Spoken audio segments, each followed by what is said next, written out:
good morning, good day, and good evening. What is up, guys? How you doing? Good to see you. Happy Friday, Tommy. First one in today, none other than Strom. Second place we have Jin, and third, Mr. Zombie himself with the subscription as well. Proper Gizai. Also had Strom with the Prime sub, very much appreciated. We got Josh in here, we got Grievance in here, Sucks to Duck Kane. Flawless. Good to see you guys. Hello, friendos, how you doing? He's got a human head, yeah. Is this the girlfriend reveal? Yeah. This is Miss Chirpy, for anyone who hasn't seen her. Officially Swedish resident, eh? Well, Katja's always saying the most outrageous things. That is true, that is true. Okay, let's see. Burn, Katja, there we go. How you doing, guys? Hope you're having a good Friday so far. Look how happy he looks. No, I don't. What are you talking about? No. No, of course I am. Good times. His blood. No, fuck you guys. Fuck you guys. No, I don't want to do this anymore. Okay, we're ending stream here. Thank you guys very much for watching. I will see you next time. Oh, I'm messing. You can't ban me? Of course I can, Wakasha. I have the power. Do you want to try me? I mean, I do technically have the power. Thank you. Red is very much a color. It is, actually. GG's. Yeah. So, yeah. Chat. Miss Chirpy, chat. Okay, I'll go now. Do you wanna go? I don't actually. It's really interesting watching it.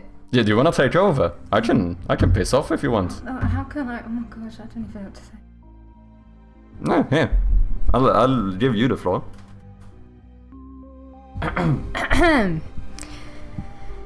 So how's it going, everyone? Oh wait, that's yours. Better fuck you, zombie. Yeah, so what's on the agenda today again? We're gonna work on the game. We're gonna work on the game. Yeah. We're gonna work on the game, guys. And we mean business today, you know. Yes, Jin. I am very much real. What are we doing on the game today? We have a shit ton of stuff. I have a long list. Oh my gosh. Double check resolution issues. Add Italian like wow. Toilet flushing. Yeah. We need to have a flushable toilet. Because I already have a toilet in the game. I've had a lot of people playtest it, and I think the most common feedback we have gotten so far is that people want to be able to flush the toilets. I think the people's wishes should be heard. Can we see the toilet? Do I have the game up? I don't know. I do. Of course you can. We want to see the toilet. We want to see the toilet, right, guys? What's up, Captain on No Side? Good to see you, man. Let me see if we can sort this. If anyone has the game up, it's him. Yeah, we want to see the toilet. Okay.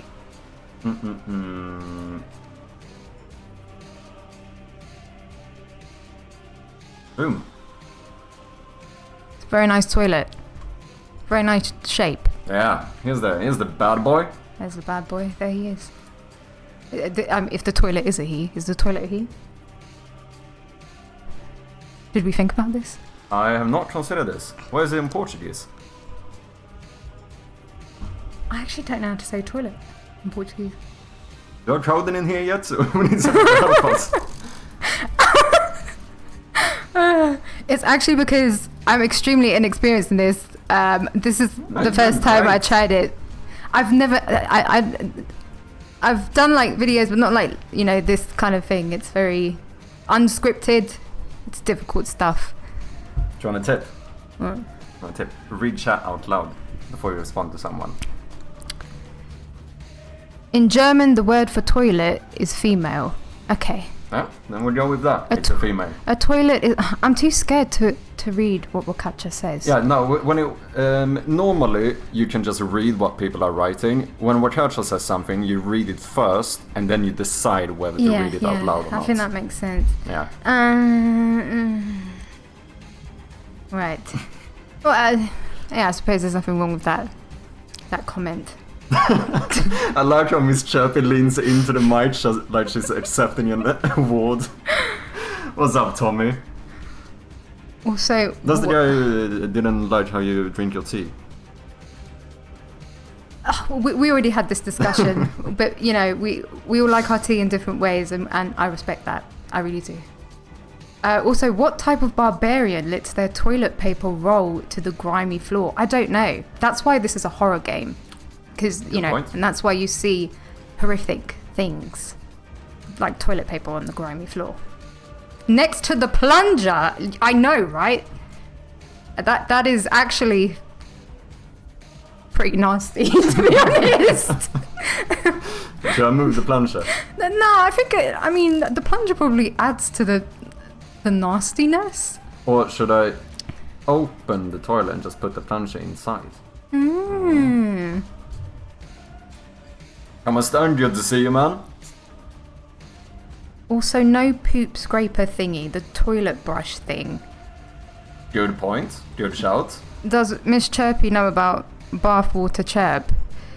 You know about the comment, right? I think I do. Oh, do you want to play a game? What kind of game? Shit, what is this? We posted it in Discord, right? Bit Casual made me a game. Where did he do that? In memes, I think? Yeah, here we go. Is it scary? No. Okay. That's the irony, guys. He's making a horror game, but I am too scared to play it. It's an idle game where you skim my bathwater, so you get a bunch of bottles, and then you get orders for people who want to buy your bathwater, so you can accept these and and sell the bathwater for coins. I see. Barbara, it's literally just water, but it's Chirpy's water. I'll take 3 more. Better ROI than my crypto portfolio. Okay, yeah, let's do it. To be fair, I accidentally left this on in the background, so I've accidentally got an... 1,243 ready to ship. Yeah, basically. What is up, Whale? Good to see ya. Whoa, sorry, I cannot read this quick. I actually thought I was a quick reader, and today I realised that I'm not. Which country is this game based on? If I recall right, that toilet brush is a quite European thingy. Currently the game is set in, at the very least, in the UK. Since, if we... do I have a spoilers on? Wait, let me double check. I do. Chirpy Bathwater Game Jam, when? You know what, I wouldn't mind hosting a game jam at some point. I think that would be quite fun. But technically it is in the UK, because as you can see, we are driving on the wrong side of the road. Or well, we're sitting on the wrong side. I didn't even know that. Yeah. Oh yeah, of course. No, the wrong side. Not the wrong side of the road, but like Well, it's based in the let's UK. be honest here. Our side is quite literally called the right side.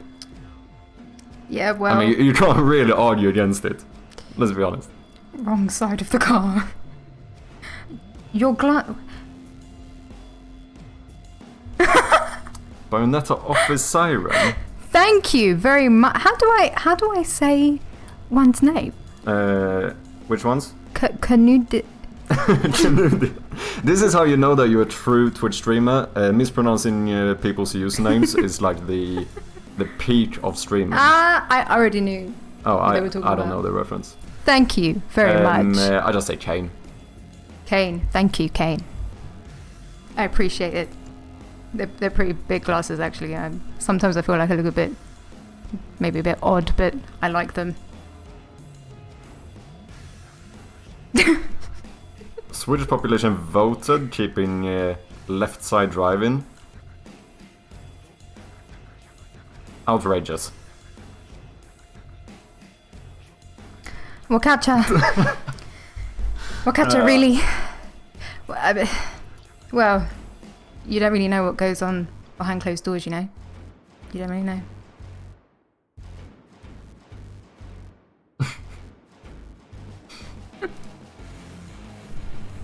I did actually have an issue though with the game being set in the UK, because I really wanted to have one of those, what are those called? Those like fucking cellar doors or whatever, that they use a lot of the time in the US. Not cellar doors, cellar hatch, maybe? Yeah. Oh, yeah.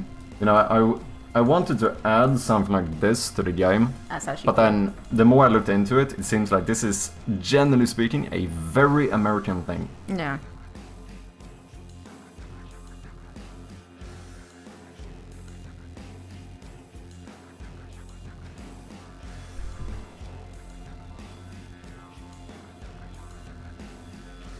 Multiple studies show that when people panic while driving and are avoiding something, they tend to steer towards the right. Thus, people who drive on the right side would just crash into the forest/sidewall, but people driving on the wrong side would hop into opposite traffic and risk even more life. Good point. I don't even need to see data to believe it.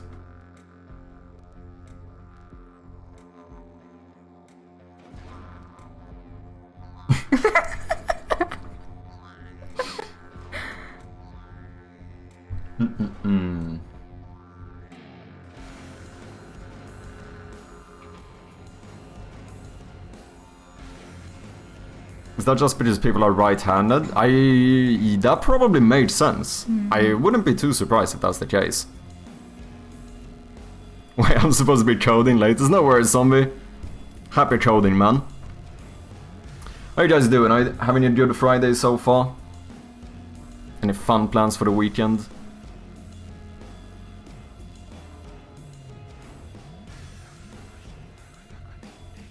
Nice to meet you too. Right-side driving is more popular due to historical reasons, primarily the practices of large horse-drawn freight wagons in the United States and France, and the influence of Napoleon Bonaparte. I don't know. The dominance of right-handedness led to teamsters in large wagons to sit on the left rear horse, making it safer to keep to the right to avoid oncoming traffic. Coding on the patio, lovely time of year. Damn, I could not do the same. I had to pick up Miss Chirpy from the airport today, and I had to fucking, what you call it, scrape my windshields or whatever. Good times. Good times.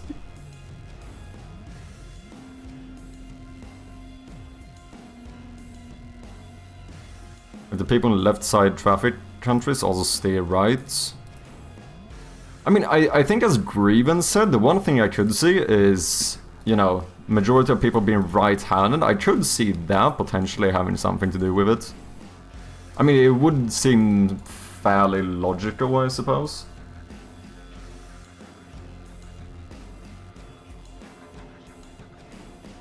Yes, it was because of Frost Wakacha. Yes. Also, if you know, if you ever get uncomfortable, just tell me and I will ban him. No, it's fine.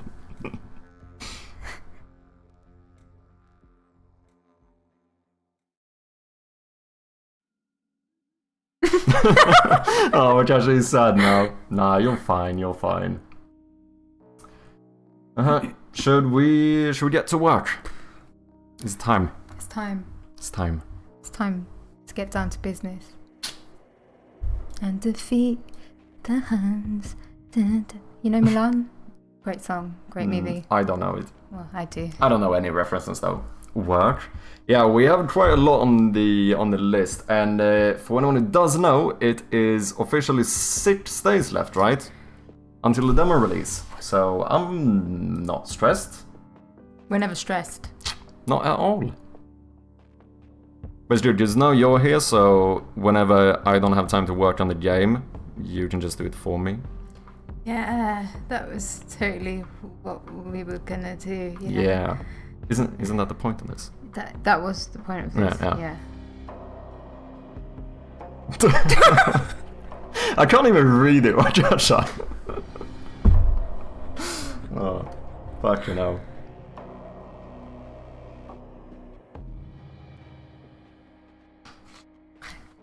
I feel like I'm interfering. Maybe I should. Is that good? What do you want to start doing? Can I like at least bring a chair then? Yeah, of course. Because my knees. Broad patch, AFK large, no worries, Tremor. Appreciate the large. Okay, we did actually finally. CL challenges the community to a marble race. Let's do it. Let's do it. Never mind, let's not get to work. Let's boot up the official marble race of the day. Yeah?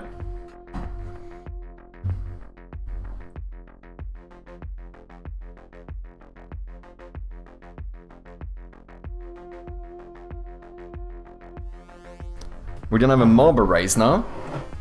It's time for you to show if you can win this. Oh wait, can you join?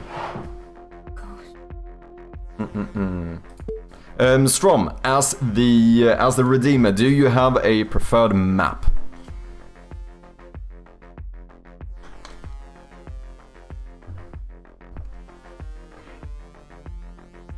Teleporter, let's do it.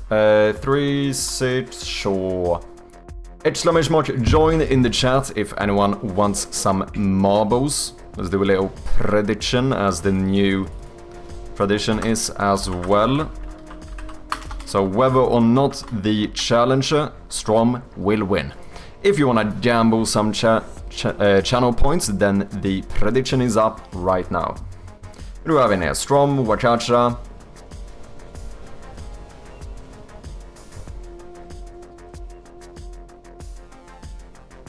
So far, 3,000 points on the challenger winning. No non-believers at the moment.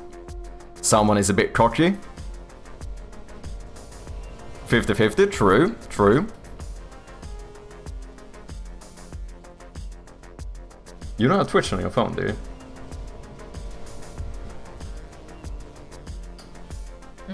If you wanted to join. Let me see. I don't know if I'm not doing it. Grievance and Josh coming in as well. Should we do a rigged race? I'll join as well. Why not? Nah, you go ahead.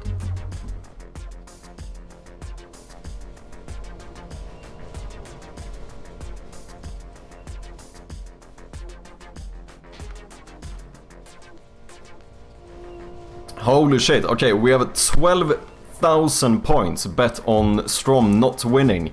We do have a few more non-believers. Currently we have 3,000 points bet on the challenger, 12,000 against him. Frosten, welcome in, man. Who's that with you? This is Miss Chirpy. Hi. The famous Miss Chirpy. Officially a Swedish resident.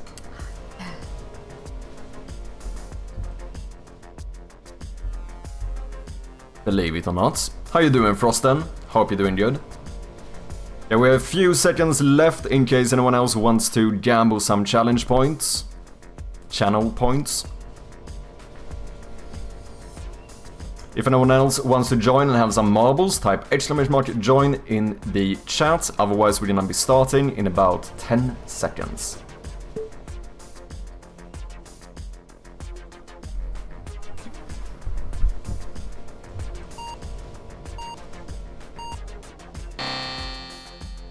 Oh, never mind. Strom was in the lead for a moment, but it seems like we have Wakacha. Oh no, Strom does actually take first place there for a moment.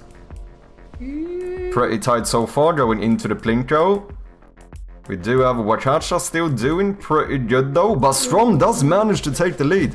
First into the swooshes, does struggle a little bit here though, but he does have another marble, which do pick up where he left off.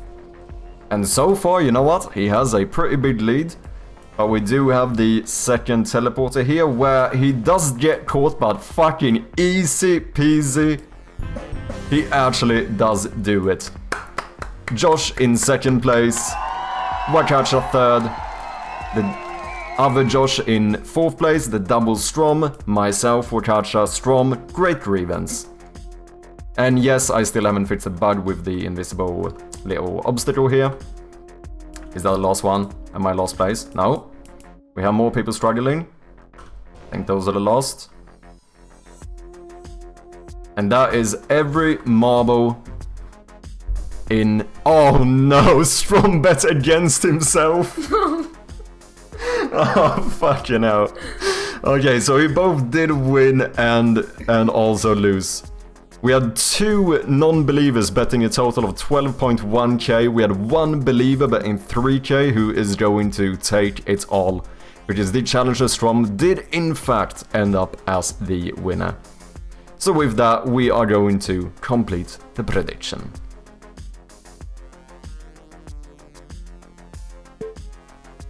GG.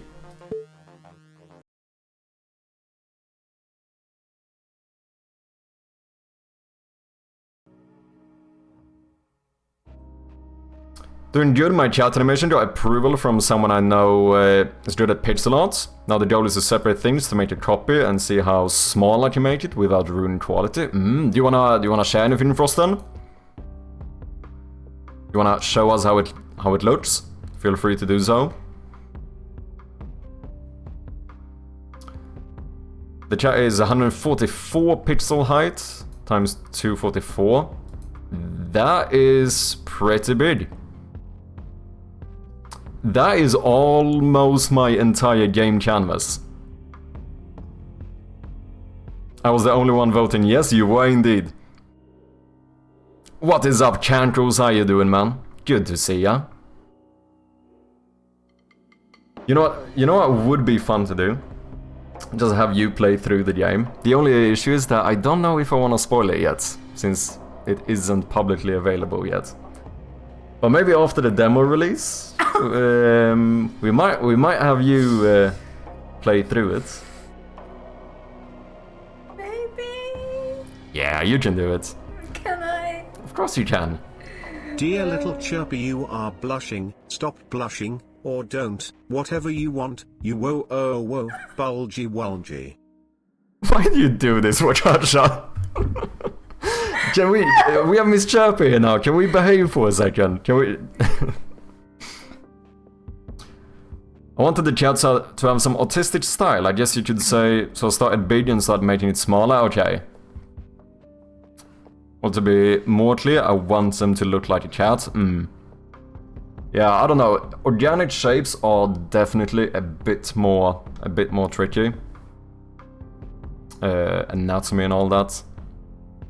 But if you wanna share it, feel free to send a link or post it in the Discord and we can check it out. Oh yeah, another thing we did talk about. Who was that? I think it was Trash who mentioned that we should do a stream at some point where you try all of the popular Swedish candy. Yeah, let's do it. That could be fun. Apart from the licorice, it's not gonna work. What is up, Fiera? How you doing? Good luck on the demo release. Thank you, man. Sure it's gonna be fire. I'm feeling pretty good about it right now. We definitely have some more bugs we need to get through. Hopefully we can sort out a few of those today. But yeah, overall I'm feeling pretty good about it. And give us salmiak. What the fuck is the difference? It's more Finnish. Salmiak. One is more salty, is that it? No. Licorice. All licorice. Yeah, salmiak is a salty licorice. Primary difference is the addition of ammonium chloride. Are you trying to kill me? We made, yeah, strong, salty, sometimes bitter or pungent flavor. Yeah, I don't really like either. I guess we're not trying it then. I mean, you have to try it. Like, I have tried it. I know that I'm not that big of a fan. But you know, if we're gonna do the thing where you have to try Swedish candy and stuff, I mean, then you're not even half Finnish. No, it's the Swedish side that doesn't like it. Do you know what I mean? Ammonia chloride is equal to salmiak? Oh. Okay. Fair enough. I mean, to be fair though, you have tried smörgåstårta. I didn't like it the first time. The second time I tried it with tuna and I really liked it because it just reminded me of like a tuna mayo sandwich that we'd get in the UK, which I love. So Smörgåstårta is fucking fantastic though. What is up, David? How you doing, man? Good to see ya. Yeah. I wouldn't mind a bit of smörgåstårta. You even made it once. I did. Yeah? But I mean, it was the first time I made it, so probably could have let it set a bit more. Nah, it was still good. I enjoyed it. Oh, I'm glad you did. I actually didn't think it was that bad, actually. I it think it was pretty decent. great. But obviously you have eaten far more of it than I have, so maybe I was just figuring myself out. I mean, it is objectively the best cake there is. That is. I think the fact that you call it a cake is probably what really misled me. So when I tried it the first time, it was just really difficult, like a savoury cake, and I mean, how is this not a cake? Do you know what I mean? It's just like a multi-layered sandwich. Like if I think about it that way, It's a sandwich cake, isn't it? if I put the word cake in, like, because I have a sweet tooth, it just doesn't. I can't. But if you just call it a multi-layered giant sandwich, then my brain registers it and it's like, oh yeah, this is nice. It's good, and you did admit it was good at least after the first time. Because it is a bit, like it was a bit odd for me to see like prawns in the same spaces, like clementines and like bowls of ham slices, because I've never had that amalgamation before. But it was actually nice. I do suppose that is a fairly Swedish thing, though. Yeah, but the whole thing about mixing kind of weird stuff. But you do it with pizza as well.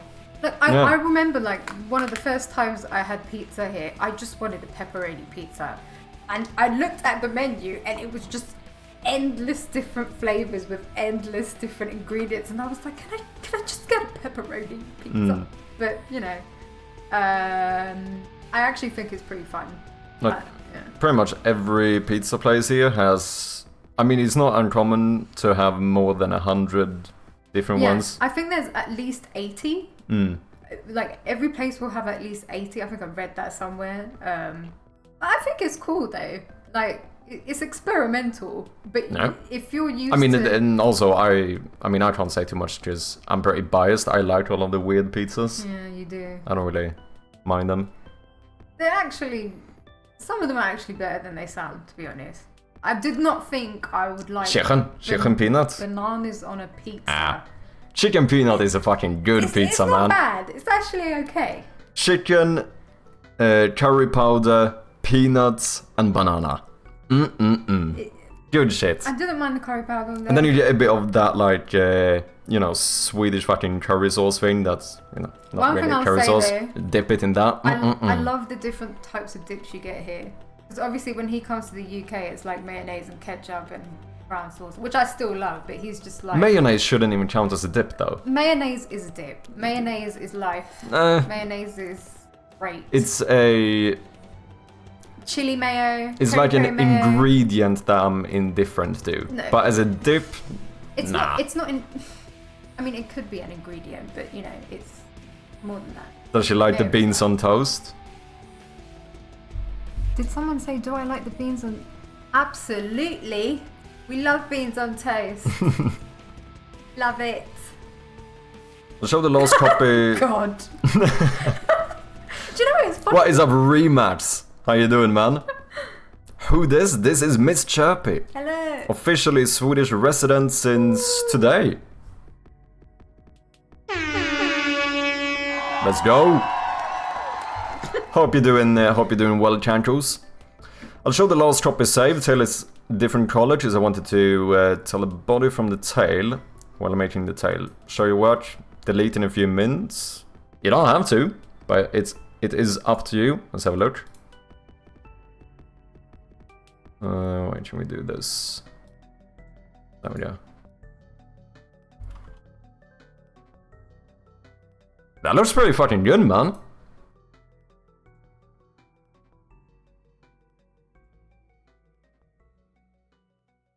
Yeah, I don't think I could do it better. Good shit, man.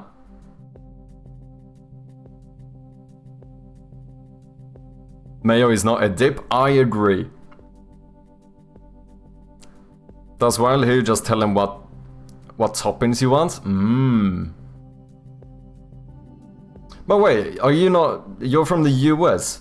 Is that not... my impression of the US is that everyone only has pepperoni pizza. I love pepperoni. I mean, I don't mind the pepperoni pizza, Pepperoni but... pizza is the best one in my opinion. But you want the options. But I like it with So, jalapeno. okay. So if you tell them what toppings you want, then the real question is how many are there to choose from? Like, can you tell them to put, like, prawns on there? Can you get minced meat? Can you get bananas? On there or fries on there? Yeah. Can you get, like, a Mexicano with, like, you know, minced meat, some jalapenos and some nacho chips and stuff? Because, you know, if you can't get that, it doesn't really count. You can tell how free a country is by how many pizza flavors. Exactly. Yes. Best pizza: grilled chicken, crushed red pepper, grilled pineapple, green olive, sun-dried tomato, spinach. That sounds nice. I'm not... Doesn't sound too shabby. I don't love pineapple on pizza, but I don't mind it. I think it gets more hate than it deserves. Yeah, I'm not... I mean, I can eat pineapple on pizza. I don't mind it, but it's definitely not like my go-to. Yeah. I'm very simple. Every Swedish cook adds like Muppet Swedish chef. That's why the food often looks like it's made by a lunatic. Thank you. Tack så mycket. Yeah, is it time for you to flex your Swedish now? Nej. Yeah, come on. Nej, jag kan inte. Of course you can. Nej, vet inte. Vad kan jag säga? Vad du vill.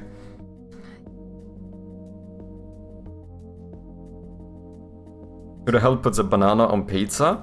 Banana on pizza is not that bad. To be fair, when it comes to like a chicken peanut or something, like if I would have made it myself, I probably wouldn't have put it on there. Like, it's not like I fucking yearn for the banana, but at the same time, I don't mind it. Normally at least 20 options, sometimes less, but if you go to a legit pizzeria, that's countless options. I have 5 pizza places on my street, let's go. Does Miss Chirpy also do game dev? I don't. I like playing games, but the technicalities, I think you have to be like a human computer. I can't do it. We played through quite a few games. Yeah, we have. In recent times. Did a few almost different types. Almost every Hazelight Studio game, like Get Out and... No, I guess we missed the newest one. Yeah, Get Out and It Takes Two we played, but then what's the new one? Split Fiction? Yeah, that's or something? it. Yeah. Didn't play that one. You also made me play Dark Souls. Yeah, which, you know what? She's surprisingly good. You've gotten quite far. You've beaten like half the bosses in the game or something. Yeah, but I remember that one very difficult stage. Ornstein and Smo. I think I did that 80 times, and I think I literally cried because it was that difficult for me. Do I not have a clip of this?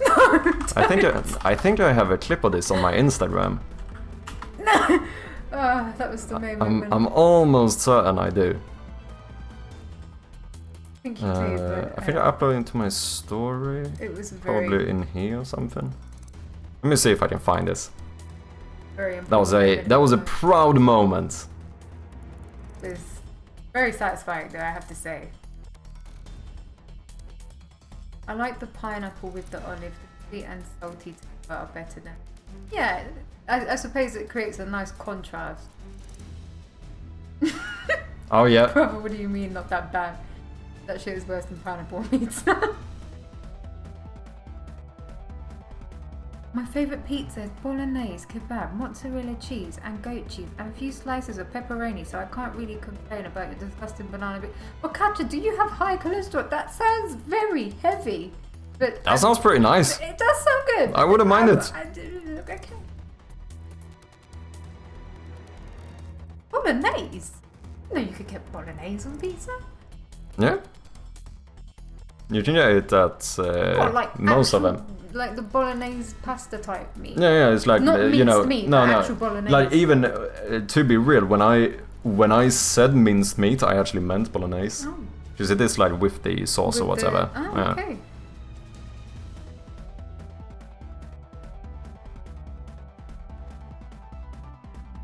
Consistency of a banana on pizza and then the taste of banana going against the marinara sauce. Dude, it's not that bad. It really isn't. Like, it's not, once again, it's not like it's not the thing that makes the pizza or whatever, but I don't mind it. I don't mind it. Okay, I actually did find the clip. This is, this could be loud. It's very possible that this is loud, so keep that in mind. I do apologize. But this is the moment when Miss Chirpy ended up beating Ornstein and Smo in Dark Souls.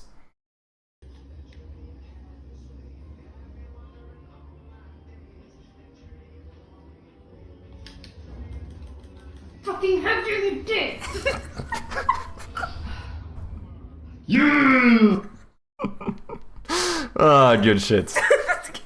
I swear that I am not like that on a daily basis. Cheers. Well, it depends on the day, which day of the week it is, maybe. Well, to be fair, I think you will be excused because fighting. No, but it was stressful. It was so stressful that I went through so much. Fighting Ornstein and Smo, you are kind of allowed to call him a dick. Have you tried the Swedish classics, Miss Chirpy? Isterband, Pulsa, Peterpalt, Falukorv, Surströmming. I don't think you've tried any of those, to be honest. Have you tried Falukorv? You can blame No. him. I mean, I've only tried what he has. I mean, introduced to me. you've tried the most important thing, which is smörgåstårta. That's like the number one dish. I have tried like some different pickled fishes, but not surströmming. Yeah, not surströmming. I don't know what is the band. Isterband is like a kind of sausage-like thing, but it's kind of weird.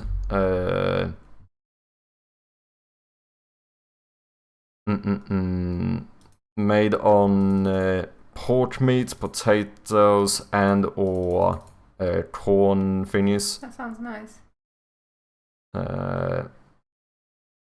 What's pölsa? Pölsa? That is a sausage as well. Pitepalta is like, that is from the north. I mean, to be fair, I don't even know if I've had this. I think I've seen something like this. I didn't know that it was something you had in Sweden as well. Oh, I think I've seen something like this. Wait, is it so? It's kind of sweet. It's kind of, no, this What's is like. inside it? Here's the. If anyone Or is wanted it to just see. had with? That looks like lingonberry jam. Am I wrong? No, I do think that is what it is. But this is. What is it? Potatoes, side pork, the fucking corn thingy. Kind of made in a similar manner to. Like, it's a bit dumpling-like or whatever you want to call it.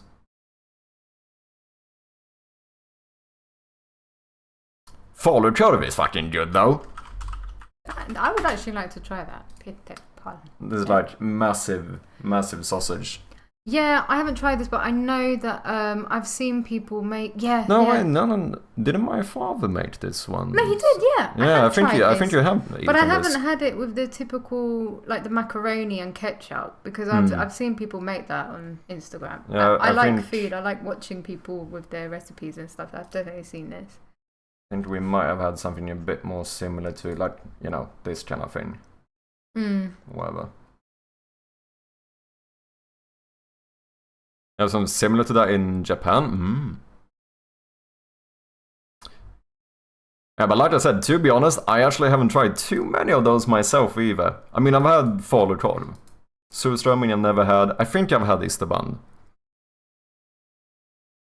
But surströmming, let's be honest, wait.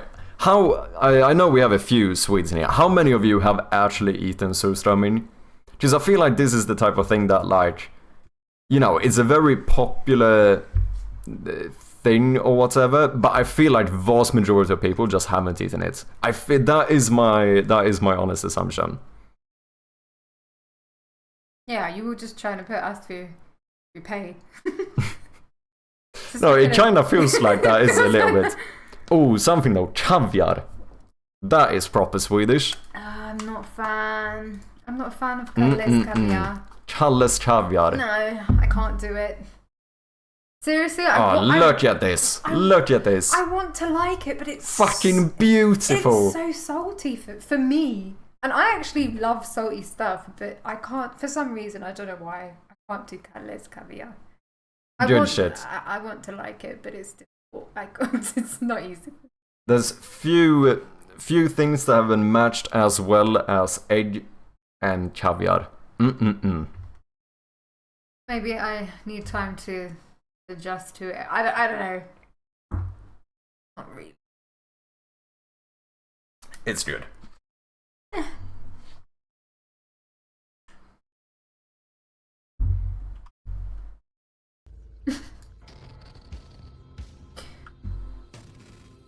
Sounds like you have to make a cooking stream and let you try some new. Just looked up surströmming, I can confirm, I will never touch that. Yeah, surströmming is like I feel like it's famous because it smells and tastes like shit. But I feel like, do people, how many, I would like to see numbers on how many Swedes like actually eat it on like a semi-regular basis or whatever. Because my assumption is that it is fairly, I feel like surströmming is the kind of thing that you know, you kind of eat it for the sake of being able to say that you've tried it. Do you know what I mean? I was gonna say, do you know anyone personally who likes it? I don't think so. Once a year max, yeah. What do? Eat it out and put it on toast or something? Like sardines would be equally terrible. I don't know if those are equally terrible. Just you know, surströmming is still like to the point where like if you open a can of that, it will smell in the fucking neighborhood. I've heard that. Because it's basically what you call it. It's like fermented, innit? Yeah.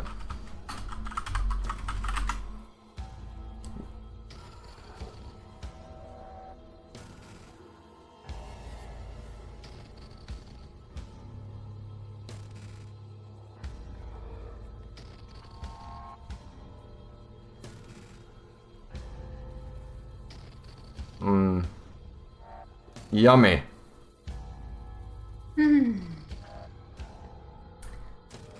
Appetizing.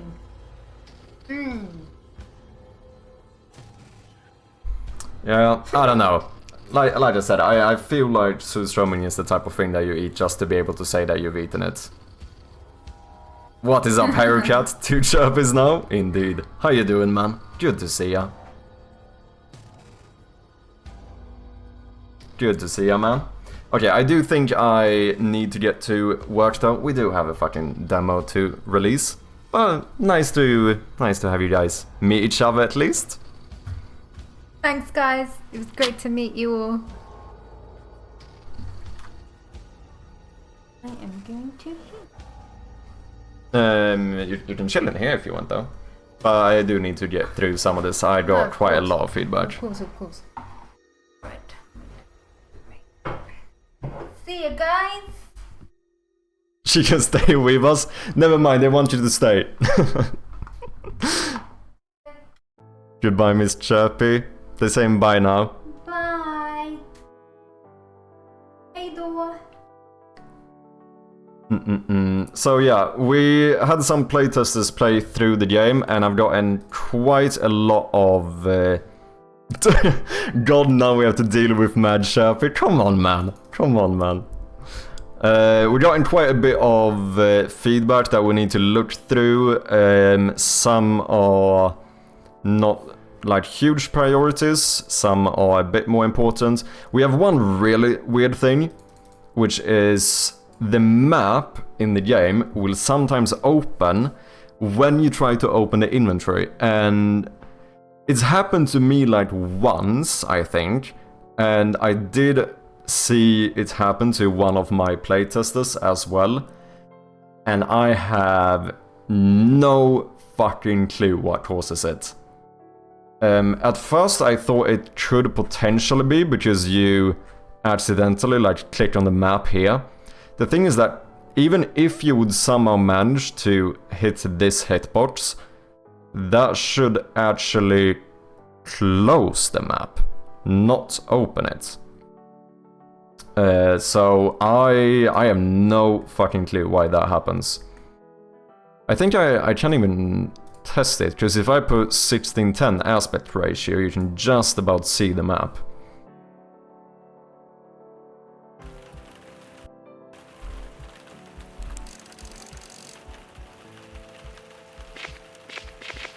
So yeah, you'll get the sound effect, but it doesn't, you know, actually open it. Because you have to click on this one for that to happen. So I don't know what causes it. And the weird thing, as always, that makes it really difficult to figure out is the fact that I can't fucking recreate it or whatever. So that one is fairly important to do, to figure out, but the issue is just that I don't know what fucking causes it.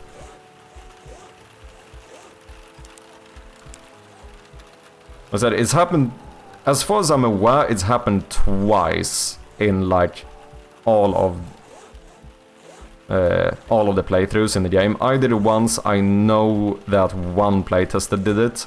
Otherwise, I haven't heard no one else mention it. So I do suppose you can argue that the good thing, at least, is that it does seem to be quite rare. But yeah, I cannot figure out why that would happen. Because it's in some very specific circumstance, when you try to open the inventory, the map will pop up instead.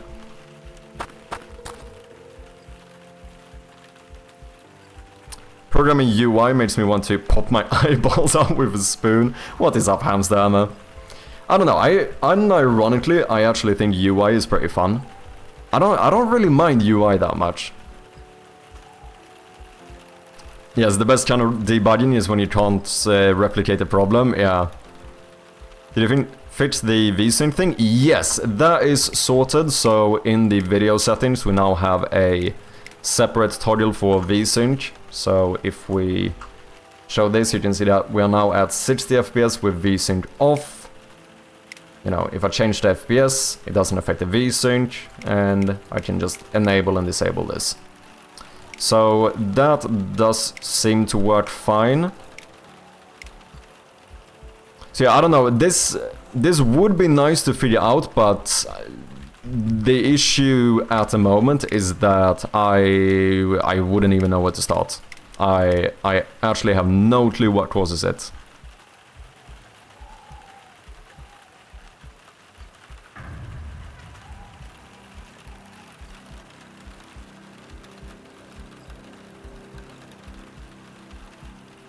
I think UI is just an iterative. What I really hate is cutscenes. Cutscenes can be a bit annoying. I think the main reason I'm not a huge fan of working on cutscenes is that, as I mentioned before, I just don't think animations in general is my strong suit. Was it a hard problem to fix? The VSync? No. I basically had all the code for it. It was just about separating it, so it was fairly easy. But what else do we have? Yeah, puzzle double back arrow issue. That one is a little bit weird. There is a... let's see, if we go to like the... where do we want to go? There's only in a very very specific cases it can happen. If we go into the garage, if I'm looking at a close-up puzzle, or whatever you want to call it, and I click on this back arrow, I think the raycast of this gets disabled immediately, which means that I actually hit the, you know, the back arrow raycast to walk out of this room. So for like a split second, you can see both this arrow as well as the arrow for the room. So we need to delay this somehow and make sure that that one doesn't pop up before, basically before the new room fades in or whatever. I think that should be fairly simple though, but it would be a nice little polish thing to do. I don't know, I think I somewhat mentioned it. We do have Italian localization now, so we can try and get that into the game. That would be quite nice, and that is just a few clicks. I do have some other stuff I'm gonna need to solve off stream. That one is sorted.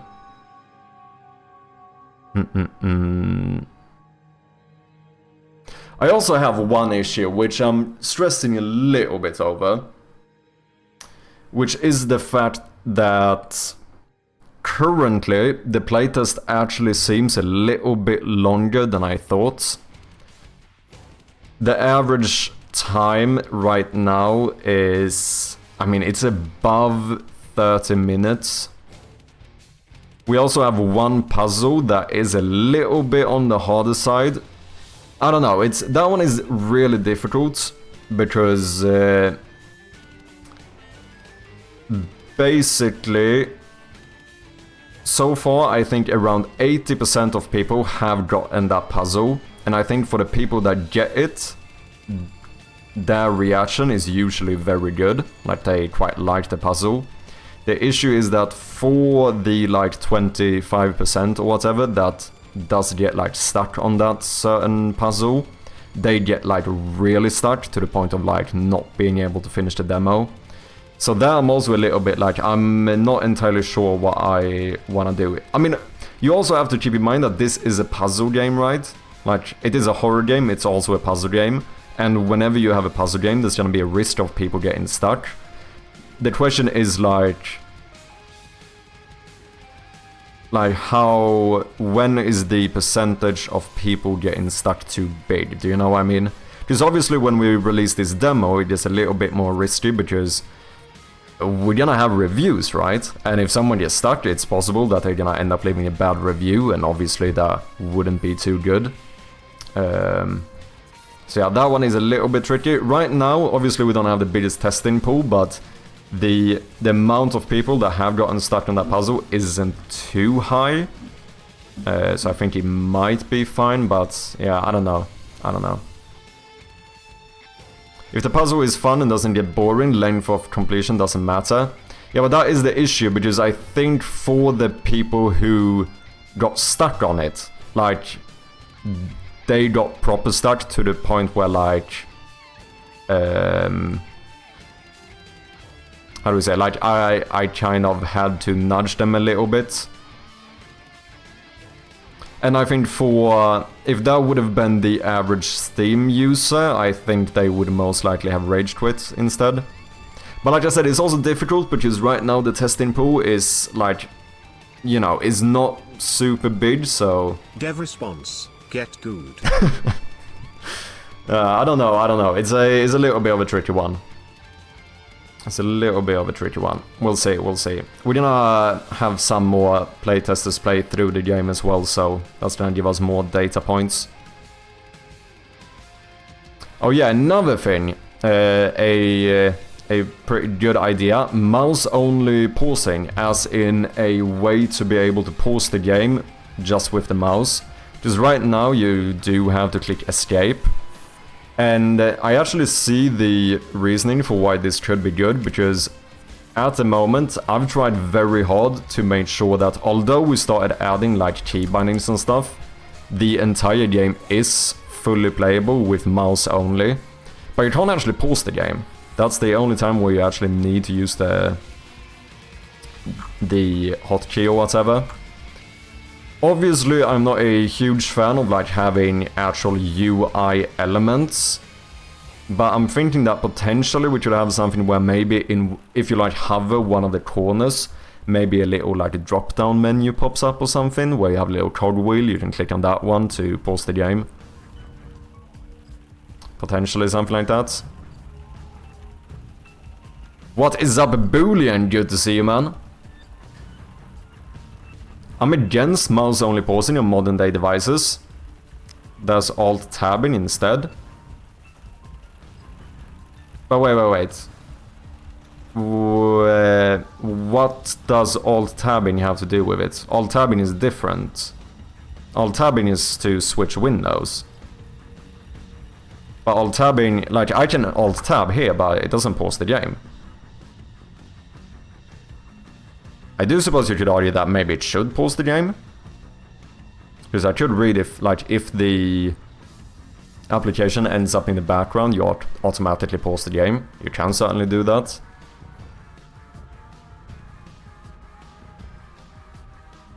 But the issue is still that it doesn't solve the fact that you can't pause with the mouse. That still requires a key binding.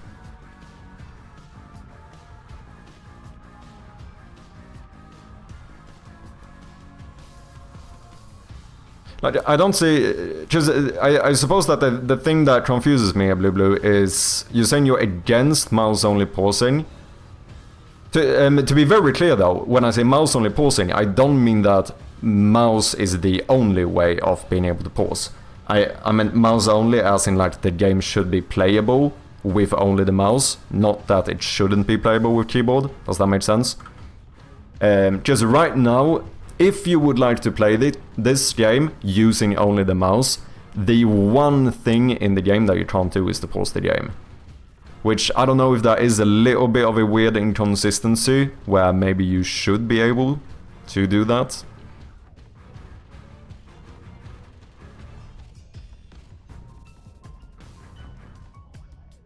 Yeah, some games will pause whenever the game is put in the background. That is something I could see an argument for. But once again, I think the main issue here is that you can't put the game in the background, mouse only.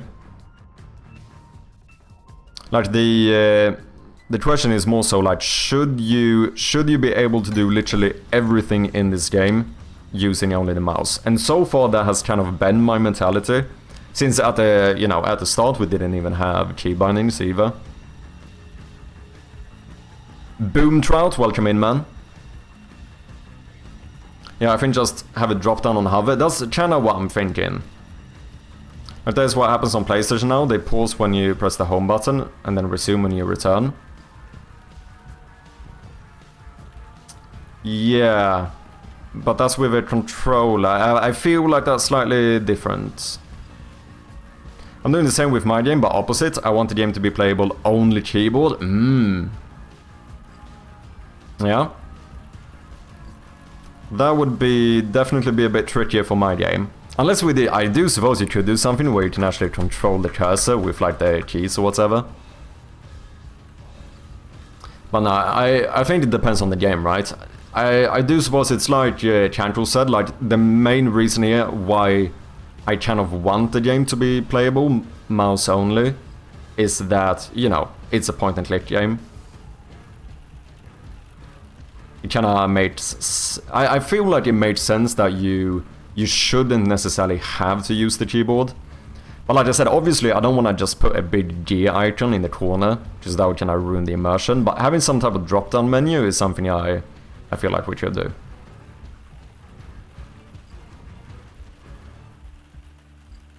Yeah, I think it would feel natural to be able to pause it with mouse, yeah.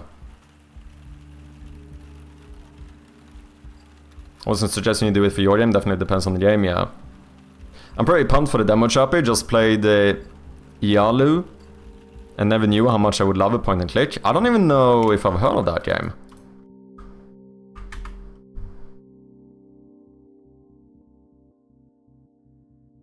I don't think I have. Cozy handmade stop motion adventure.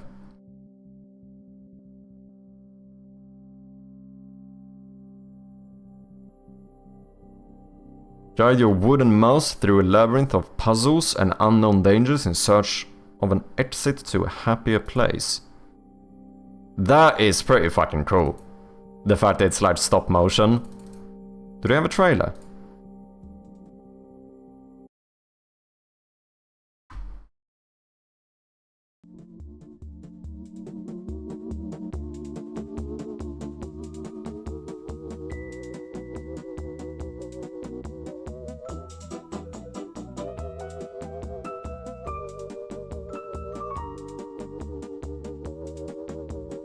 I mean, that is, you know what? That is pretty cool. There are quite a bit of stop motion point and clicks. Yeah, I've seen one of those, what do you call it, like clay animation or whatever. I know we looked at some clay animation, like stop motion point and click game.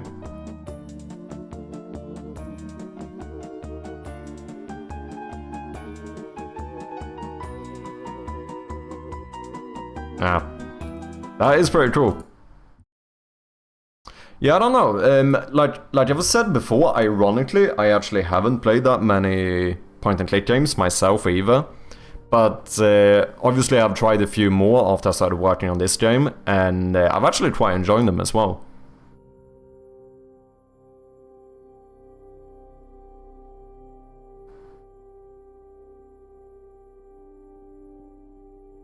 I don't remember the name of that clay one, but I know we looked at one that had like clay animations or whatever you call it. Okay, I wonder if we should do the start beating off some of the easiest things first, which would be sorting out some Italian localization, because that's also pretty nice to have in the demo, and that's gonna be just a few clicks. We do need to make sure that you can actually select the language though.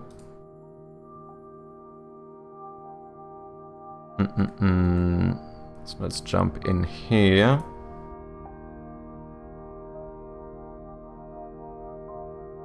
Do you guys have anything fun planned for the weekend?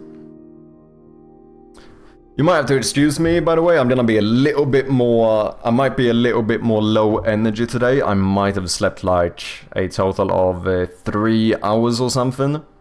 But so far so good. Okay, I do wanna lump this in with the other Romance languages. That means we're gonna have to push a Slavic language over here if we want it to be even. We'll see, I might actually mix this up at some point. Let's see, Italian, you should now be interactable. Let's see, Italian, that looks correct. We are gonna go in here. And then...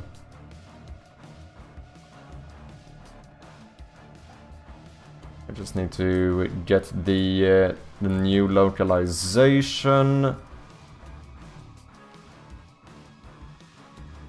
Let's see here, Italian localization. What date is it today? It's the 17th.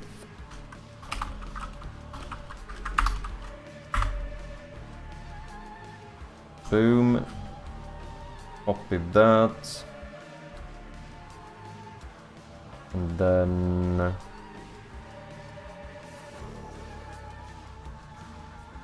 Italian, we're gonna paste that in. We are going to find our string table. We are going to pull this, hope that we are authorized. Thank you very much. And now, as far as I'm aware, the game should be playable in Italian.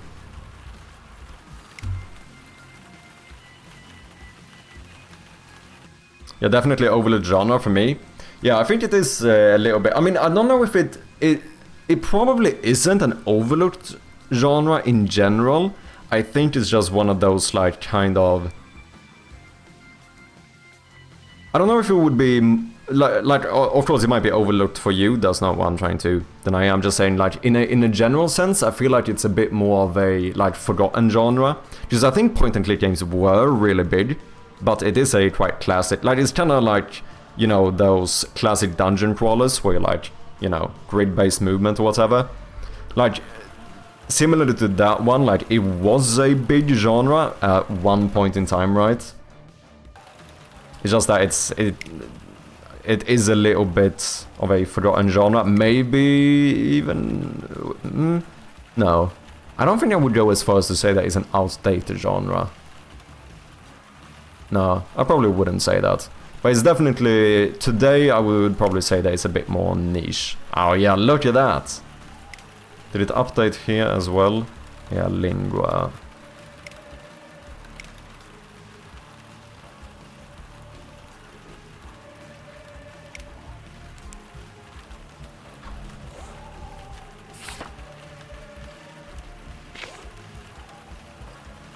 Good shit.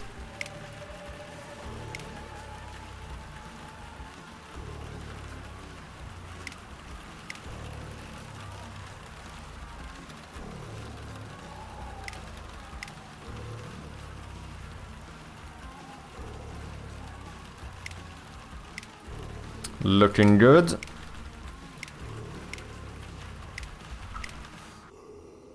Okay, let's start checking this stuff off. Italian localization. Oh, we do have the credits as well. Let's sort that out immediately so we don't forget about it. That is going to be in the credits scene.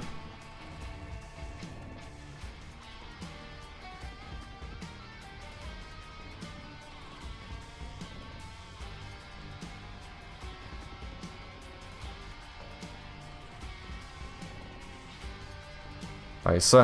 Also, if we have any brasileiros in here, I still need to find someone to help me double check the Brazilian Portuguese localization I did. So if anyone is interested in that, make sure to apply.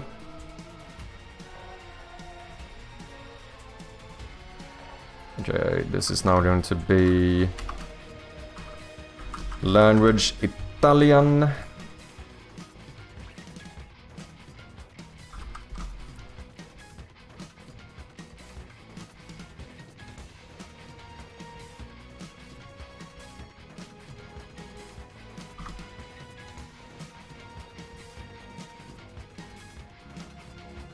Apply that. Double check.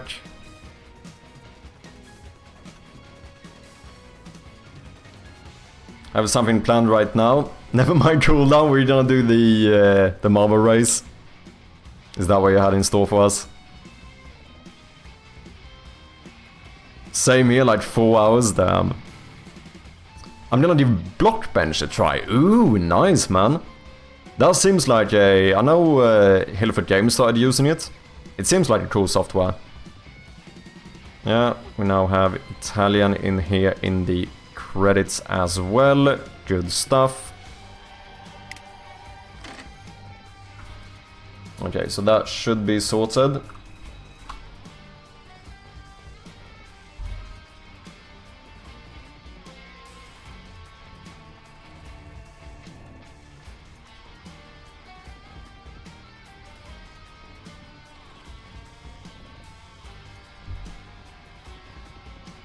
By the way, Chappie, I applied for German, Austrian localization if you want. Thank you very much.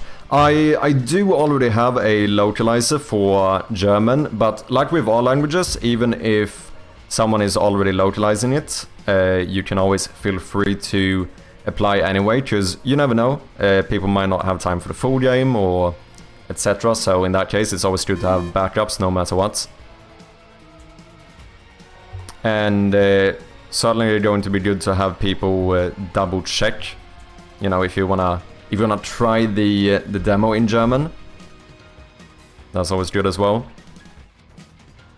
What I meant to say was that I can understand making a game controller friendly, but making an entire game mouse friendly is a creative challenge that I find beyond frustrating, because it limits you to certain UI structures, like World of Warcraft 40+ buttons.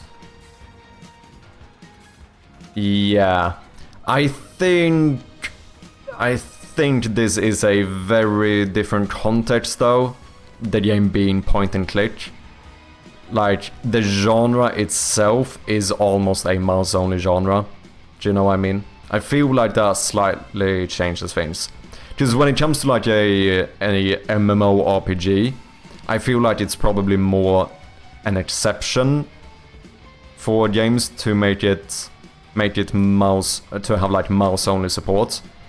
Whereas for point-and-click games, I feel like it's probably the norm.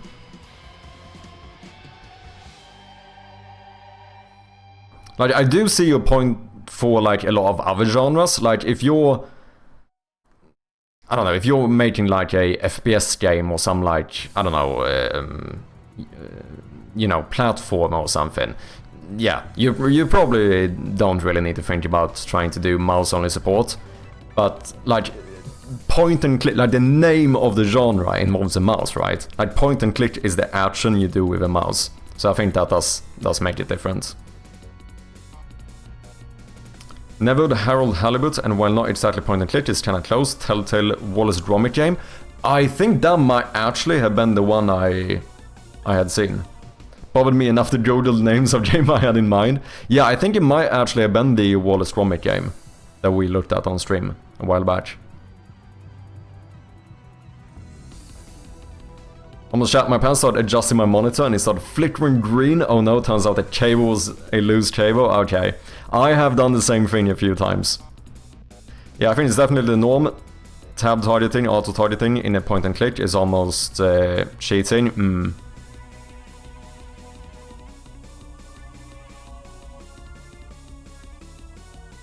You don't want the game to be finding the button. I also think that, like, this is a very niche scenario, but for example, I played a few point-and-click games on my TV. Because, you know, I have my computer connected to the TV, and then you know, wireless mouse. So I would try to literally start the game and just go and sit in the couch and be like, you know, playing from there. And that wouldn't really work in this game. I mean, everything in-game would work, but pausing wouldn't. So, I don't know, it just is one of those things where it feels like you probably should be able to pause the game. By no means do I think this is a priority. Like, if I don't have, like, mouse pausing in the demo release, I don't think that's gonna be the end of the world. But I do think it's one of those things that, like, could be nice to add.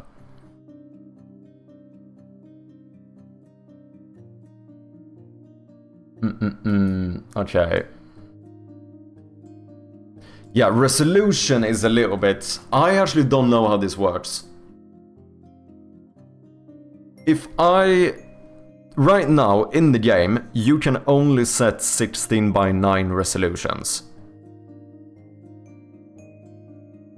What happens if someone starts the game in, like, borderless or full screen on, like, an ultra-wide monitor? Does anyone know what happens? I do suppose I should check with my playtesters as well and see if anyone does have an ultra-wide monitor and could try it for me. Because I'm a little bit scared that that could potentially... Like, if that ends up scaling it, like, or stretching it rather, that is going to be unplayable. But it adds huge black borders, that I would be okay with. If Unity has something that, like, defaults it to black borders, I would be fine with that. I do suppose the question is whether I have to, like, sort that out manually or not. Foolbox with the raid. Welcome in, man. How are you doing? And how was your stream? What have you been up to? Anything you want to share? Anything you want to show? Let me know as per usual. Big shout out to the one and only Foolbox. I'm gonna do a normal shout here because I know my old one is outdated. Because for anyone who doesn't know, Foolbox is currently working on a new game called Scope Creep, which will also be in the... I don't think it's gonna have a demo for the fest, but it will also be in the Horror Fest. So make sure to go and check this out, people. Dreamer with the bits, welcome in, man, good to have ya. Dank Bucks, Red Cabin, good to see you guys. Stream was nice, fixed a couple of bugs and played some Space Scavenger 2, nice man. I need to get on that as well. I have the demo in my library, I'm fairly sure, but I haven't actually tried it yet. I do want to try it. I am a huge fan of roguelites in general, so I think I would very much enjoy it.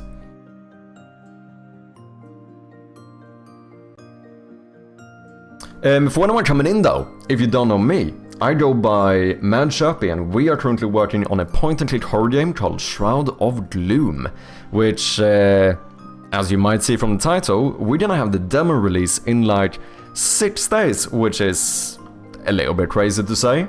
It's been a long time in the making, and we are finally gonna publish something playable publicly. I'm not stressed out whatsoever, I promise. But if you want a better idea of what the game is like, then here's a little teaser for you.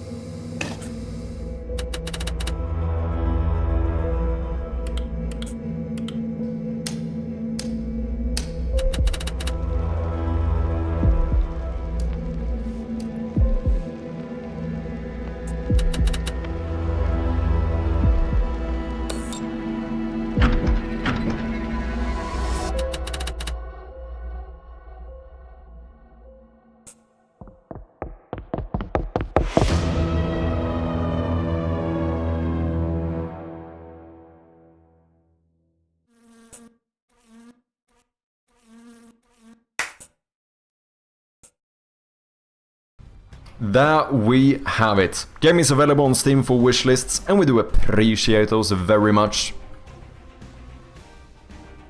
Do you have anything else you want to share other than the Steam page, Fullbox? Feel free to do so. Did you get a playtest key as well? I know we talked about it, but I don't think I did. I don't think I have a playtest key. But if you want to send one my way, I'll definitely check it out. Probably not until after the demo release, because, you know, I'm a little bit stressed here, but I definitely do want to try it. Okay, so before you guys came in, we were talking a little bit about, like, scaling for different resolutions, because right now my game only supports 16:9 resolutions.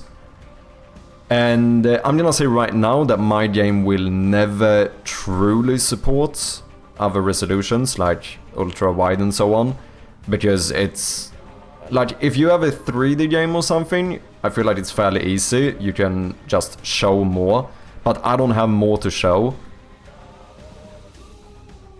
I guess I should... No, I can't show the other... Like here, when you're outside, I should have showed the other area, but that wouldn't work indoors. Why, you not see the wall and then be able to see in the room next to you? That doesn't make sense.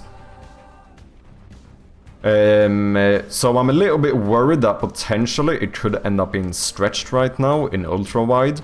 I think adding black bars is the way to go, but I think we need to try that to make sure it works.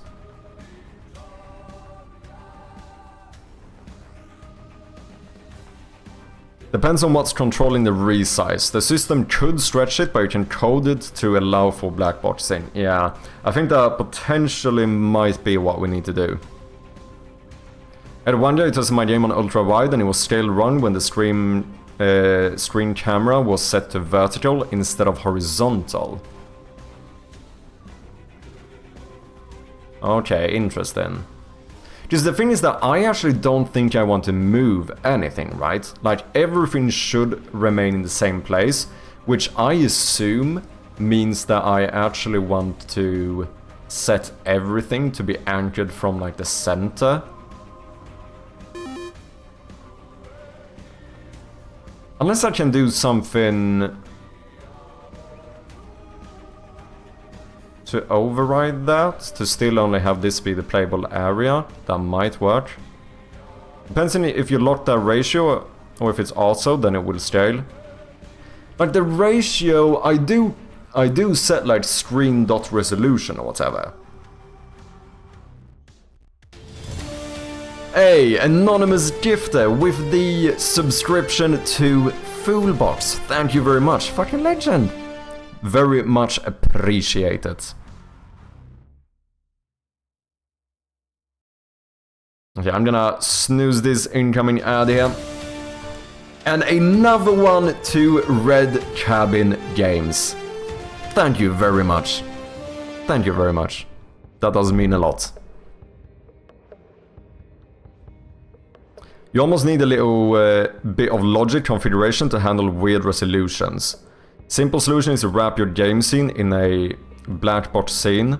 The black box scene scales infinitely, all directions. But the game scene remains fixed aspect ratio. Takes up as much width as it can without changing AR. Yeah, I think there might be something like this we need to do. Not now, no, but playtest is coming very soon. Nice. Are you gonna do public playtest? Like, are you gonna do the public Steam playtest? Is that the plan?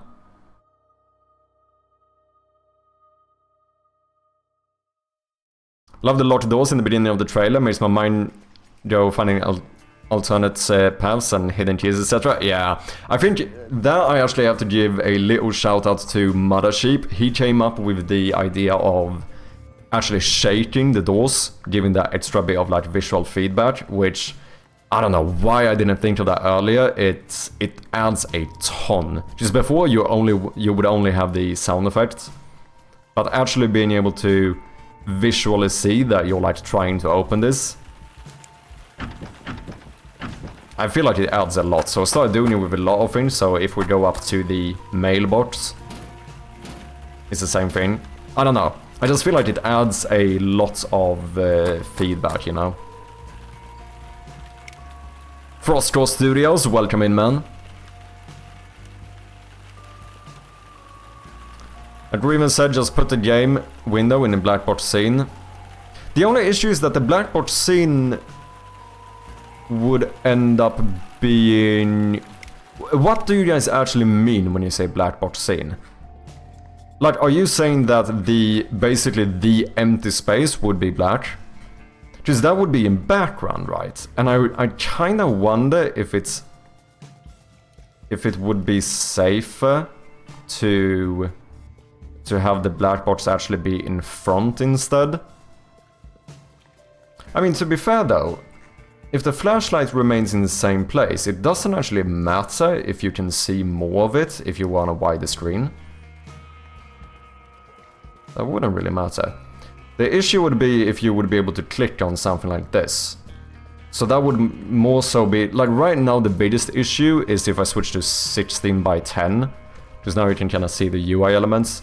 Like how I've fixed this at the moment is that I have these... I made my own black bars, just a UI element around everything to make sure that anything gets like covered up.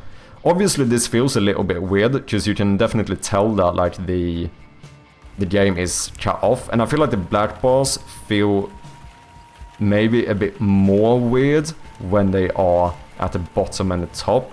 Red Rucker is forcing don't really know what to do about it. Minutes. Let's do it. What is up, Rucker?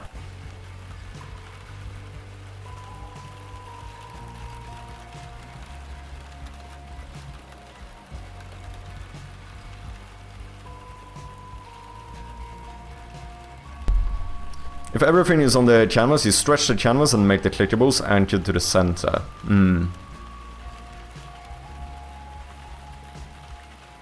Not public? Okay.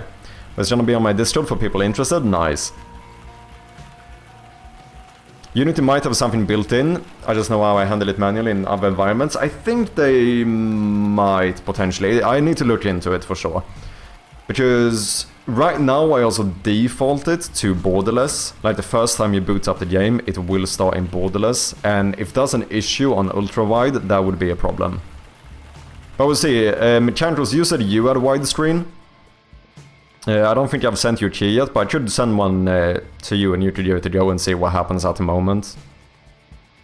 I think my flashlight is positioned incorrectly. I mean, but this is different, because when I changed this, that's actually changing the resolution of the game, right? And I don't know if this is what would happen.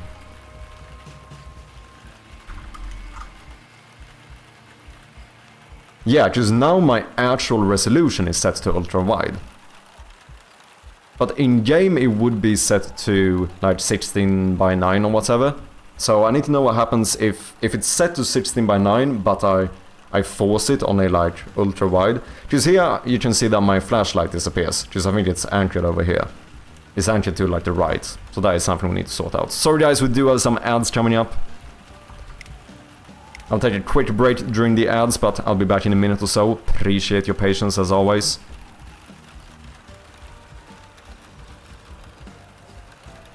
Solid black scene, you never see it.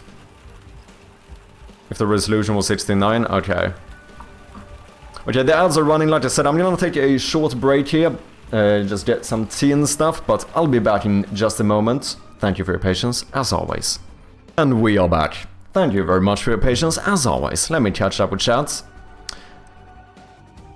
Can't you lock the aspect ratio of the camera and project it on a texture? And have whatever texture you want being it instead? Maybe?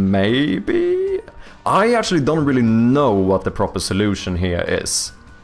I mean, most of my game does work here, right? Like, this looks fine, besides the flashlight not being anchored correctly.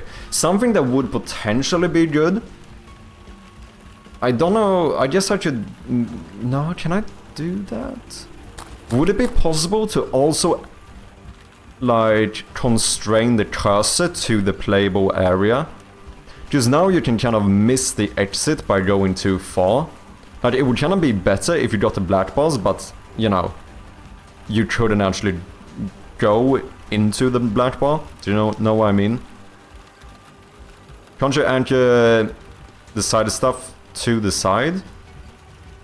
No, because that's what I'm doing now, and I think that's the problem.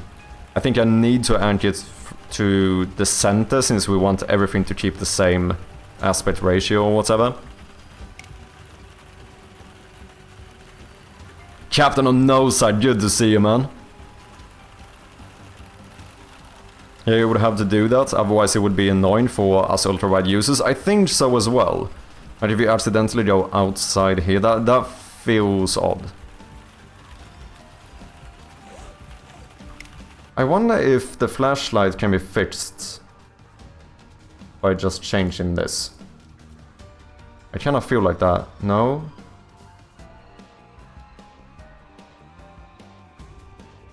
Okay, you should be there. I anchor you from the center instead.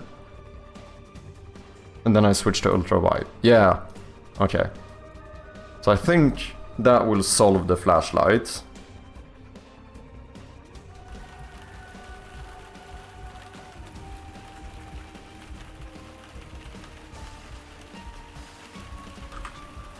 Yeah, just now, otherwise you wouldn't be able to click on it either, which would be an issue. So this kind of seems fine. I should probably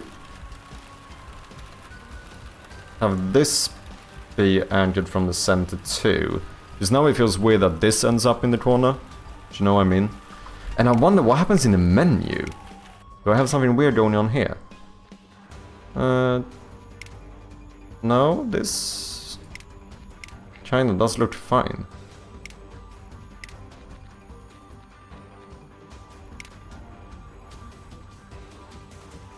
Yeah, that one feels a bit weird. But otherwise, most of this is actually fine.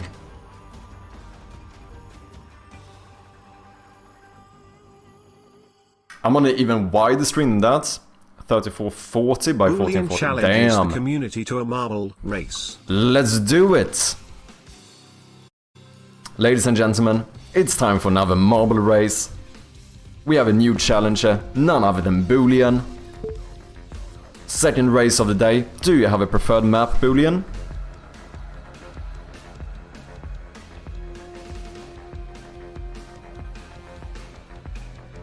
Finally. Which one did we do? We did the teleporter. Boolean wants the descent, let's do it.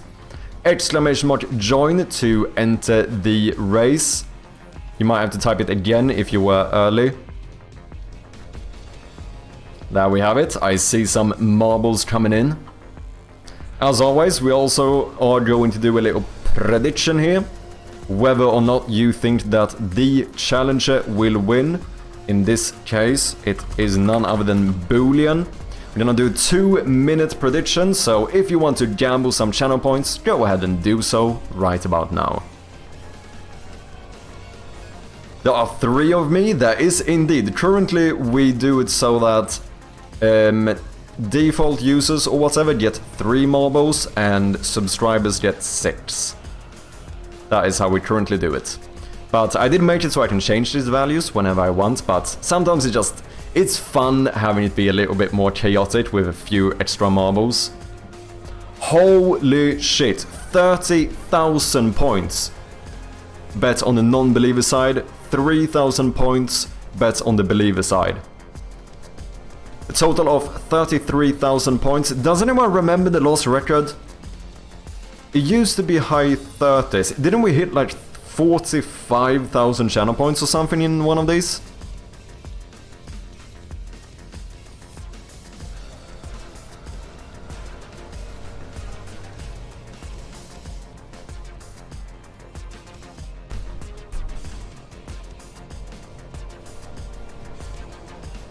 Random question, how many balls can I handle? How many balls you can handle, Remax? I mean, I guess it depends on your experience handling balls. Yeah. If you're talking about the game, though, if you're talking about the game, I think we can handle... We used... Before we added continuous collision checks and stuff, we could handle almost like 2,000 marbles. After that, you start getting disqualifications because people get like booted outside of the map and stuff. When we reach like maybe around 1,000. I think we can easily do a few hundred without too much of an issue, I think. But yeah, it did get quite affected by... Holy shit, what was that? I wasn't keeping an eye on this. Yeah, this is clearly a new record. We have 45, almost 46,000 channel points bet on the non-believer side. With the biggest gambler being Tattlebag. On the believer side, we have 23.3 thousand channel points. There's, you know what? Then the points are not equal, but the amount of people are. We have 5 believers and 5 non-believers, with a total of fighting almost 70,000 channel points. That is insane. All in on that, easy money. We'll see about that. I mean, last marble race we did, the challenger actually won.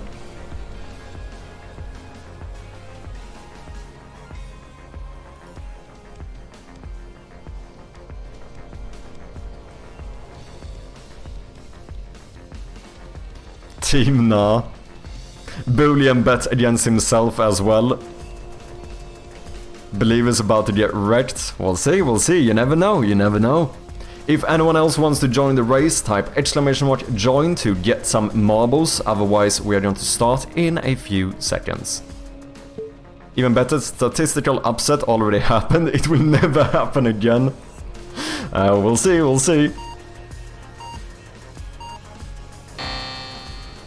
Okay. We're going into the first Plinko section here.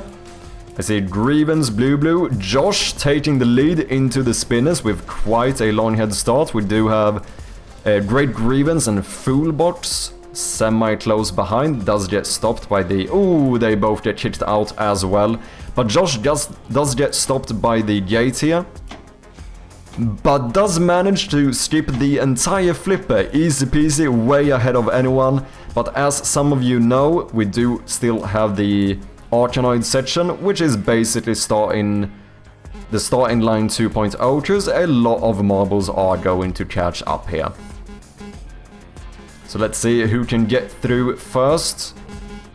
People are spamming the right side. We have Jin in the lead, but ooh, Red Rucker going straight through the swooshes. Does get a little bit kept up there at the very end though.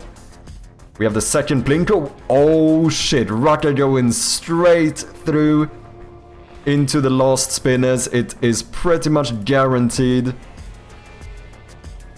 he will in fact be the winner. And also second place.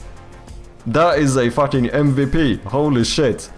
Blue 3rd, Fullbots 4, Great Grievance 5, Project Unfound 6, Josh 7, Jin 8, Josh 9, Jin 10. Which means that the challenger Boolean was not even in the top 10.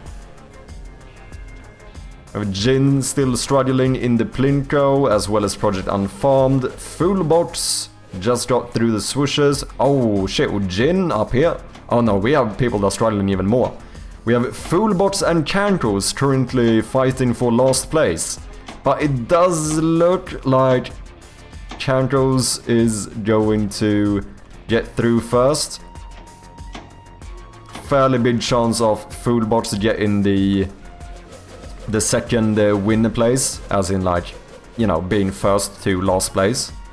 But you don't never know, it could turn around. So far, so good. A crit with the Prime subscription, you absolute legend. Thank you very much, man. Very much appreciated. The last Jin marble does get into the goal. We have Cankos here as well. And I think this is the last marble in the race. Fullbots been chilling a little bit, but you know what? He still ends up crossing the finish line. But unfortunately, that does indeed mean that Boolean, the challenger, did not win. So the 23.3 thousand channel points will be spread amongst the non-believers. Sorry, was I playing music in two places? Sorry about that. Yes, now was indeed the correct answer, so we're gonna complete the prediction, and with that, we are gonna get back to work. GG, guys. Let me catch up with chat here. What did I say? I take all the easy money myself. I mean, fair point, fair point. Teabag Beer Can, welcome in, man. Good to have ya.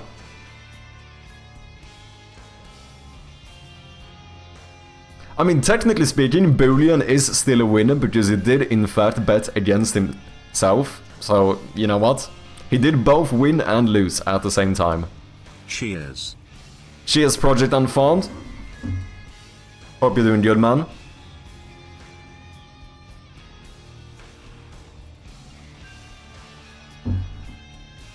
Time to stretch. What do you think about the idea of a PUBG plus Binding of Isaac mashup? How would that work? Wait, do you mean like a first-person roguelite where you go through rooms but you shoot shit with guns? Is that kind of what you're thinking? You're only as good as your last marble.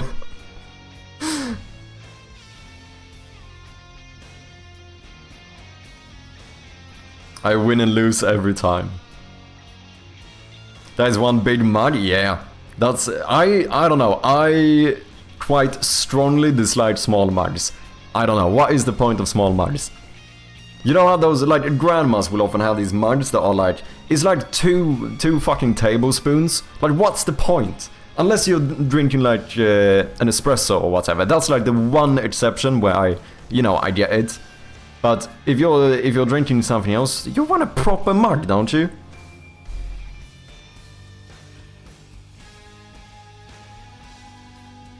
Boolean, you're basically shredding his chat.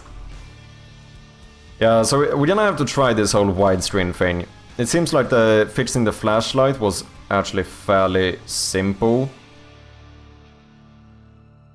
But I do need to make sure it doesn't get stretched and stuff. Oh, we should see if I can sort out... Let's see, we have this system canvas as well. Oh yeah, another thing I was going to say before that I'm a little bit worried about. As I said, the demo actually ended up being a bit longer than I thought it would be. Right now, I think we are at like 30 minutes plus. I'm getting a little bit scared there, where if the game is about 30 minutes long, and especially if we have puzzles where people might get stuck, maybe it wouldn't have been that bad to implement a save system. But I am a little bit like, obviously we haven't properly implemented the save system, so that might end up being a bit of work. Like the base save system is basically in here, but that would require a bit of playtesting to make sure everything works. Because the thing is that originally the plan was basically for the demo to be maybe around 15 minutes. And for a 15-minute demo, I kind of feel like having a save system is a little bit... You know, you could have it, you could not have it. I don't feel like it matters that much. But 30 minutes and possibly puzzles where you might get stuck.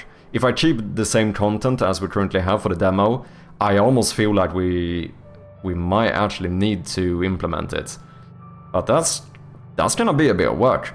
We have the stuff sorted for most of the items you collect, so that those get saved as collected, but they don't get saved into your inventory, but that would be fairly simple to sort out. We have the save system working for what room you are currently in, but there's also a few other like variables and objects and stuff that we would need to save.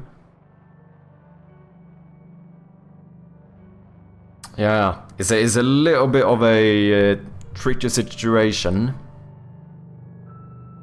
No, more like Binding of Isaac, but the deeper you go, the more likely you are to run into hostile players, and if you go slow, you die to the environment.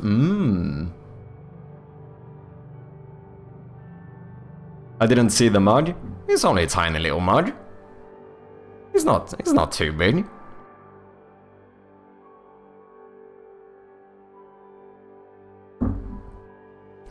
I have cake, I am actually the one and only winner. Not unless it's a sandwich cake. That's the actual one and only winner. Wait, you don't have a save system? So we have implemented the save system for the full game, but it's not like finished either. Like a lot of like the base systems is in there, but I haven't like even for the playtesting of the full game, I did not have the save system enabled.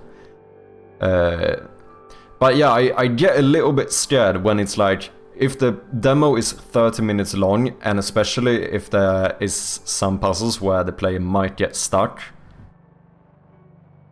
I almost feel like we need to save progress, but fucking hell, I also only have 6 days left, do you know what I mean? I'm starting to feel like maybe I rushed into this a little bit, but we'll see, we'll see. We might be fine. We'll sort something out. Let's not go into full panic mode here.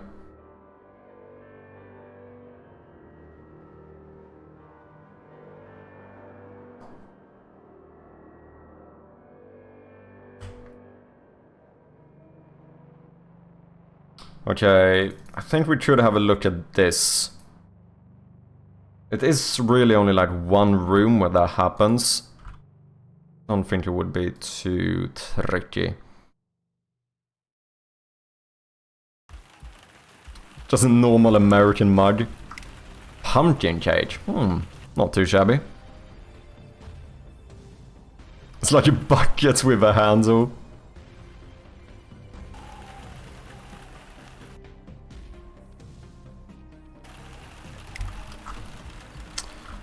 First garage. Because this is the issue currently. It's not like a... Oh shit.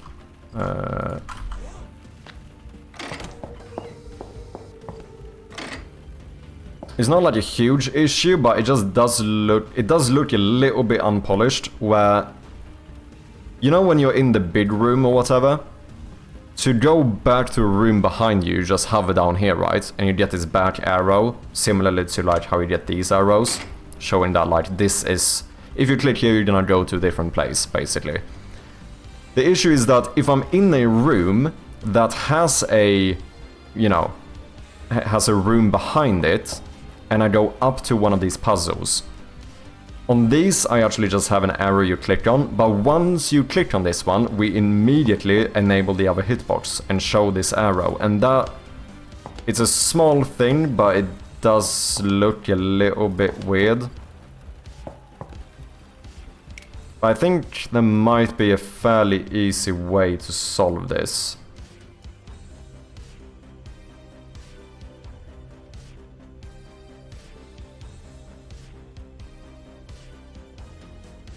Just don't sleep, true. That might be what we end up doing. Yeah, I don't know, what do you guys think? 30 minutes, and especially considering that people might get stuck. There is one puzzle. Most people have gotten through it, but I think about 25% of players, keep in mind, rather small testing pool, but still, 25% of players so far have gotten like proper stuck on that puzzle.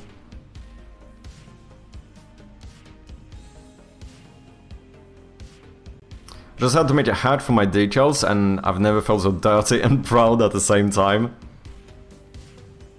If you need me to test something, I can send me a Discord PM. I'm gonna focus on something real quick, be right back. No worries, Chantros, I'll sort out a playtest chief for you later, man. I don't think at all I've got the IQ equivalent of the temperature of a cold room. How complex is your game state? I mean, it does become a little bit complex because there are a fair amount of things that we need to save. Some things are really simple and already implemented, as for example, like if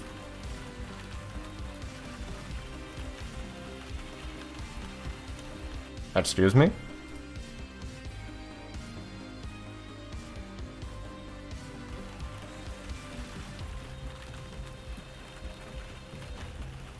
Well, that's a bit weird.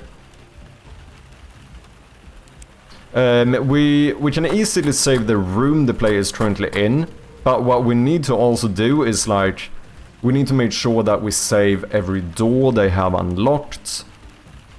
For example, like, you know, if they have opened certain, like anything that can be unlocked, we would have to save. Also, we would have to actually save the inventory. I do save the items you pick up, so like, you know, if I would go into the garage again, like if I would pick up this battery and then reload the game with the save system, then that would be that one would be gone, but you wouldn't actually have it in your inventory, which obviously is a problem. Maybe make a shortcut addition. If pressing Alt, for example, you can navigate through the location, otherwise clickable stuff would be highlighted. Wait, a shortcut addition. If pressing Alt, for example, you can navigate through the location, otherwise clickable stuff will be highlighted. If Alt clicked, only movement words, and you don't have to go down as far as different field words. I am not fully following here.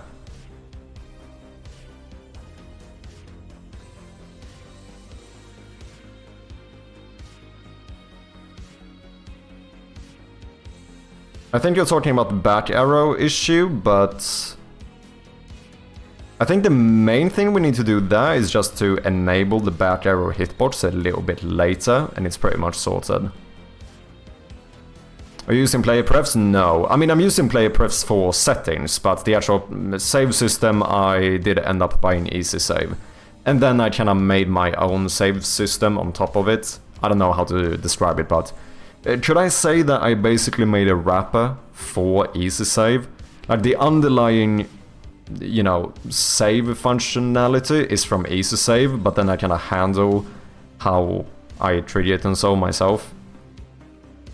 I mean, the items, current room, that's for sure, but what about progress flags? Yeah, there are a few of those that does need to be saved as well. So that's what I mean, like, I definitely don't think that implementing a fully functional, polished save system for the demo is something I'm gonna do in like one evening. A lot of it is done. A lot of like the base logic for saving is done, but I would need to go through and make sure to find every little thing that also needs to be saved, you know? Like all the like components to save the things are basically sorted, but the actual, you know, actually adding that component to all of the objects is something I still need to do. And obviously it's fairly important that I don't miss something, because it's very possible that you can end up soft-locking someone.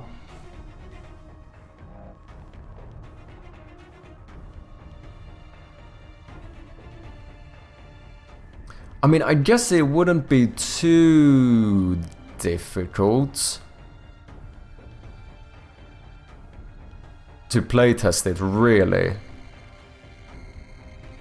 Because, like, almost all values will be saved individually, so if I set up everything that needs to be saved, all I really need to do is play through the entire game and then reload it and make sure that I can still walk everywhere I've been, I have all the items I need, etc, etc. But obviously, you never know, there might be some weird edge case somewhere.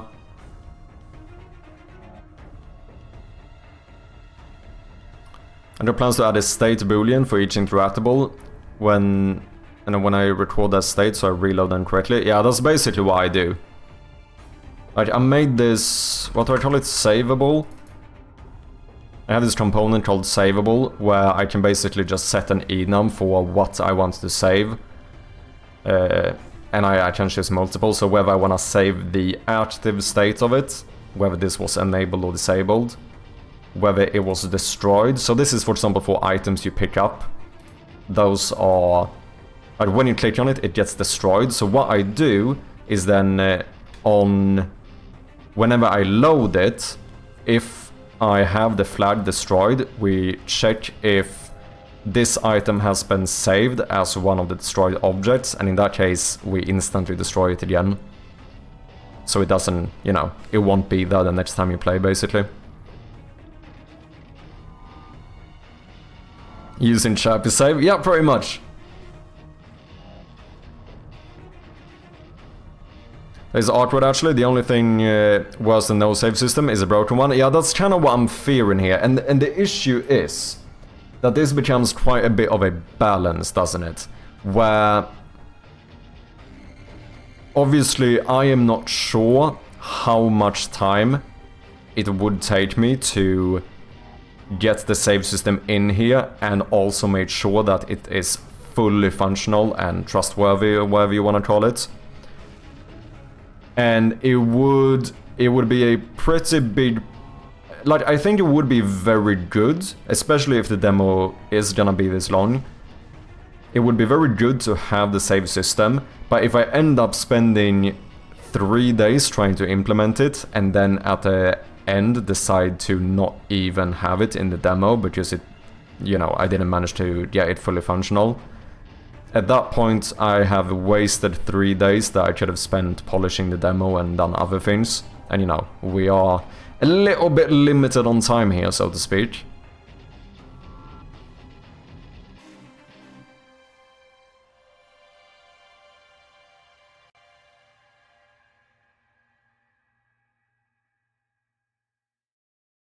I'll try to rephrase. The idea is if you press an extra button, you disable all the clickable items in the scene and only fields that you move from into other scenes are clickable. Don't know if that's something easy to be done, so maybe it would be overkill to implement. Yeah, and I don't think it would be that intuitive for the player, but just then...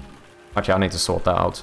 Basically, they need to understand when they want to toggle that one.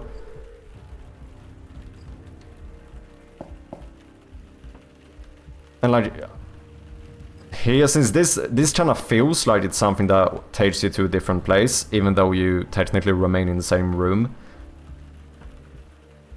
And if they decide to not toggle that, then we would still have this issue.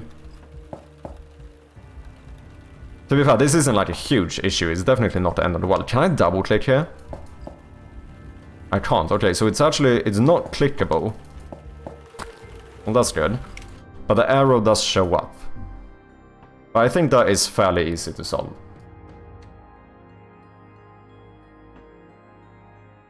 That would be... Do I not have like a back arrow controller or some shit? I have that and also trigger batch arrow. This is something I would need to refactor at some point, but oh well. Do we listen to events here? Yeah, puzzle open, puzzle closed. So what do we do? Puzzle opened, hitbox raycast target false. When you close the puzzle, you set it to, yeah, if the room manager, if the current room has a back door, then that will end up being true. Basically, we just need to delay this. That is really all I need to do. Now I'm kind of thinking, do I have another issue? Can I... No, because as soon as you click on that one, you go into the transition state. I was thinking if you can, like, interact with other things while going up to a puzzle. Like, can I open this box? No, I can't. So that's fine. But yeah, I think all I really need to do is add a slight delay here.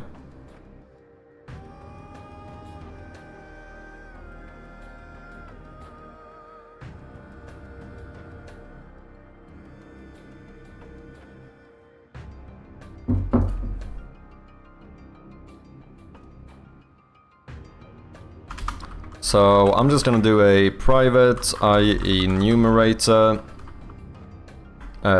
called on your room.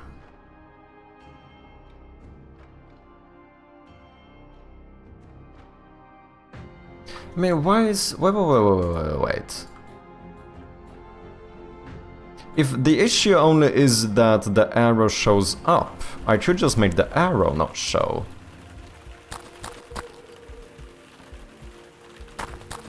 Yeah, because now I show arrows during transitions. Technically, I don't need to do that. Maybe that's why I should fix this instead. Because even if that one is enabled immediately, you won't be able to click on it anyway, since you're not in the... game state or whatever. So maybe this actually is a cursor problem.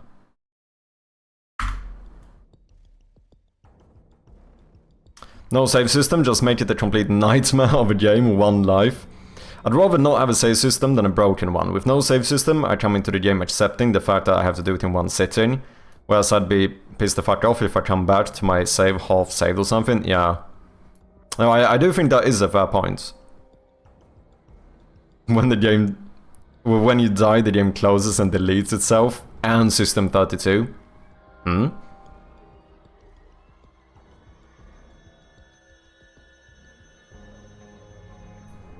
What is the issue? The issue are random people from the internet gaslighting him? No.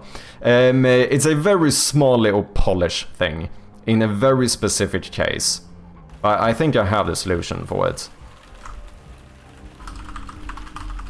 Basically, the problem is that this arrow here shows up when I click on this one.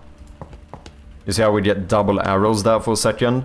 Because it like prematurely shows the arrow to walk out of this room, even though you can't click on that hitbox anyway. So I thought I would just disable the hitbox and stuff and make sure that one doesn't get enabled until, you know, we have completely gone away from the puzzle. But really, I still can't click on it. So the issue more so is just that I'm showing the arrow. So I actually think this is a cursor problem more so than a back arrow hitbox problem, if that makes sense. Because I have something here where...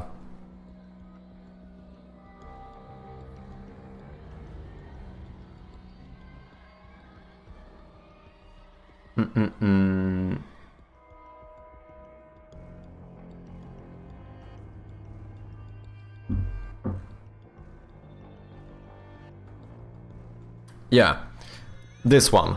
Check whether to show directional arrows at this very moment. I think this function might be the problem. Yeah, because I say that I should show arrows during transitions, but why is that? If I can't click on them, why should I show them? I think this is all I need to check. There's no reason to show them during a transition.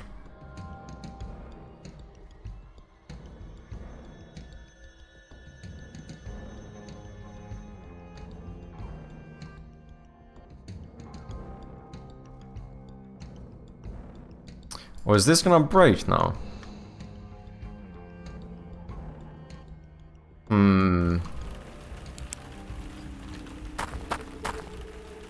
Well, that's fine. Okay, what if I keep my cursor here? Okay, now you don't show. That's an issue. That is an issue. Now it doesn't get enabled until I go away and back. I do suppose you would get enabled if I turn the flashlight off and on. You do. So the highlighted state is correct. Really, we just need to check when we go back into gameplay.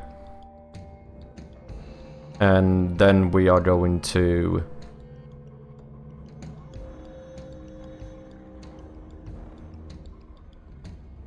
Just wait, what actually triggers this now? I'm a bit confused here. Show cursor. If directional arrows are enabled, and check whether to show directional arrows at this very moment.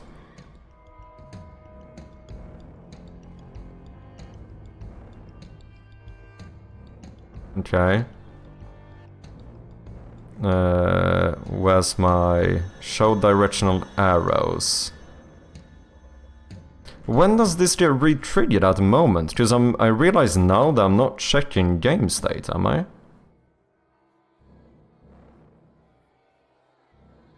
This is demo panic, yep. Have you already branched the demo? No. Branched? Wait, I don't work with branches, man. I've been on the same one for like 5 months or something.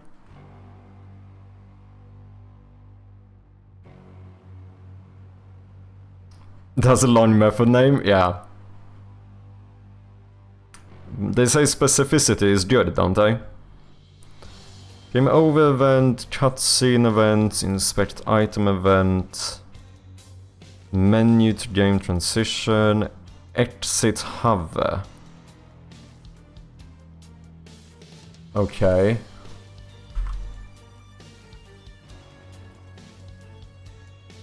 Yeah, and now when you check this, that is going to return false, so you don't do this.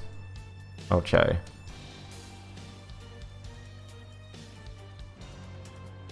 Okay, that's an issue. That is an issue.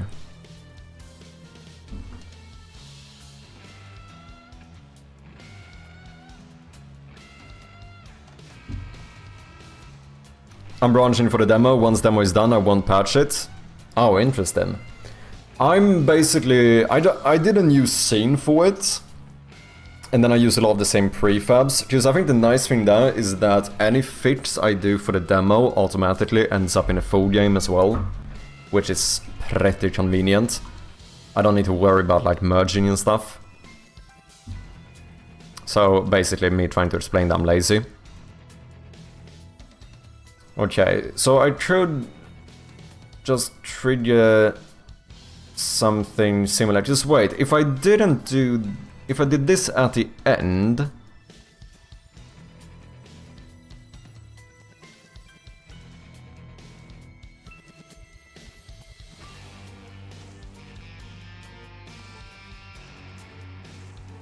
the fuck is directional arrows enabled? What are you? When does that change? Do I even use that? What's the point of this?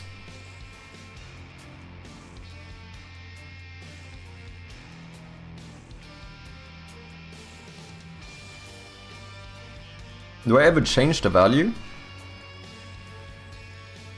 I don't think I need that one. Oh no, I set it here, right. Fair enough. I don't want to focus on making a demo pretty when the main game isn't finished yet. Welcome in gamedev, how you doing? Refactoring time. We'll see about that.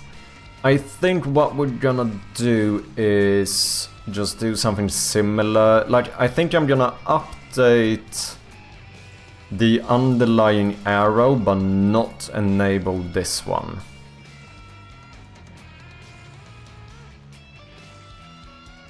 So basically... Oh wait, directional arrows into... No, that one I do want to do. I don't want to enable the parents. Yeah, the underlying one should always update, which is... Yeah, it already does. That's why the flashlight was fine. So I actually think we can keep it this way. The only other thing we need to do... Because technically speaking, the arrow that we show does update in the background. Like, it doesn't show here now, but technically that's just because the parent object is disabled. If I would toggle the flashlight on and off, we do in fact have the arrow enabled. So all we really need to do is to basically make it check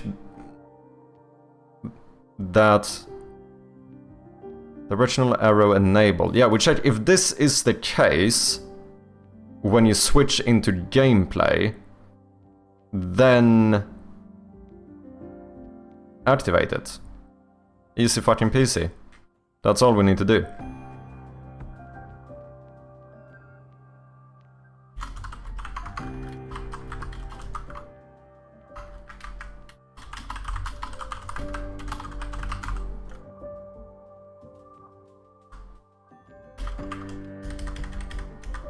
I'm gonna subscribe and unsubscribe to this event.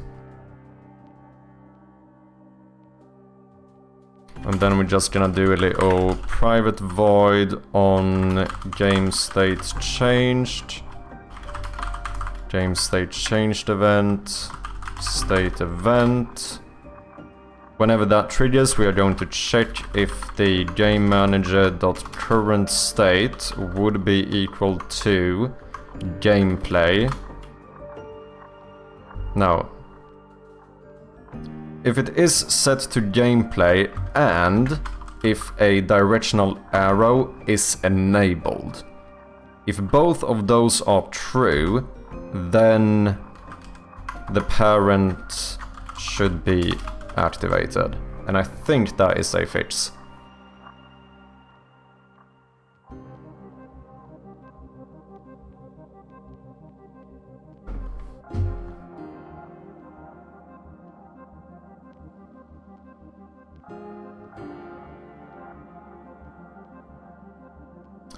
In a crap mood, sorry to hear that, man, just working late today. Fair enough. I hope you end up feeling better, Ginger.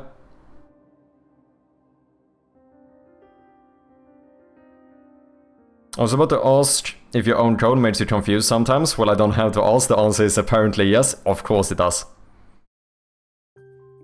I'm afraid to ask why delay is multiplied by 2.4f inside a method. Where did I do that? No, I add 2.4. Okay, let me see if I can probably figure out why I do this. So where do I start this one? Oh, on game over. So the delay is the... I have different delays depending on how you manage to hit game over. So that is what I pass in. And then I wait an extra 2.4 seconds before I enable the cursor.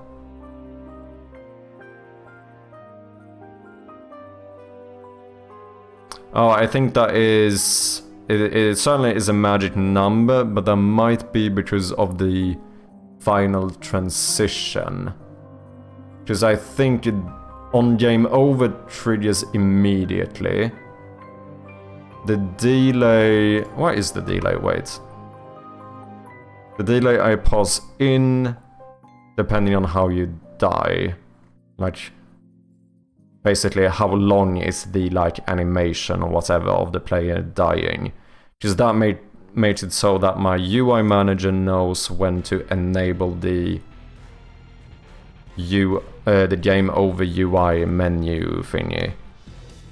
So the reason why I add an extra 2.4 seconds here is so that you will have something to ask about. Yeah, and that is where we're gonna end that. I do it because it works. I probably had a good reason.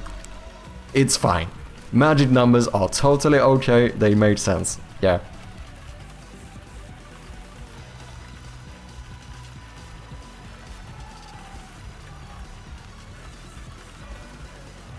Large evening family stuff. No worries, Mrs. Zombie. Okay, so that kinda works. But we do still have the cursor enabled as well. So that's an issue. I'm just gonna copy paste code because I cannot be bothered. What do I do here? Oh shit, technically I need to do all of these.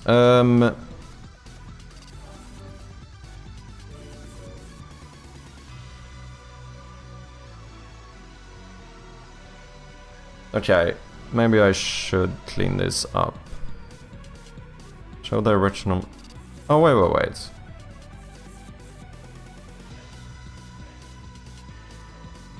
What the fuck do I use this one for then?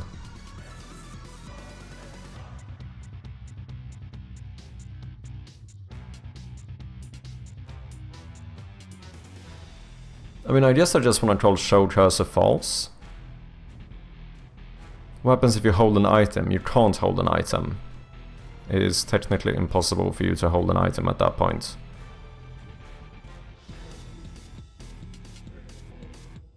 Okay.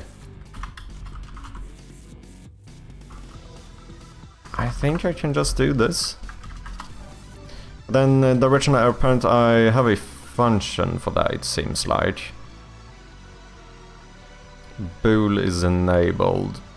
Yeah, so I should probably use that one. I should probably move the cursor code in there as well. Didn't I? Okay, I'm not gonna worry about that right now. We are not at the point where perfect code is what matters.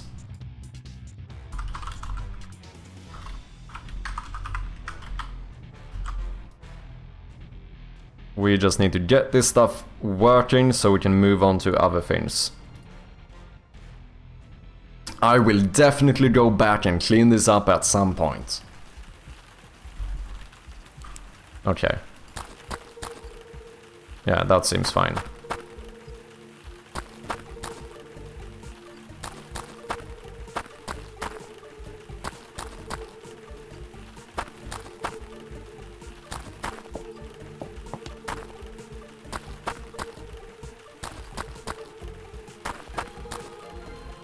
That does look good to me. Let's see if it works with the puzzle stuff as well.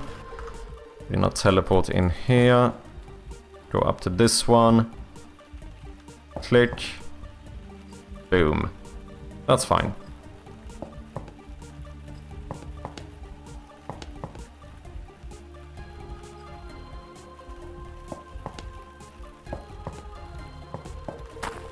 That delay feels kinda long.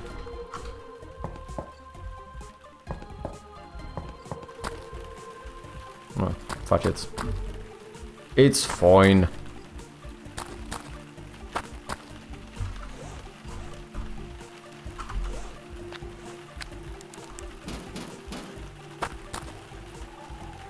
Famous last words. We trust you. Hope you're doing good, Lewis. Off good to see you, man. There is no such thing as perfect code. Is that true? I feel like you could... Why do I look so short? I feel like you could make an argument that you could have perfect code. Of course it becomes a matter of definitions instead, right? It's like how do you define perfect code? Because you could argue that... I mean, some people would probably could potentially make the argument that if it works, it's perfect. Otherwise, I guess perfect would mean like the objectively best way to do it. But even then, generally speaking, I do suppose that like, I feel like you could make the argument that there is such a thing as perfect code. I don't know whether that's, depending on your definition, whether it's something you should strive for. Whether that's like a necessary thing to strive for, but...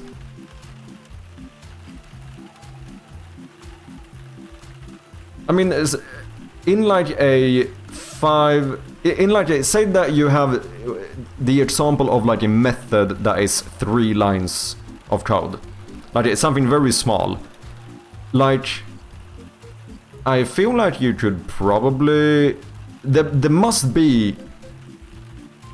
Of course you could argue whether we currently know of it or not, but there should be an optimal way to do it, right? Like, shouldn't that be like one...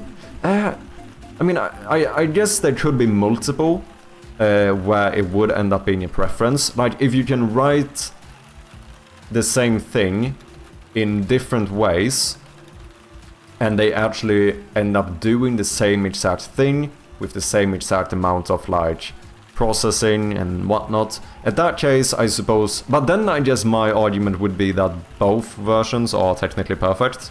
Like, technically speaking, both in would be perfect.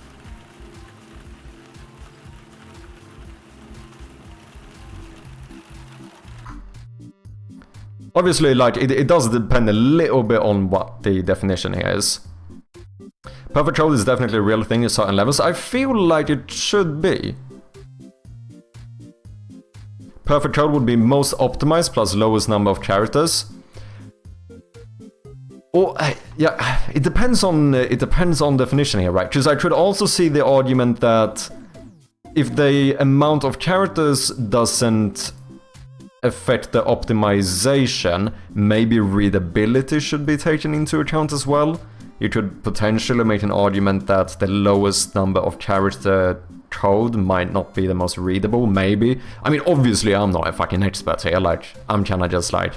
I'm basically just trying to think of this in like a armchair philosophical way.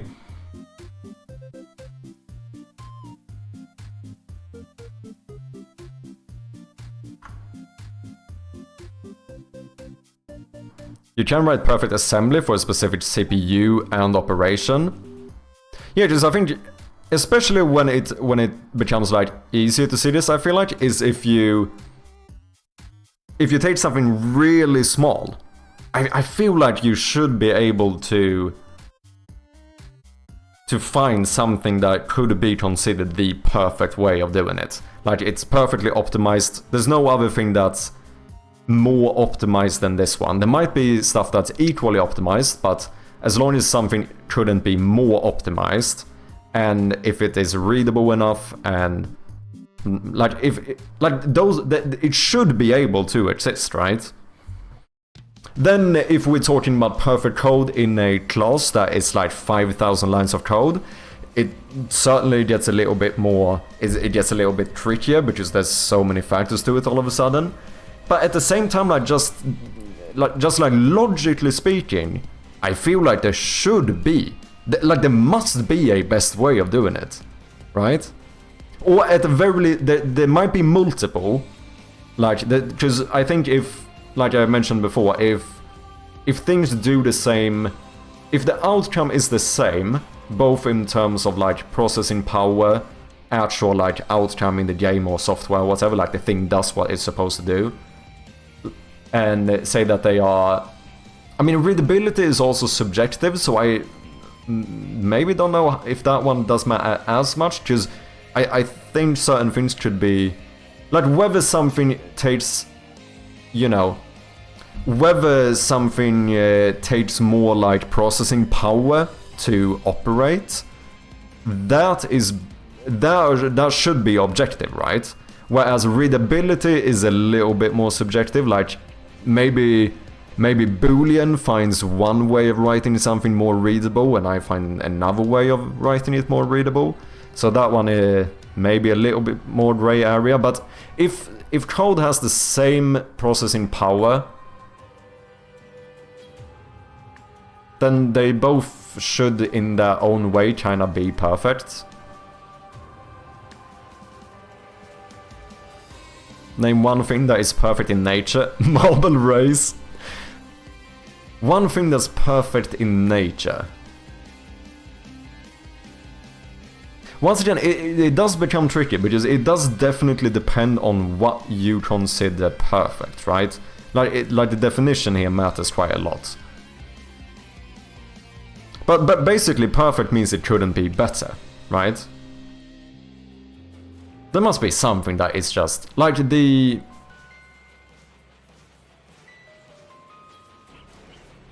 what is something that is perfect? Smörgåstårta. That's a perfect meal. Do you know what I mean? Obviously that is subjective as well. Perfect means has no reason to change. Yeah, I think you could see it that way. Like, if there is no argument for... if you can't come up with an argument for why writing the code in another way would be objectively better, then the code should be perfect, right? There might be places where, you know, it gets a bit more tricky, where there might be like subjective overlapping stuff in there as well.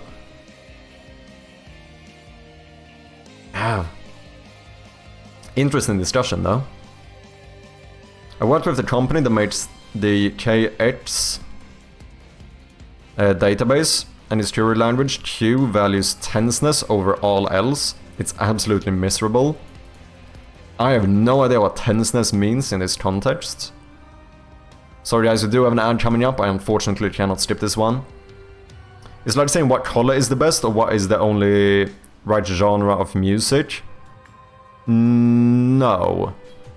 I mean, I think readability is that way, but code in general shouldn't be, because it's you can measure it, right? Like, if we're talking about optimization, something, then there must be a perfect way of writing. Like the thing, I assume that the thing that takes the least amount of like operational processing, or whatever the fuck you call it, I'm not a computer scientist, like that must be the best way of, like, if we only focus on optimization, that must be the best way of doing it, right? And the best way, if there is a best way, that must be the perfect way, wouldn't it be? Meister Tunek, thank you very much for the follow, man.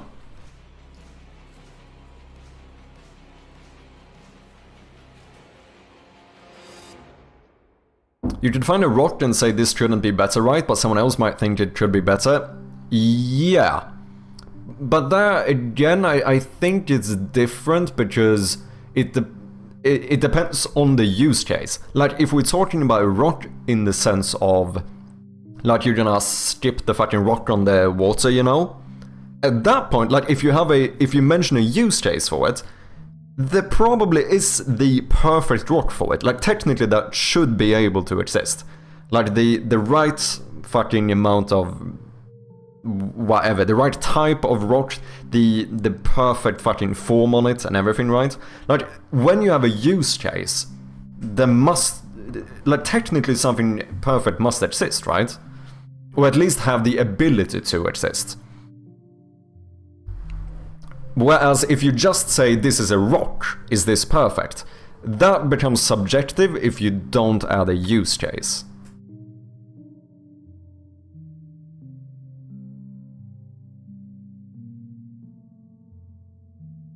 The rock could be flat and you could be next to a big lake. Yeah, like if you have a use case for it, there could certainly be a... there could be a perfect rock as well.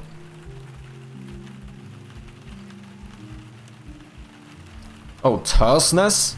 Mobile autocorrect? Well, that's fucking even worse, because I have no... at least tenseness, I know what it means. What the fuck is terseness? The use of few words to say something. Sometimes in a way that seems rude or unfriendly. He answered with uncharacteristic terseness. Yes to both. Interesting. I don't think I've heard this. He now believes that terseness was to avoid giving themselves away. Similarly, terseness can come across as rudeness. Characterized by terseness. Okay, so it's basically... it is basically few-wordedness. If I'm gonna say it as like a little bit more of a 5-year-old. It's kind of like few-wordedness. Agreed on the optimization point? I think so. Like if you as soon as you add a use case, I think perfection must exist. Ads should be over. Welcome back, guys. Then we are talking about perfectly optimized code, but not perfect code. There is much more to code, like readability. Yeah, I think readability definitely gets more tricky. You could argue that there is subjective perfect code, readability-wise, but readability in itself is subjective, so it cannot be objectively perfect, because someone else could always disagree with you there, right? Ease of scaling, that one is a little bit trickier. That is more of a gray area, because like I feel like there is code that is objectively worse at scaling, right? But at the same time, there might be code that you subjectively think is easier for you to scale. So that one is a little bit gray area. Like in the game jam version, I had like 18 singletons that all called each other directly. That was like, the coupling was insane. Like that is, I feel like it's fair to say that that is objectively less scalable. However, when it comes to since you said ease of scaling, yeah, that one is tricky. That one has some subjectivity to it. But to be fair, once again, I feel like the main thing that we can say is that it very much depends on the use case. Like as soon as you add a use case to something, I feel like perfection must exist. Unless it is something that is inherently subjective. Right? Like if you're talking about beauty, that could never be perfect, because it's always going to be subjective. But in the example of optimized code, that is like objectively measurable, right? So in that case, perfection must exist. Yeah, subjectively it's impossible to say anything is truly perfect, yeah. Objectively you can argue nothing is perfect.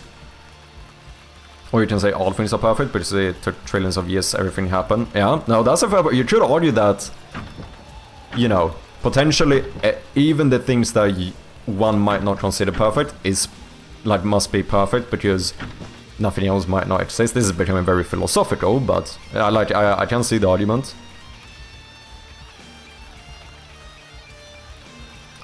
When it comes to code, the question is this code a means to end, or is this code for the sake of code?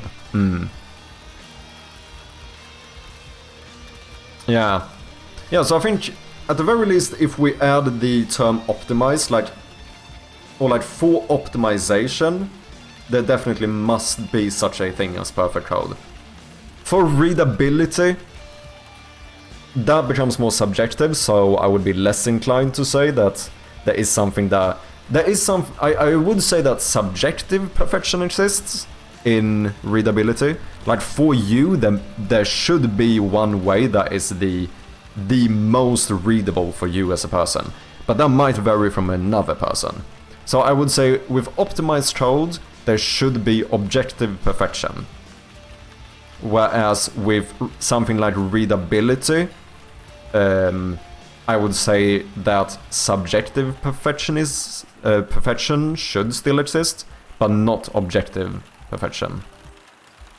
Does that seem reasonable? I feel like it is. I feel like that's a pretty... I feel like that makes sense.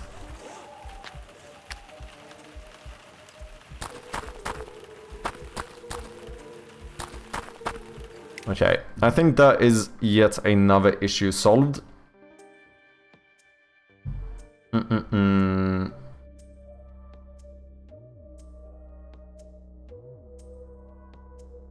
Oh shit, we left the bathwater up in the background. 2,000 bottles, let's go.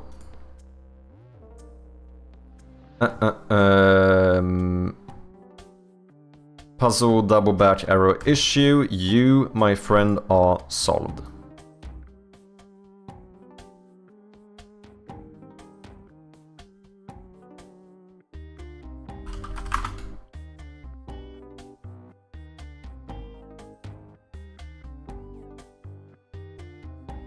Okay, I'm gonna try to make an update relatively soon so I can send this to a few more playtesters. Might try to do an update this weekend.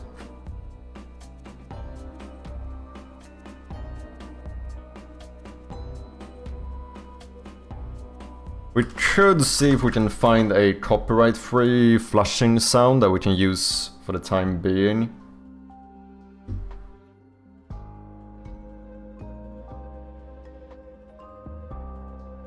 Because, I mean, it is a little bit funny, but I do get it. But, literally speaking, being able to flush the toilet is one of the most requested features in the game at the moment. I don't think we have a recorded sound effect of it yet, but we can always see if we can get a... We can manage to find a public domain one we can use.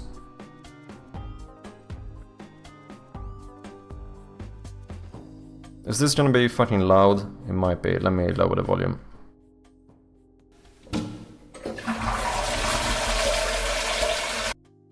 Really long, but I guess I could just cut it short, I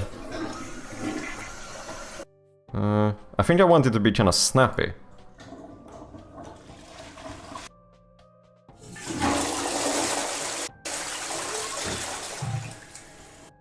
But something like that, and maybe we kind of fade it out. Potentially.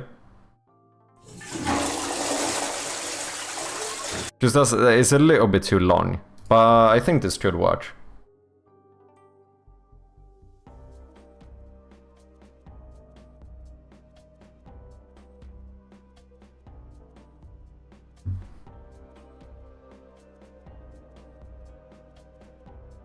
Okay, so we're gonna sort this out.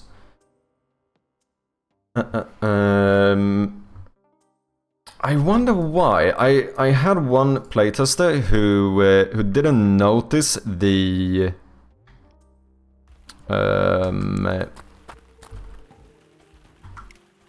indicator that you have a room behind you. And I'm kind of wondering if this could be an issue with monitors.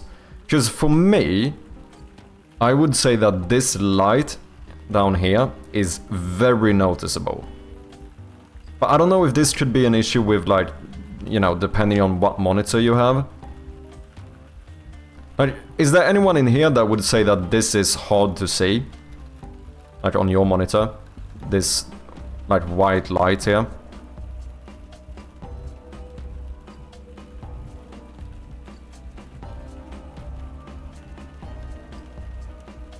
Can my toilet be in the game? I can record.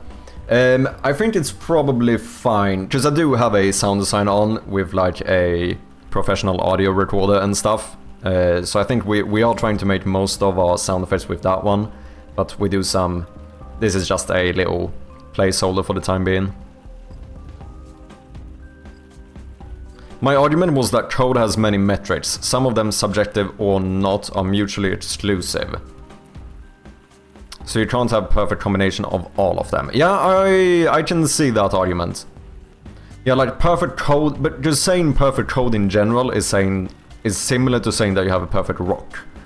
And that is difficult to say. It's only when you... I feel like perfection can truly only exist when you specify a specific use case. So for a rock, that might be something like... You're gonna skip it on water.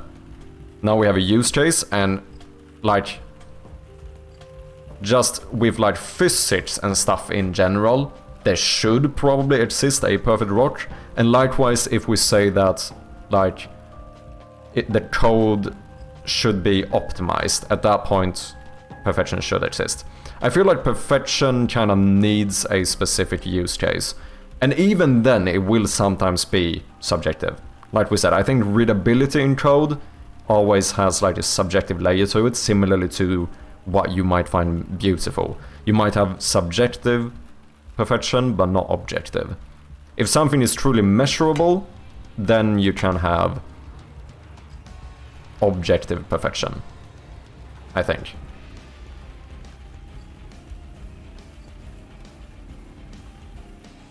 If you want optimized code, look no further than demo scene. True. Looks fine on both my monitors? Okay.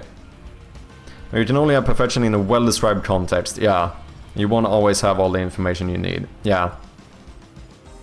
I feel like if you define a use case, then either objective or subjective perfection must exist. It doesn't have to be a use case specifically though. Like, yeah, it's kind of like you said, Grievance. Like, it has to be... Yeah, it needs context. Yeah, it needs a, like, well-described context. And if that context is... Well, then the issue becomes if the context is too big. Okay, if it has a well-described singular context, like, then perfection should exist, whether subjective or objective. Okay, so it looks fine on your monitors. It looks fine on all of mine as well, but I wonder if this could be something where... I don't know, I don't think I have like OLED or whatever. I don't know about you, Frostcore. Like, if someone has one of those monitors that might display black colors in a different manner, maybe that messes this up and makes it less obvious. Because the playtester in question even sent me a screenshot. But the ironic thing is that on that screenshot, I find it very noticeable. But to be very clear, that is not me trying to say that the playtester like is incorrect whatever. It's more so that I think it's possible that this could be depending on what type of monitor you have. Only if the use case is specific enough. What's the best car to win a race? Yeah, good point. I don't know, what's the track, who's driving, what's the weather going to be, etc. Yeah, no, that's a good point.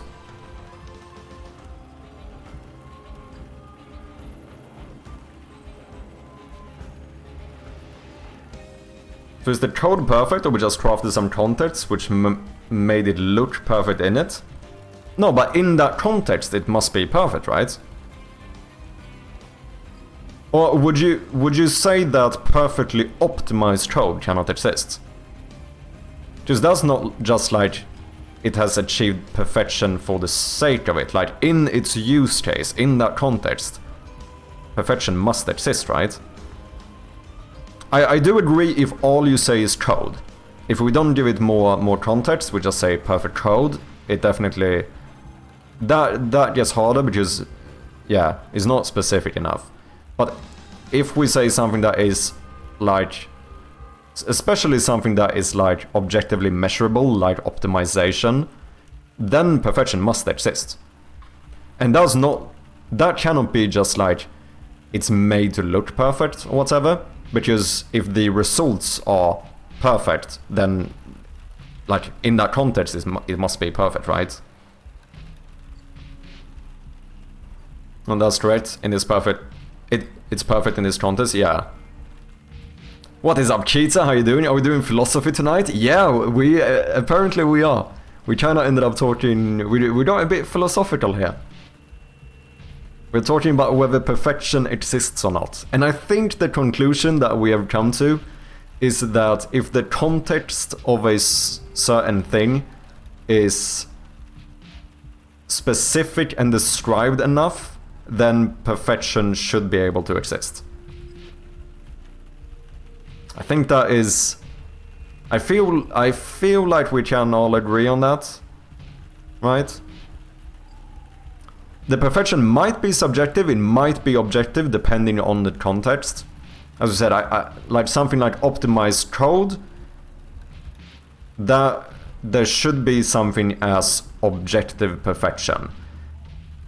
But for something like what you consider beautiful, there might be a perfection for you, but that would end up being subjective. Moriesta, what is up, Amises? How you doing, man? Good to see ya. You can have perfection, but you have to describe the qualifiers on a case-by-case basis, yeah. Fucking interesting topic, though, to be honest.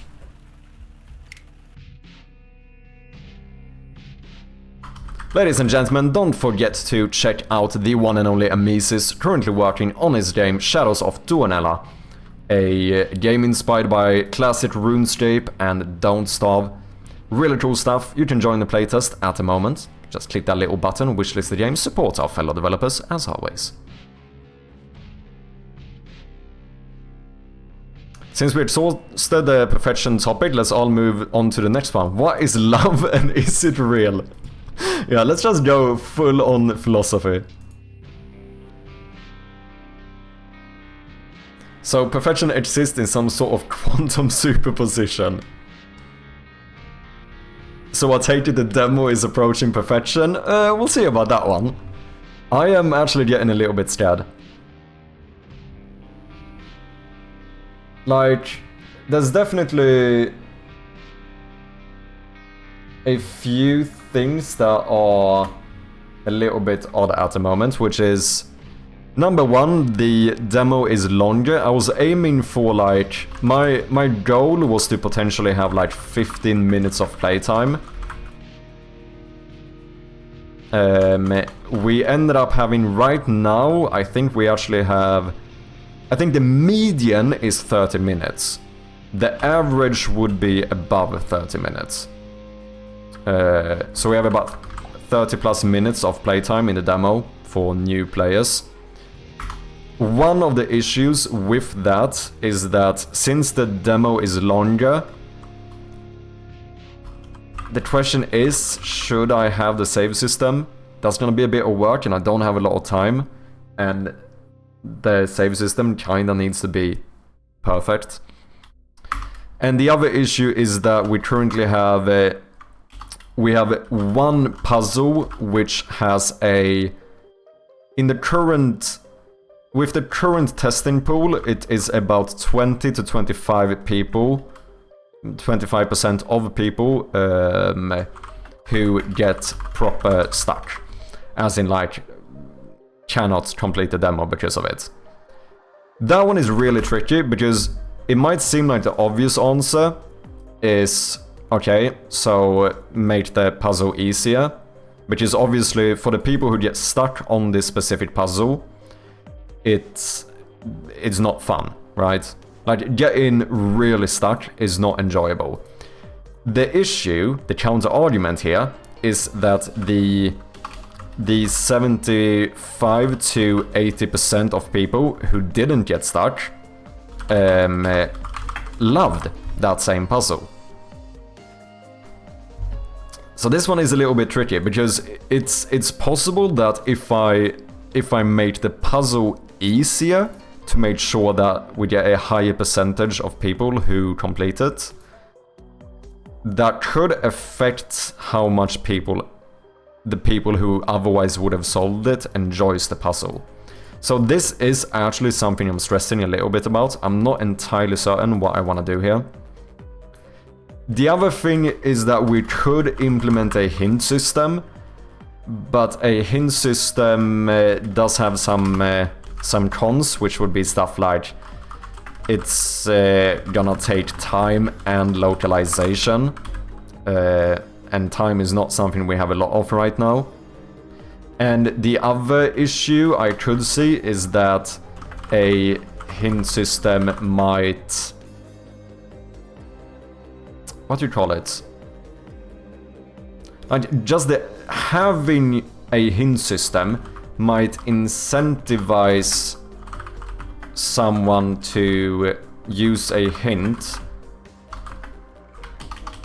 when they otherwise would have solved it themselves and had a more rewarding experience.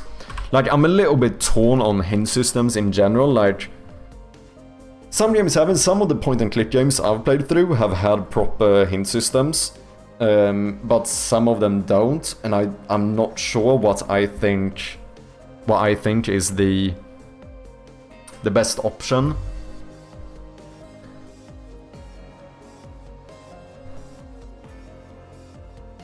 Yeah, I don't know.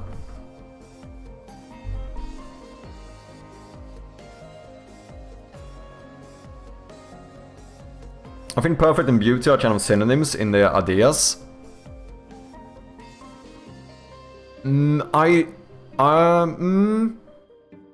Yeah, similar, but I wouldn't consider them the same. Because I would argue that I could consider something to be kind of beautiful. Like, that is kind of beautiful. It's not like amazing, but it's definitely not ugly. Like, it's relatively beautiful. However, something being kind of perfect is an oxymoron, right? Like, that is a contradictory statement. So I feel like I would say that the way we use, for example, the word beautiful is not as extreme as the word, but just perfect is an extreme state, right? Is it something that's objectively there, or is it just human perception? Yeah, here I do disagree, because if it is in a use case which is completely measurable for the results you're looking for, then objective perfection must exist, right?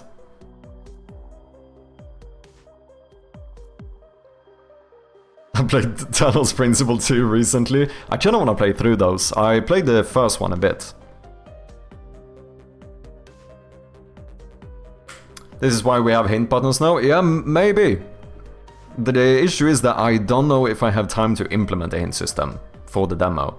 Because obviously we are in a little bit of crunch time here. We have 6 days to go, and I think implementing a hint system doesn't necessarily have to be that difficult.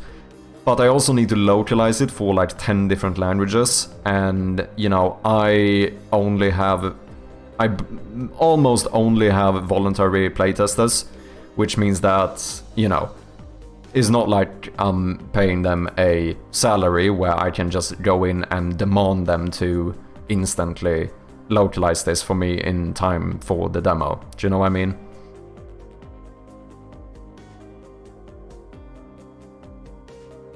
Can't wait to try the demo, mate. Cheers, Clutch. Thank you very much. I truly hope you do enjoy it. Is that game jam version still available to download somewhere? You can't download it, but you can play it in the browser. This is the old game jam version.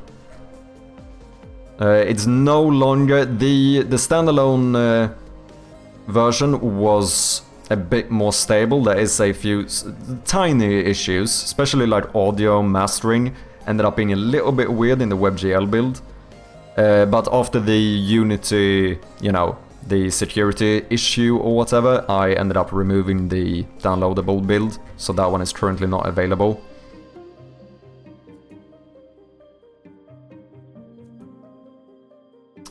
Yeah, I don't know.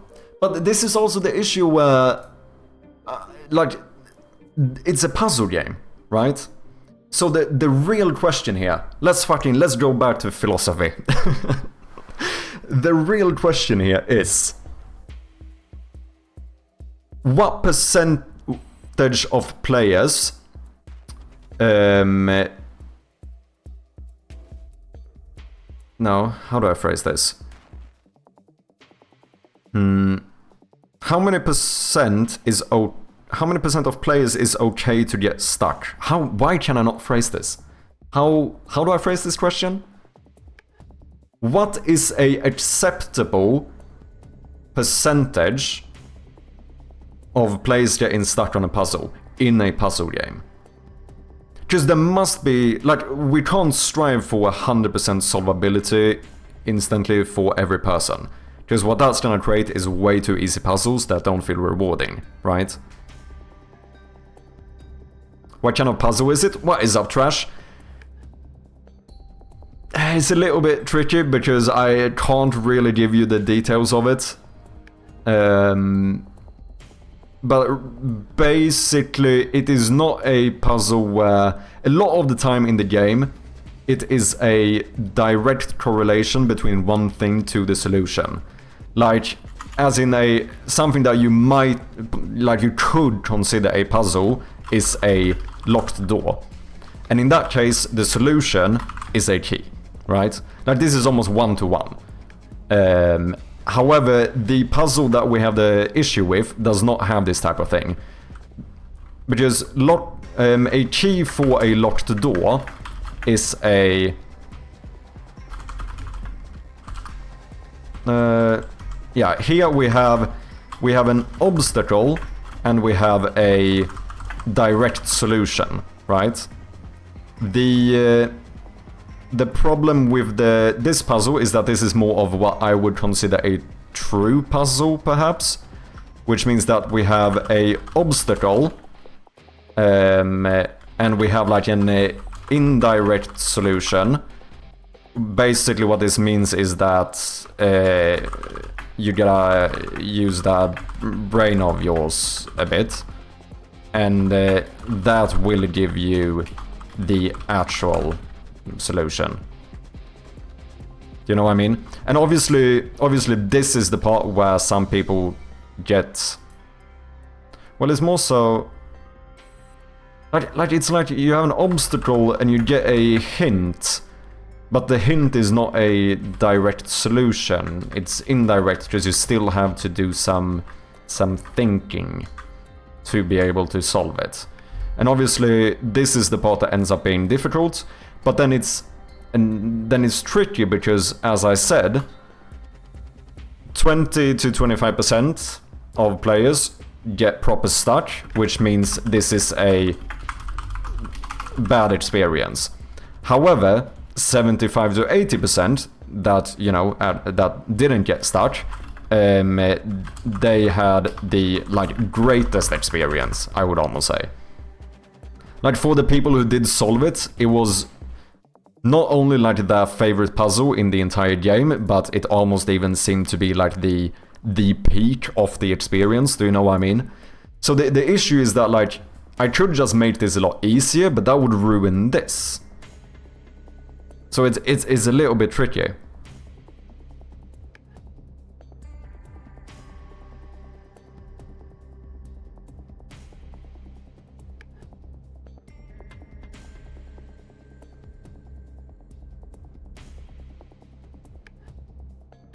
I want to check for you on ultra-wide monitor. Not sure if you tested those resolutions. Oh, yeah, I think I probably set it up in a similar way there. But no, it's, as far as I'm aware, it's not tested.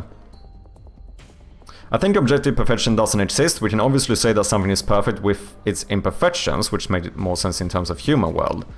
But why... In the sense of, if I specify a use case or a context that's specific enough, would you still not say, like, optimized code? Do you not think there is such a thing as the perfectly optimized code? Basically just that you couldn't write code that uses less processing power? That must exist, right? Like, just logically, you must have the functionality to make it the best way, right? And that would be since that is directly measurable, it must be objective perfection, wouldn't it?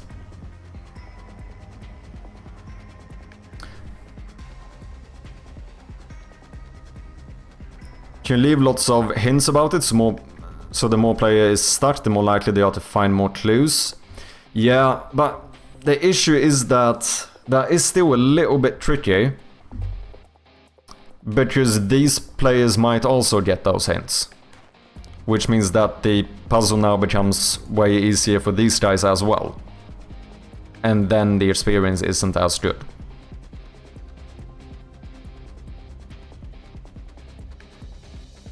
Can't you add a visual hint? Then you wouldn't need loads of localization.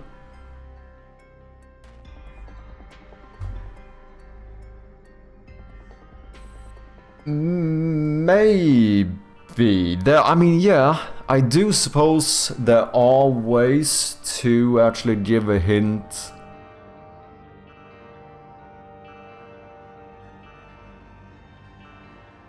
With a visual element to it, potentially. I'm still a little bit iffy on hint systems in general. Like, I don't know if... Because the main issue for me is that whenever you end up using a hint, it kinda fucks the experience a bit, doesn't it? Then of course, now we're kinda reaching for perfection, I suppose, you know, on topic. Because it is always gonna be difficult making sure that everyone has the ability to get through it in a way that is rewarding. For release quality of life, you might want to add an easy or hard mode to this. Silent Hill F, for example, has different difficult options for the combat and puzzles. Yeah, maybe. Ironically, I'm not a huge fan of difficulty options, but, you know, as a accessibility thing, it does make sense. And it would be pretty easy. It would actually be pretty easy to set up a... Because for this, I think there is like one place in the game where I need to tweak one thing to make this very easy. So maybe.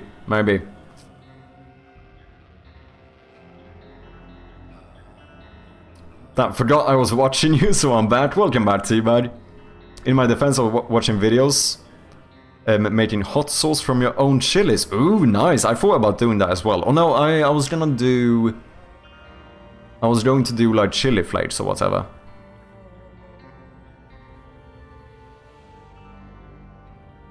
For me it does. I never ever use hints. Yeah, I am the type of person who is rather stuck for like 1.5 hours, even longer. Like, if I, in general, enjoy the game, my patience is very high. Like, I will almost to, like, a masochist extent, like, just fucking keep on trying until it finally clicks or whatever. However, I very much understand that most people might not be like that. Like, I think, you know, people have different limits as to when they would give up. Wasted 4 hours making trim pieces for my damn castle just to end up not liking them. Damn. Sorry to hear that, man. I guess you learned something though. Always look on the bright side of life. Toxic positivity, let's fucking go. Now, how would you ever determine that something is perfect in its execution? Sure, you would say that your C# runs the best that it does. Or does it? What if there's a new compiler or a new way and now it's more efficient? Well, then that was always the perfect one. If something is more efficient, if something could be more efficient, then the first thing wasn't actually perfect. And you can certainly make the argument that, you know, that was false then because maybe you did think it was perfect.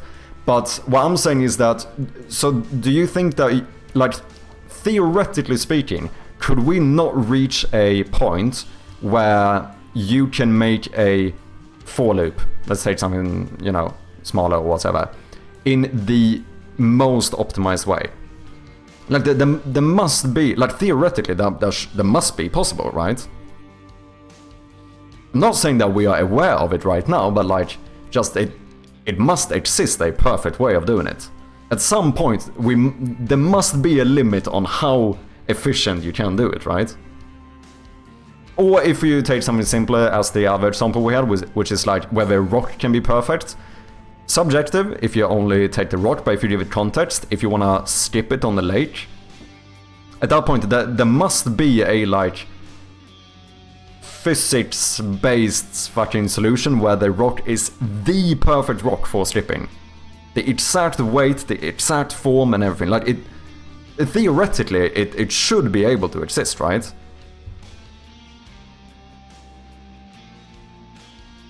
But with the experience, yes, but it's that or players are uninstalling when they get stuck. Yeah, just that is the issue. That I do agree with. I think maybe we need to do easy mode, but yeah. So I guess, what would that be?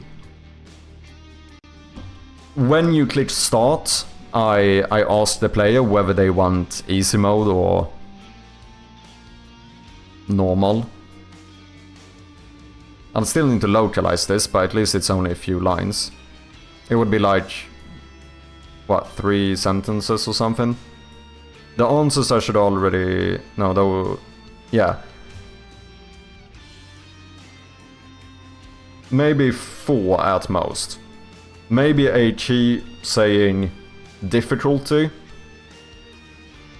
1 saying... like a description, something like... You know, we recommend you playing on normal if you have a lot of experience with puzzle games. Or like, you know, play on easy if you're a noob. I'm joking. Potentially.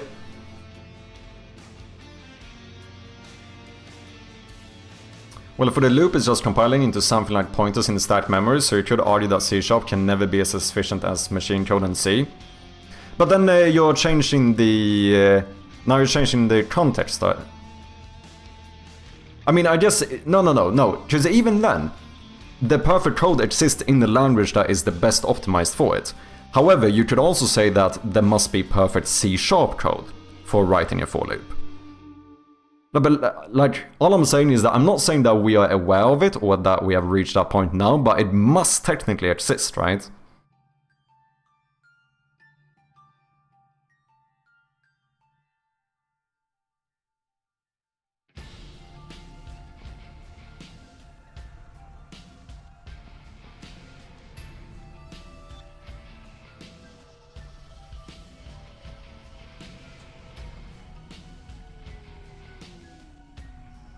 Can you make puzzles easier overall and include some optional harder puzzles? Yeah. For the demo, it does change things though. Because at some point you will inevitably reach the ending, and what if a big portion of those who would have solved this puzzle actually do the easy stuff first and ends up reaching the ending? I guess they could replay it if they really wanna figure it out.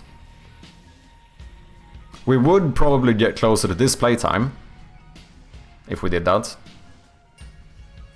If we would make this specific puzzle optional. Like, that would obviously minimize the playtime of the demo. Which, you know, might be good, might be bad. It's fucking difficult, man. Big fan of optional difficulty, but I haven't seen that done much in puzzle games. Yeah. If they want to end the game without seeking to close the loose ends, then shouldn't it be fine? Yes. But the issue is that... like, here I suppose the assumption is that the player knows when it's gonna end. If you don't know where the end will trigger, how do you know whether you are currently on the optional or the main path, kind of thing? Do you know what I mean? It's possible that they might think that they're gonna do this, but then they accidentally finish the... what? What the fuck? Stop. They accidentally finish the game instead. I don't know, there's probably an endpoint where we will reach, but will it be the perfect end, or say actually perfect version somewhere in the process of reaching it? I feel like these are... redundant questions.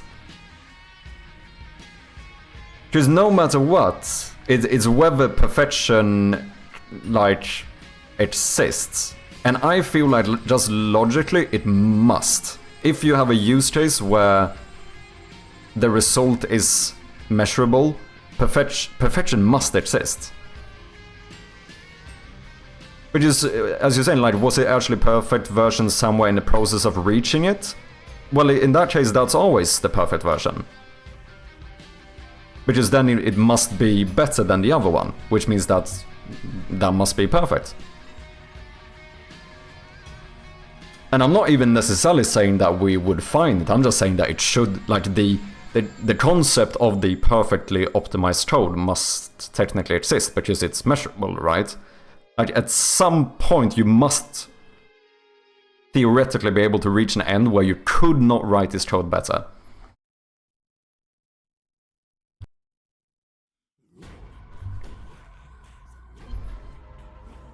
Anyway, what I'm trying to say, I guess you can frame it so that it's very limited thing can be perfect. Yeah, and that is basically what I'm saying. Like,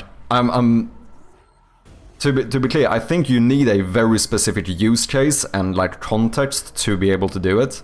But when those things are there, you should be able to find something that is objectively perfect. Profile of those 20% players start is also important to the play such games. That is a good point. I think both of them are less of puzzle game players. Which you could argue potentially means that they are not as much in the target audience. Which means that, you know, those type of players might not be the ones who would buy the game and then leave a bad review. But then it's, at the same time it's tricky, because I also do market the game a lot as a horror game. And I do suppose that a lot of horror games have quite easy puzzles. I mean, I got pretty stumped on a few places in Resident Evil 2, to be fair. Like, I almost got, like, proper stuck for a bit. Now, that was kind of silly, because I was just missing a very simple thing that I had forgotten about, or whatever. But I ran around for quite some time.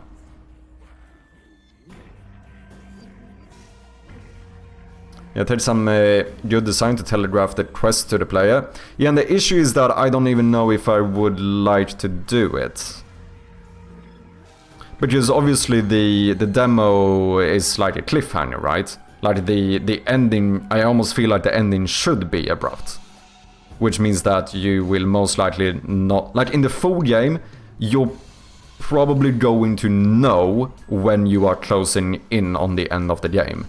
But since the demo ends like 20% in or something, I can't give a perfect solution, because I think that's just a worse ending for a demo.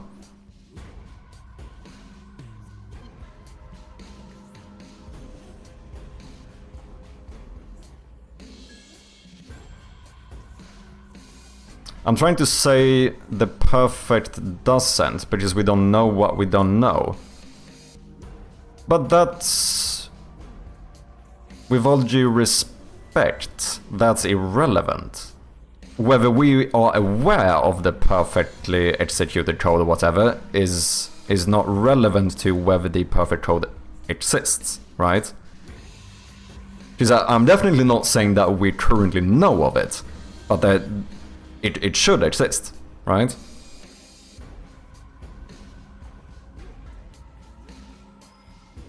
Made some sort of puzzle found counter in the pause menu. Yeah, but they would still end up hitting the end, right? Because when... Like, the issue is that you don't see the end coming. That's basically the issue here. So even if you have a list of the puzzles that you are completing, if you don't know when the end is coming, you can't plan to solve them before the end.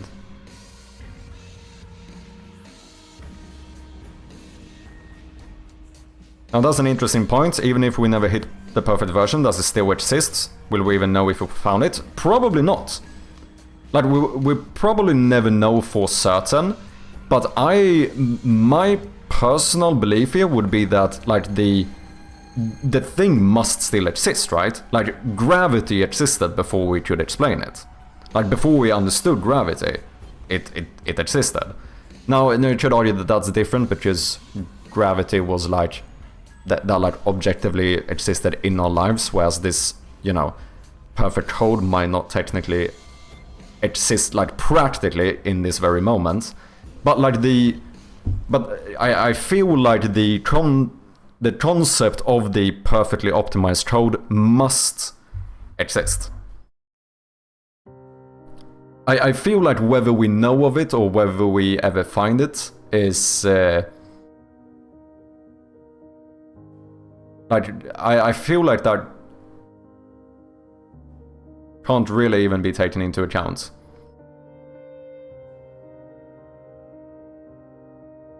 If it's only 2 people, the demo would help you determine if hints are required or no. Maybe. The thing I'm scared about here is, I suppose, the fact that you can leave reviews on the demo. And it wouldn't be great if the way I find out that I need to have hints in the game is that 50 people negatively reviewed the demo. Because that would kinda hurt the demo. I guess that is kind of the issue. But then again, the issue is that, you know, my pool of players also isn't big enough to where I can make like a concrete decision. Just I don't even know if these values are true, right? Like if 5,000 people in the target audience played my game, I don't know if it would remain at 20 to 25%.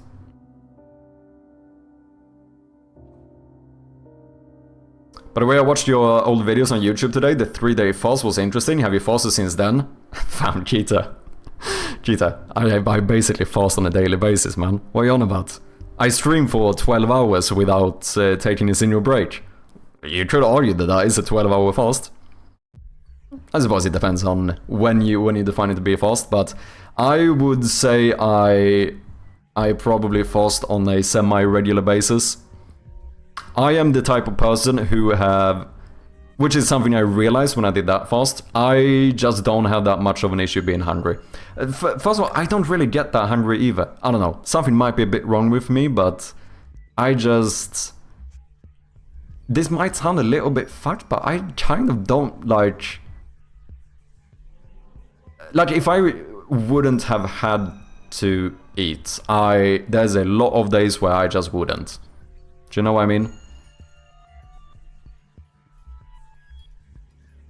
Being hydrated is more important than eating. I probably don't hydrate myself enough either, to be fair. Perfect code exists and it's already Cheers. Included in decimal expansion of pi. Cheers, Jin. Yes, this is perfect hydration. Yes. Yeah, I don't know. That puzzle is a little bit tricky. There certainly are multiple ways of solving it. Like a hint system could be it. A difficulty mode could be it. It's just that you have to consider like the other consequences of implementing these type of systems.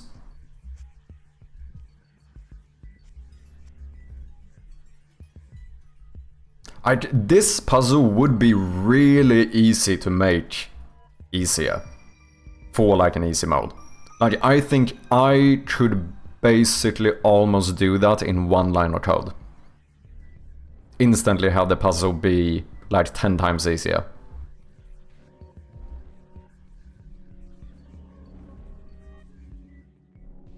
I'm the same way, but if I started training, my appetite would spike hard. Yeah, I probably have more of an appetite when I exercise more. That's probably fair. But in general, like I can, like I think the issue for me also is like I said, it's not really that I never have an appetite or that I never like truly feel hungry. Like of course there's a moment where I'm noticing like, oh, I'm a bit hungry. I think the issue for me is that I don't really suffer by hunger Like, I can very easily just sit with hunger, if that makes sense.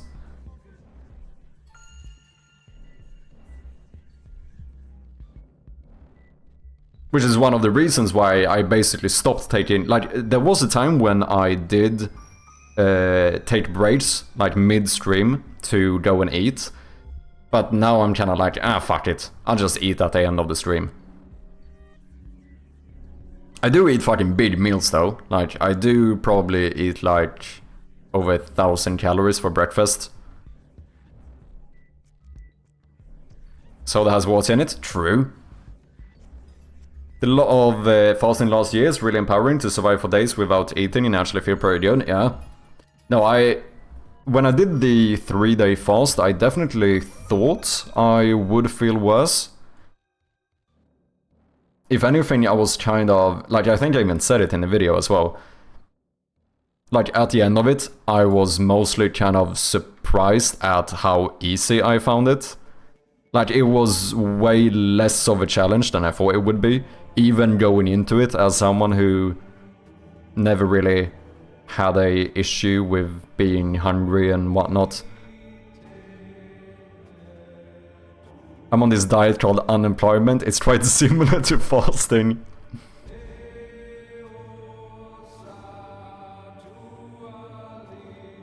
I've lost about 70 pounds from doing intermittent fasting, and I kept it off for years by continuing fasting. Nice, man.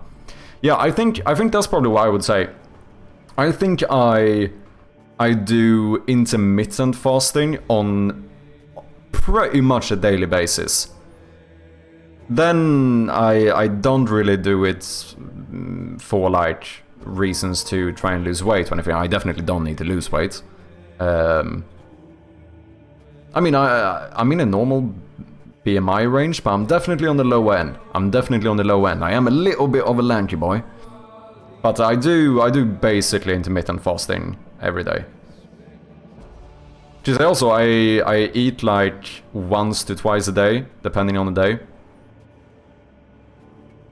It's very rare for me to have like a lot of meals throughout the day. Like, it's 9 PM now, I've had one meal today, so far. 100 rows, but eventually goes away. Most people never experience that in 1 times. Yeah. No, I think a lot of people are very reluctant to feeling hungry. Or whatever. Whereas, it is one of those things. I don't know why I am this way, but I've just never really... I've never been that big on food in general. Like, even when I was a kid, it was the same thing. Like, I never truly felt like I had to eat that much or whatever. Okay, that bug is gonna be fucking annoying. Why is that happening? So that is the animation. Am I gonna have to change the animation? Just because I changed where you were... Oh yeah, because the values change when I anchor you in a different spot, don't you? So now it's gonna look alright. Ah, that is a bit annoying.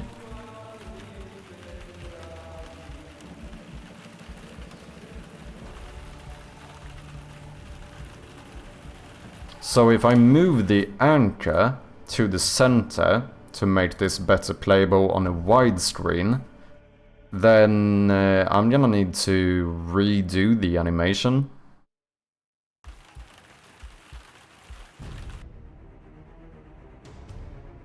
To be fair though, could I not calculate what to change the value by? Because the Y position remains the same. And I move this -6 to 154, so 160. So if I just change the values by...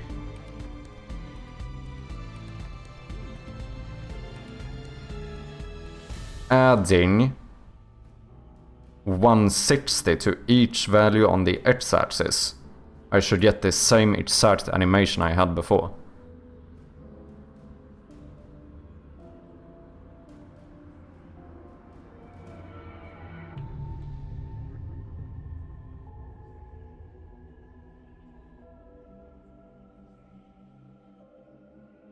I think so.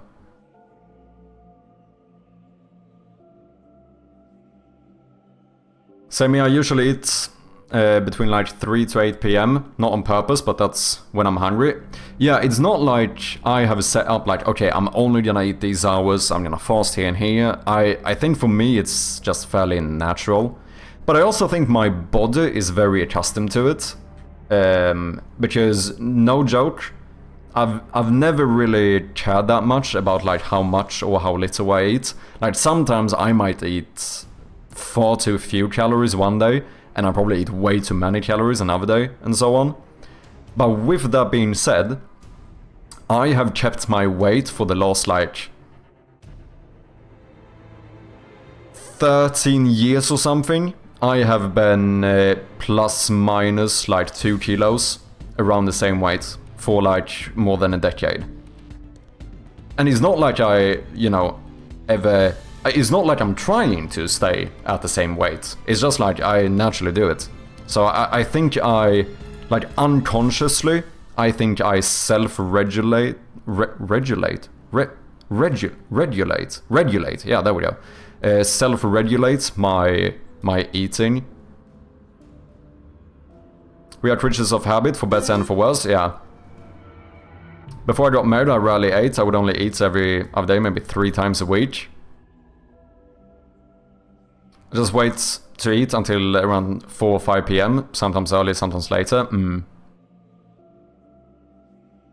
My body definitely gets used to my eating schedule habits. But that's so easy when you hate chocolate. Maybe a good point. I should say I don't really have a sweet tooth. I guess I have a salty tooth. I like peanuts and cashews and stuff, but it is very rare for me to go and eat like, I don't know, to buy like conventional candy or chocolate or something like that. I'm just not that big of a fan. I mean, obviously I've spoken about this quite a few times, very controversially. I think chocolate is quite overrated. I think chocolate is... It's not like horrible, but it's just not that good. Sorry guys, we do have an ad running. Okay, what did I say? I need to add 160, which means that minus 20 will of course be 140. Am I actually saving these values? No. What the fuck? What am I doing? Wait, I changed the other one. Why did I not change this?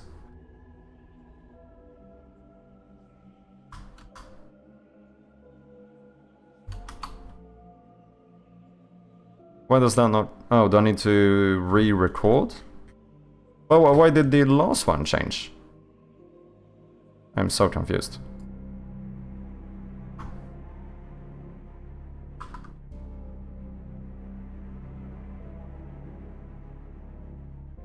Okay, I guess I try recording. And then doing this. And that seems to work.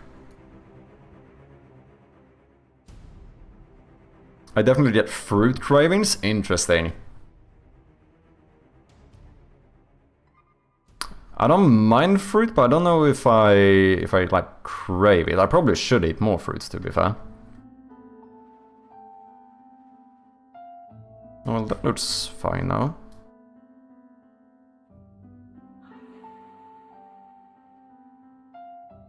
Okay, so we just need to change this one then. 20 should in other words be 180. Yeah, I don't know, if I like snack on something, like 95% of the time it will be some type of... I can't say this. With some of you guys here in chat, I can't say this. I need to be more specific. 95% of the time I will eat like peanuts, cashews, pistachios, chili nuts, you know, that kind of stuff.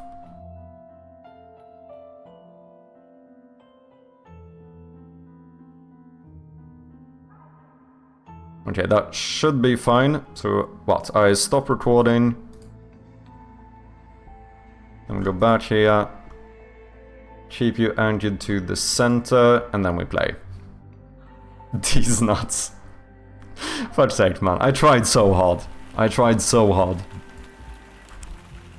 Did it work? I wasn't paying attention. Did he pick up the flashlight? Did it look good?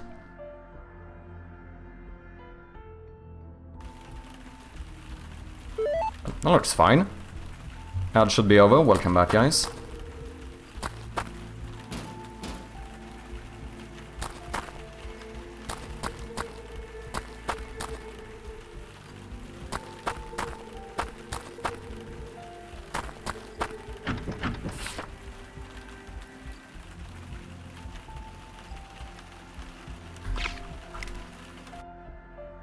Okay. Oh wait, we should test this on widescreen as well, just to double check that it seems to work.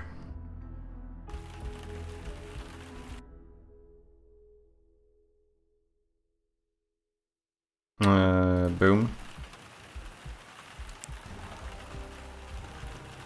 Yeah, that's fine. I wonder how I would constrain the cursor here, though. I don't know how that works. This is something I'm gonna need to look into. Because even if Unity automatically adds black bars, I wonder if they also constrain the cursor to the playable area. This is where you kind of wish you made like a game with like a, you know, big world background, or like a 3D game or something, where you quite literally could just like change how big the camera is and you're good to go. But oh no, I need to keep everything in the same fucking aspect ratio.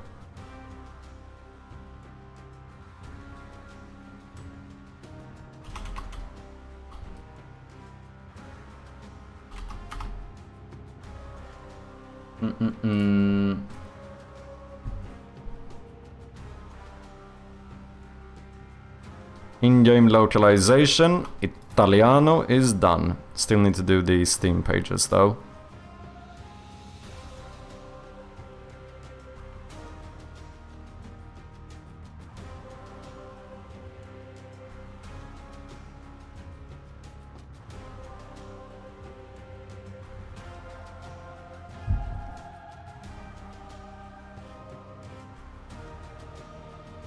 Oh yeah, we were gonna do the fucking flushing toilets.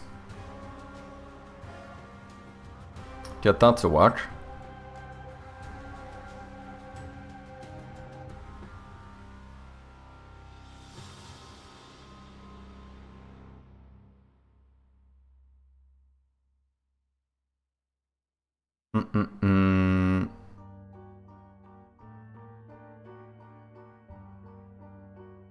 Yeah, some of this I'm gonna need to do off stream. Yeah, let's see if we can get that to work. I might actually even need some art here. Because I don't think we want the entirety of the toilet to be the hitbox, right? Like, it would feel weird to click down here and flush the toilet. So I guess maybe we only highlight this. So maybe that will be the actual hitbox. And then when you... Could I just do this?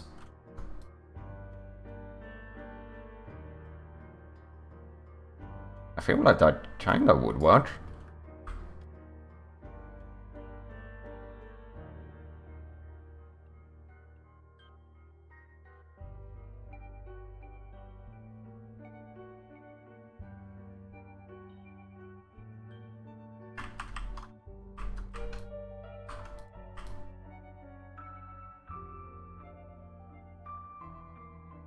No, that looks weird.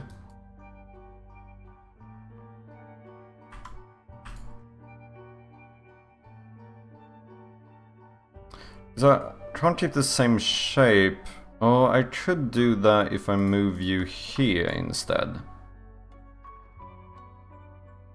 Because then I could actually make you like this. But that looks weird.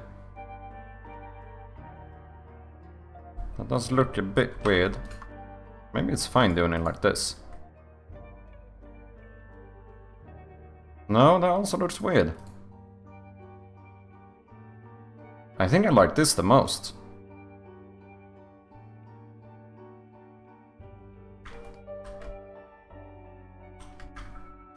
I think so.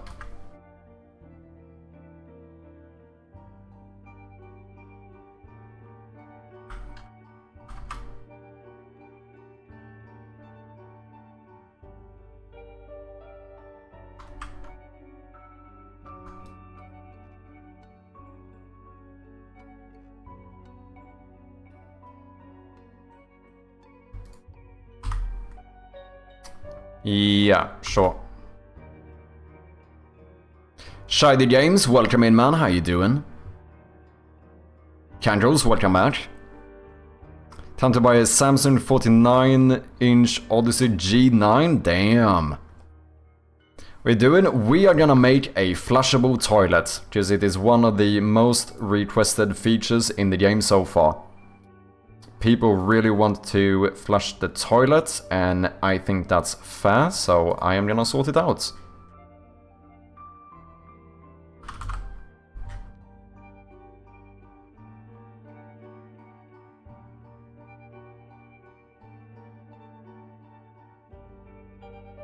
Props toilet. So we're gonna call this something like props toilet handle, I guess.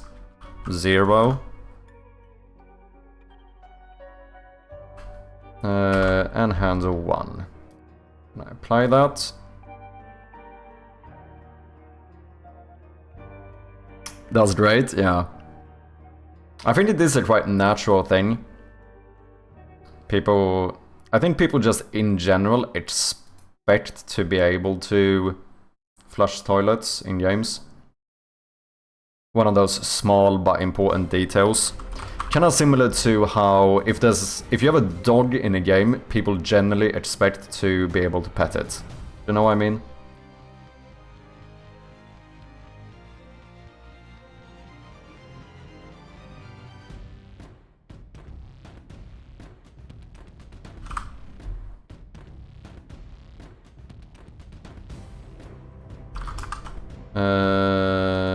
Interactable. Highlight, default color, deselect. Don't need to raycast alpha pixels. That's fine.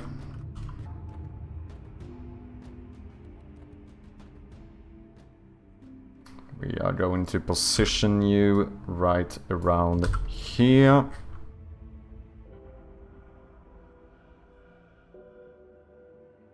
We're gonna call you handle 0. I'm gonna duplicate you. I could switch sprite too. Do I have a switch sprite on click? Could just do that. The thing is that you probably shouldn't be able to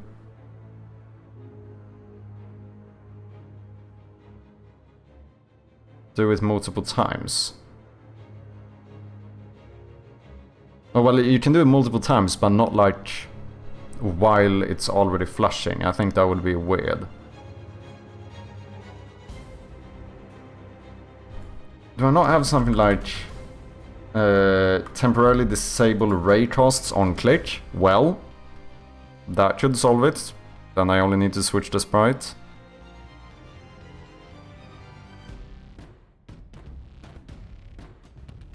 Otherwise I could make the other one block it, but I actually think this is fine. I think we can do it this way. Okay, I don't know if I used the component, but I'm just gonna pass these in anyway. Delay, we're gonna have to see. It depends on how long the sound is. The new sprite will of course be this one. Okay. Oh, wait a second. Wait a second. I need to switch back. What if I trigger interactable on click? Can I do a delay? Can I do...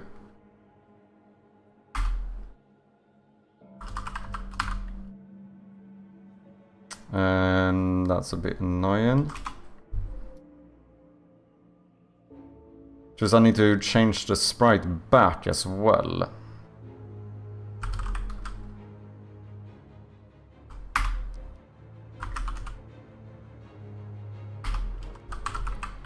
I should activate object on click. Because here I think, yeah, temporary activation. So I should set this to like 1 second. No delay. Okay, fuck it, we're doing 2 objects. We're gonna do handle 1. You are gonna have a raycast target, but you are going to be non-interactable, so you cannot click on that one again. And to make sure, just so no weird edge case could happen, I think I'm even going to make sure that you have a slightly bigger hitbox, so we know that you're always gonna cover this one. Even sound flush sound, yeah, we're gonna need a little flush sound effect. I don't think we have one recorded at the moment, but I did find a copyright-free one. I think we can use for the time being, or a public domain one, rather, I should say. Here we are going to raycast alpha pixels.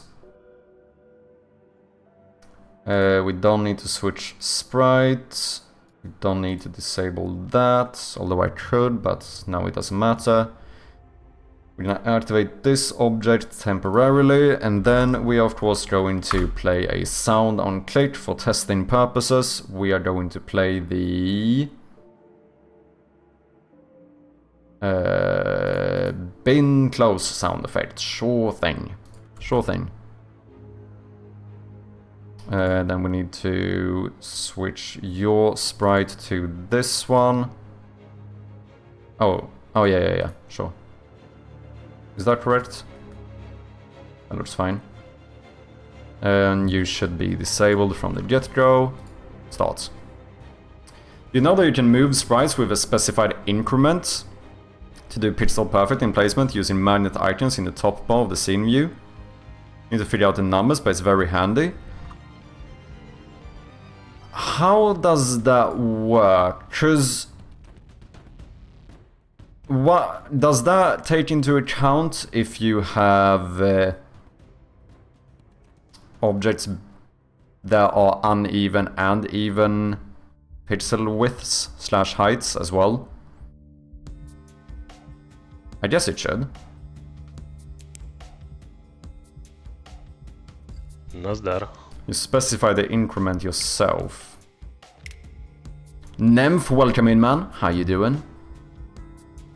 And is that only when you place it? Because although I want stuff to be placed pixel perfect, everything isn't always pixel perfect. But I assume this only affects like the actual transform placement or whatever.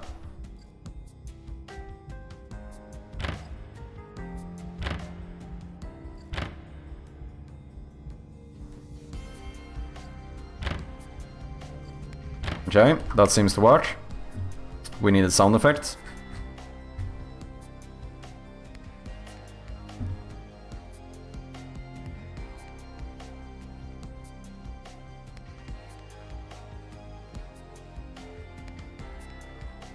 See if we can sort that out.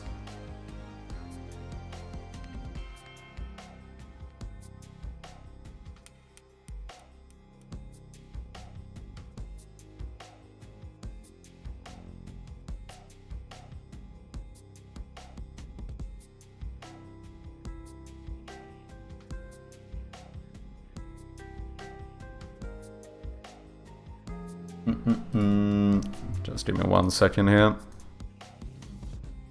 Basically, it's when you drag the gizmo in the scene view, it doesn't move in a free way anymore, but only using the increment you specified. You can toggle it on and off by clicking the magnet icon. Okay, I need to set that up. I should have done that way fucking earlier.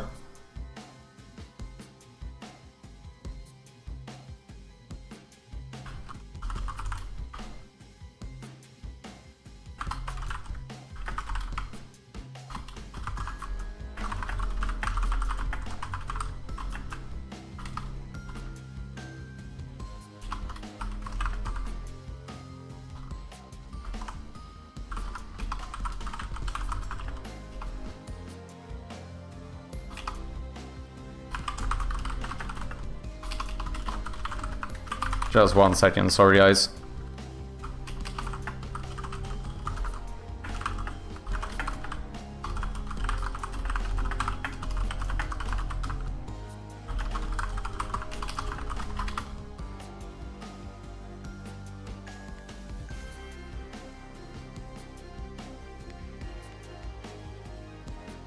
There we go. Okay, I did get a sound effect. So let's see, let's boot up Audacity, because I think we need to change this one. Oh wait, should I set that up first? Wait, how do I do this? It's something up here, right? To handle, to origin. Magnet. Grid snapping. Okay. So now that is on. Okay, okay.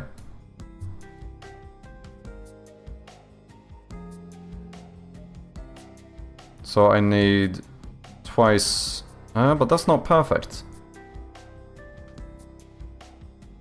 Okay.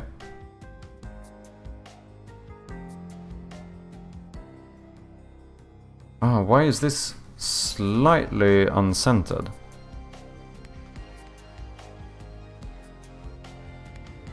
Didn't manage to submit the game to the jam. I was within 15 minutes of the deadline trying to understand how to upload the game and get errors. Too greedy, damn. Sorry to hear that, man. Lesson learned, I guess. Yeah, I actually ended up, when I did the game jam for Shroud of Gloom, I uploaded the first one, I think 4 days earlier. And then I think I did 1 update every day. So in hindsight, I'm pretty happy I did that. Because yeah, that is definitely unfortunate. Open 625 worked for me, if I remember well. Also, that sounds like we should be on the same resolution then. Because it looked like I pretty much needed to double this.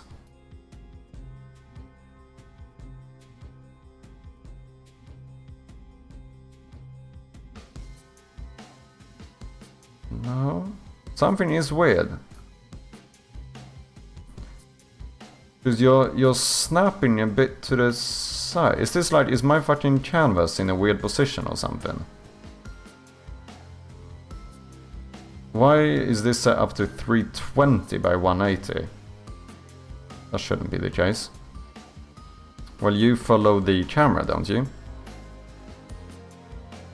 Which is here.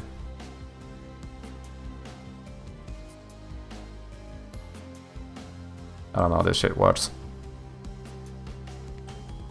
That's what I was thinking too. Next time upload previous versions, yeah. Upload it to anyway. Yeah, no, you should definitely still get it up. I'll gladly have a look at it too, man.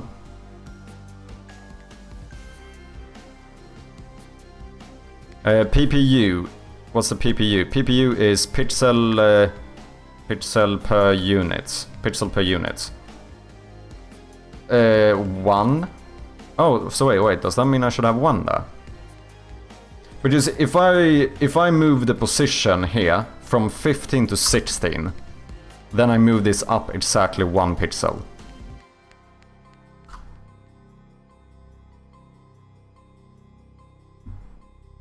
So does that mean I should have... Why can I change this now?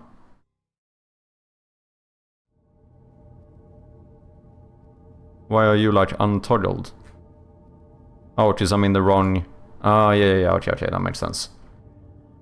I need to actually try to move it. But then that doesn't really make... But this is also local transform, so I don't know if that changes things, maybe.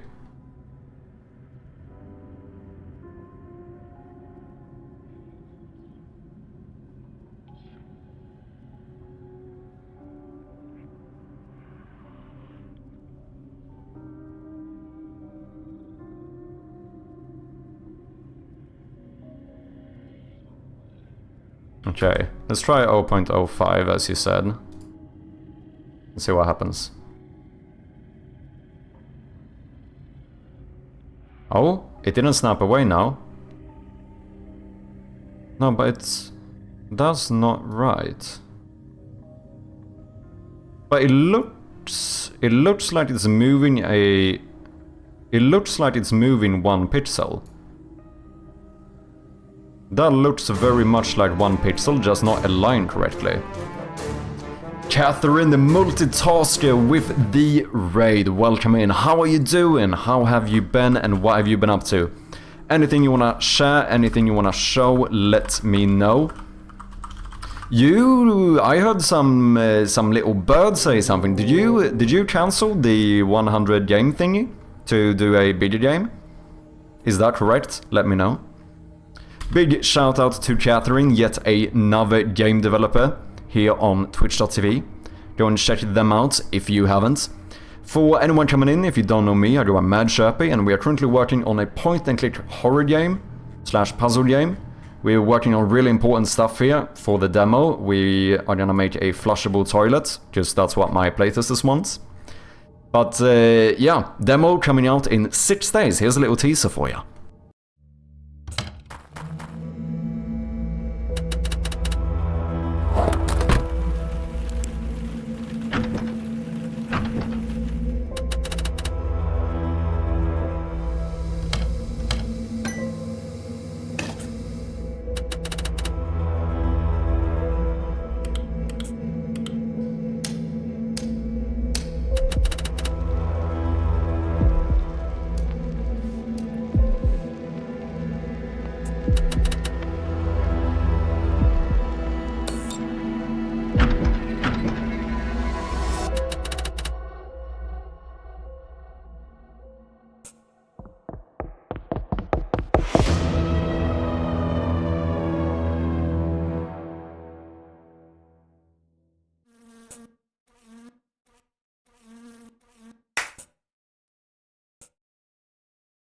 There we have it. The game is available on Steam for wishlists, and we do appreciate those very much.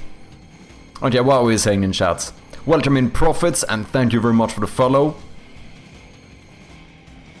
It's weird that you jumped from minus 3.5 to 3.69 with a ton of digits. Yeah, it feels odd. It feels like something is misaligned here. Little bird, was it me? Flad bird, welcome in, man. Yet another bird. I mean, chirpy, technically, kind of birdie. I mean, I actually made a new splash screen, for anyone who doesn't know. Can we find that? What do I call that? Like the Mad Chirpy logo? Yeah, look at this. That's my new little splash screen for the game, obviously with a bit of anti-aliasing here or whatever, but don't worry about that. It looks better in-game.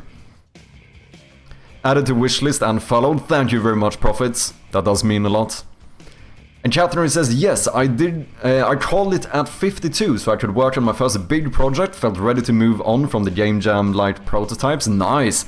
You know what? I actually respect it. Like the fact that you are not just continuing with for the sake of it.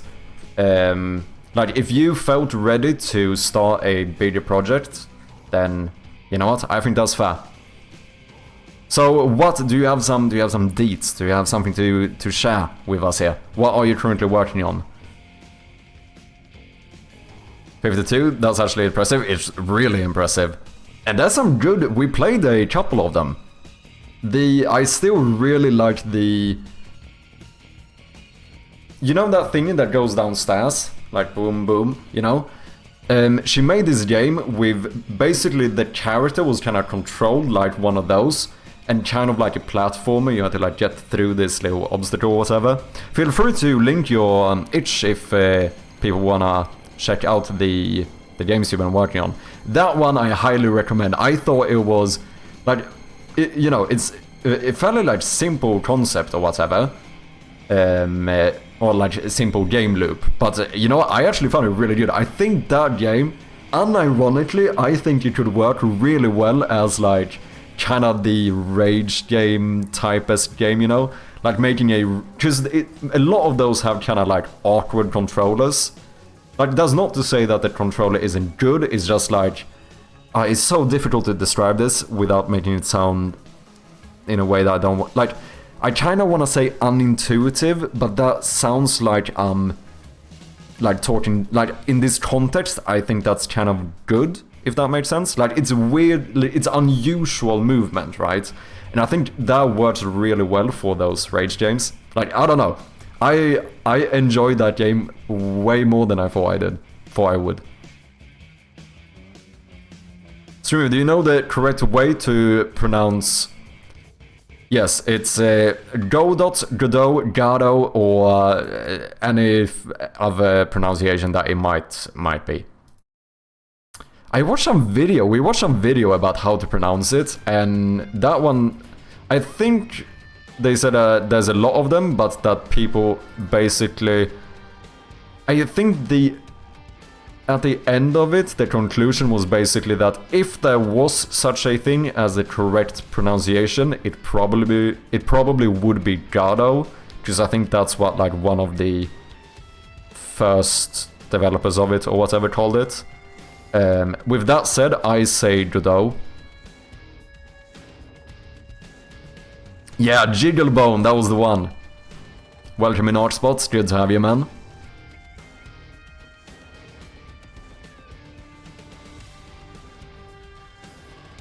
I'm expanding on one of the games I prototyped. Ooh, dude, I fucking hope it's the Jigglebone one. I understand if it isn't. I fully understand it, but I would love to see that as a full game. Because I think it's such a... Like, just it has that, like, getting over it thing, where, you know, there's, like, an awkward controller where you have to, like... I haven't actually played it, but just looking at it, you can kind of see that it's a, like, awkward way of controlling the character over, like, a difficult obstacle course, and I think that game would... I legitimately, truly think that would work. Thank you, I totally get what you're saying, not rude at all. Yeah, I'm being a bit difficult here, because it's...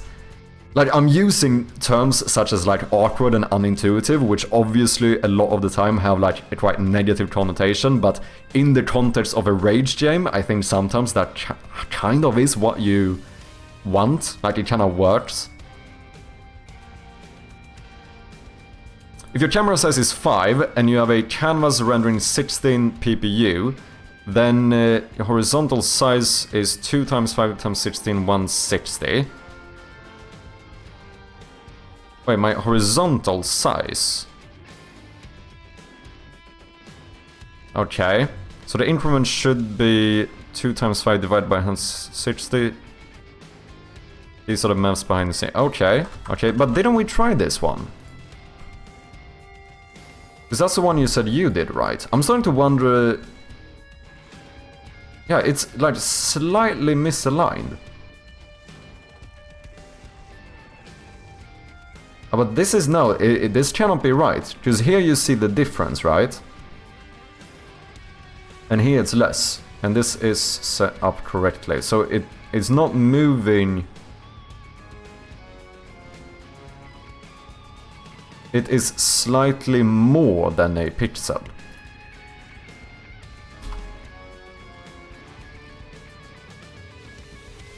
That looks pretty good.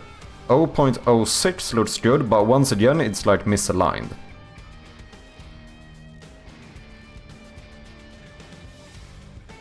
Like, why do I get these values? Position X, minus 2.975741. I'm trying to see if I can get this to be like pixel perfect grid. Something I probably should have looked into way earlier.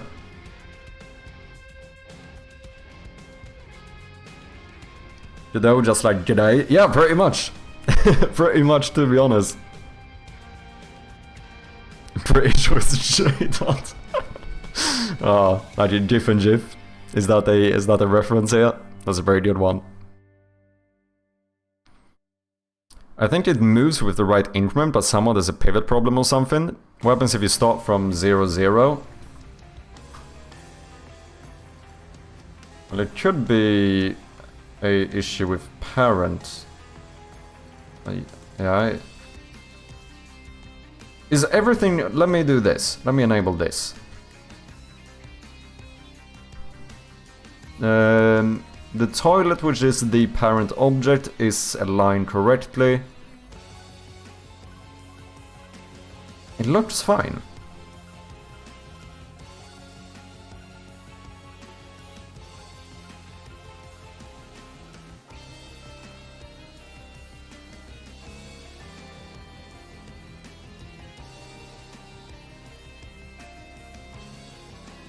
Okay, for testing purposes, let's do this.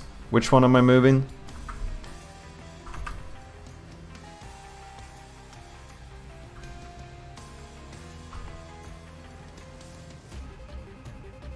Just so it's easier to see what I'm doing. Oh shit, I don't know how much time we should spend on this though. I have 6 days to do a demo.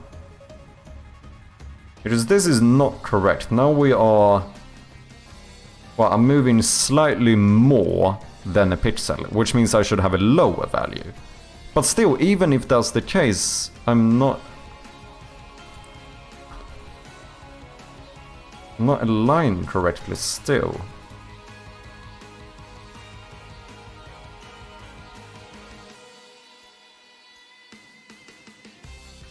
It's very odd. Okay, brute force, that's how you do it. 55.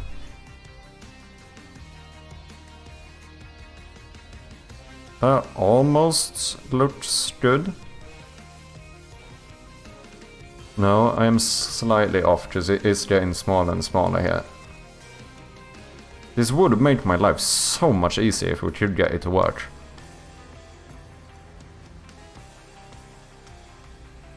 Excited for the demo release, gotta go now, but I will lurk. Thank you very much for lurking, Catherine. And once again, if you have anything you wanted to show from your current project, feel free to do so. But if you gotta go and get some rest, get some food, whatever it might be, go ahead and do so. Thank you very much for the raid again. Is the center 000 between pixels or in the middle of a pixel? So that one is tricky, because it depends on the sprite. Hence why I asked before if this works with both uneven and even pixel sprites.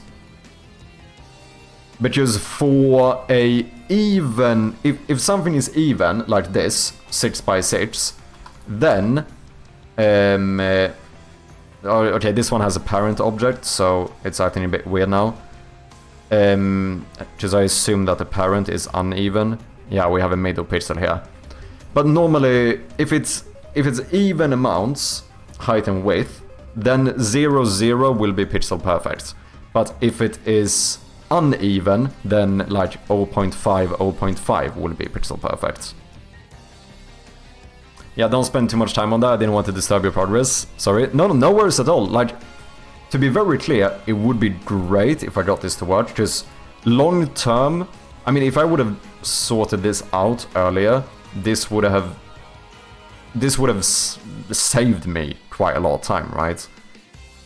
But obviously, right now we are in the state where time is not what I have the most of, since we are closing in on the release. So we definitely can't spend too much time on this. P. Monterazzo, thank you very much for the follow, man. Welcome in. There's a way, but it's never easy with Unity. Because I wonder if there's something else I can... I mean... Because I can also unlink these, but that should not matter, I assume. Like, is there something else I need to set up correctly? Wait, this says increment snapping. Oh, grid snapping. Do I want increment snapping instead?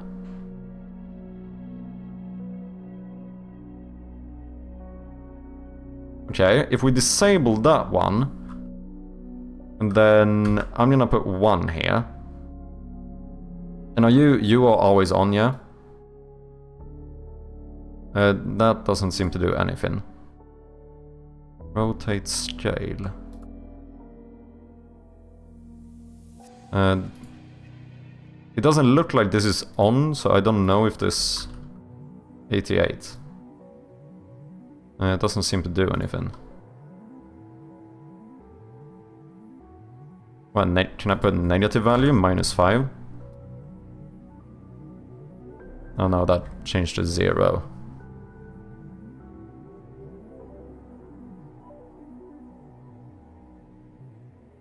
Oh, you have to press Control to increment move? Okay. Hold, okay. So we're gonna try 0.0625. And then I'm gonna hold Control. The values still look a little bit weird. Okay, that's pixel perfect. Hold control.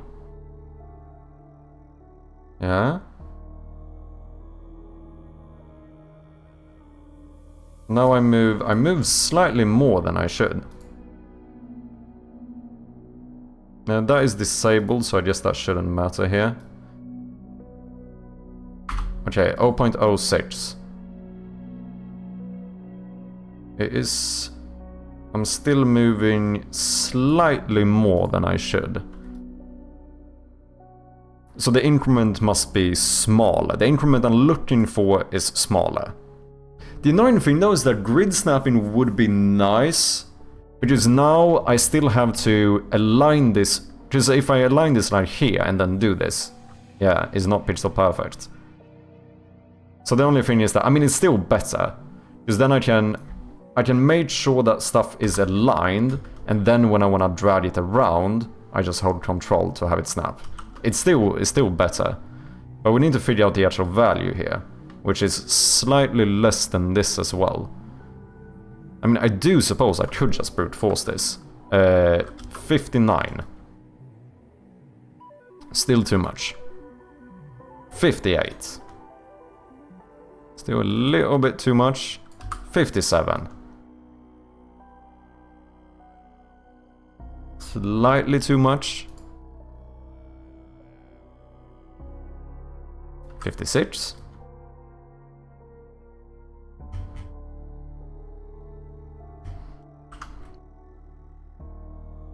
Okay, 55.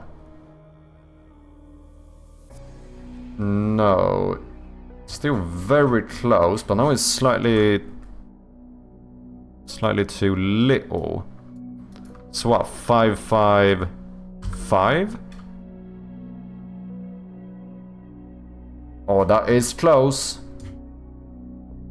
That is very close. Yeah, I think your overall scene is in line with the grid, so it's gonna be way more work, yeah. I guess, is that just my camera is slight position weirdly? No, but you are at 0, 0. Huh.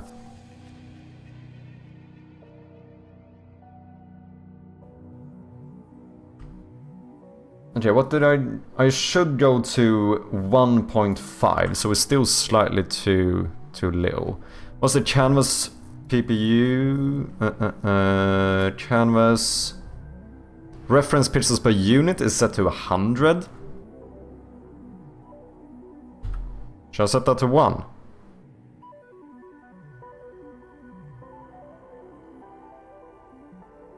But that doesn't change this. Even though I have the same value. It moves it exactly the same. Oh wait, this is the scale though, is that the same thing? Yeah, I guess. That didn't seem to do anything.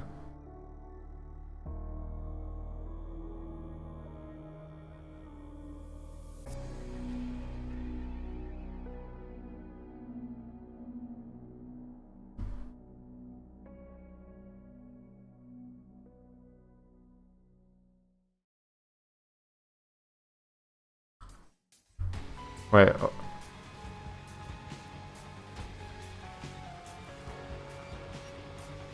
556. Slightly too much. I mean, you could math this. You could also just brute force this. Okay, so 5.6 was too much. Okay, so we add another 5. No. Still a bit low. 5.7, that should be too much. Because I am very close. I'm currently at 0.05555.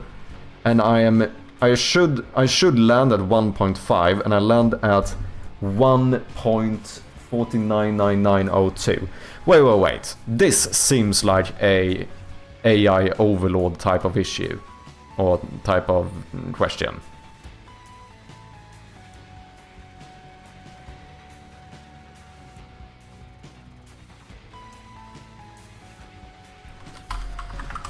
I'm trying to set up What is this called? Increment snapping in Unity for my pixel art game. My sprite is positioned at 0.5 and should be incremented to 1.5.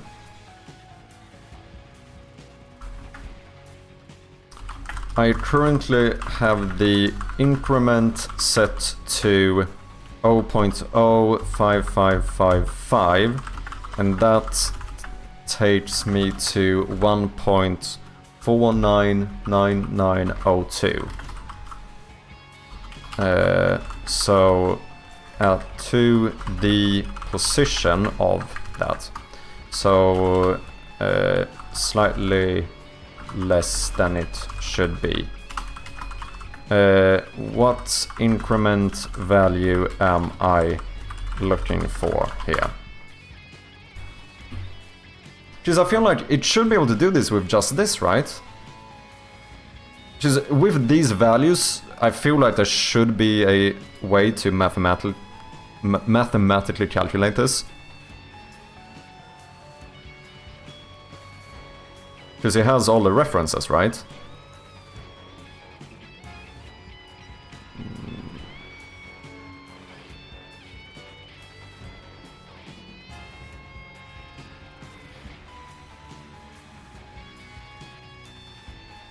But none of these can be correct.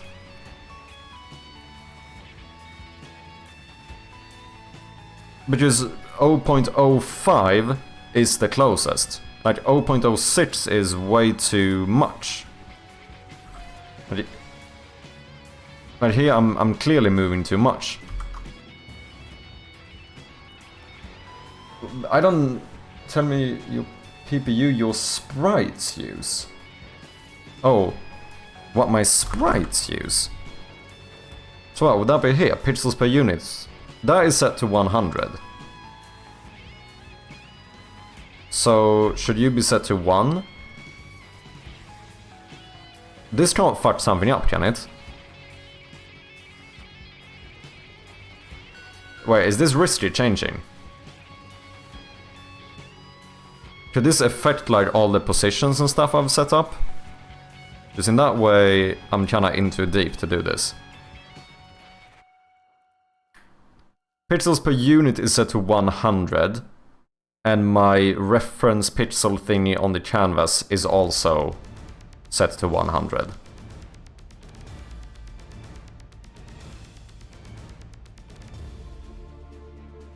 Okay.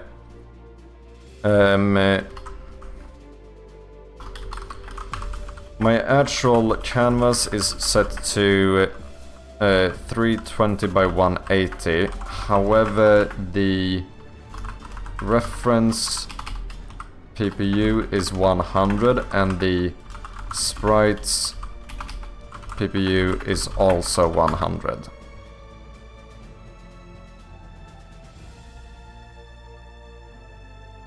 Oh, 0.01? No.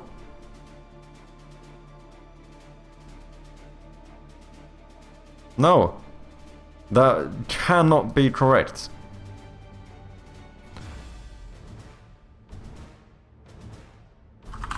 Camera is orthographic with a size of 5.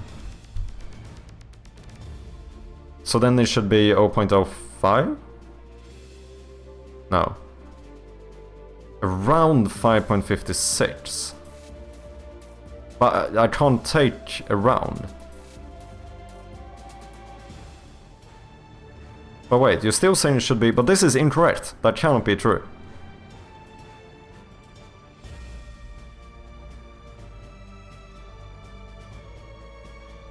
.01 world units. Look at the scale of your game canvas thing. What, plane distance? Is that what that is?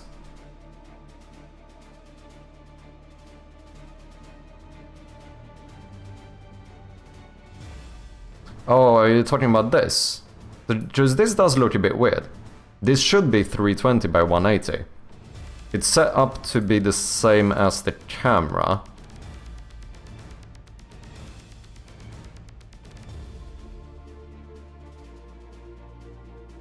But that really just takes this, which is like the 69 aspects. If I set this to 320 180,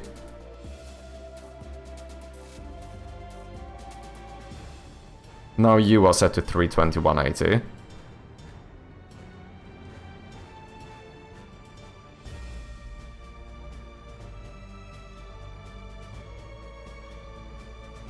So maybe your increment is the scale. Oh yeah. That seems like it might actually be correct. What is that? 0.0 555 555 6. Okay. Yeah.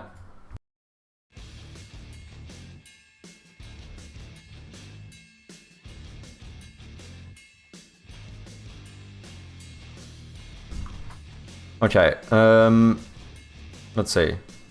Is this gonna work? Let's position you correctly first. We're gonna do 0.5. That is pixel perfect. Hold control. Fuck. I mean, it's very close. I mean, it's insanely close.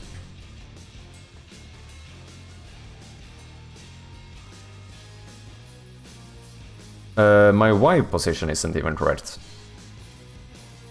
Even though it's at 0. That's a bit weird.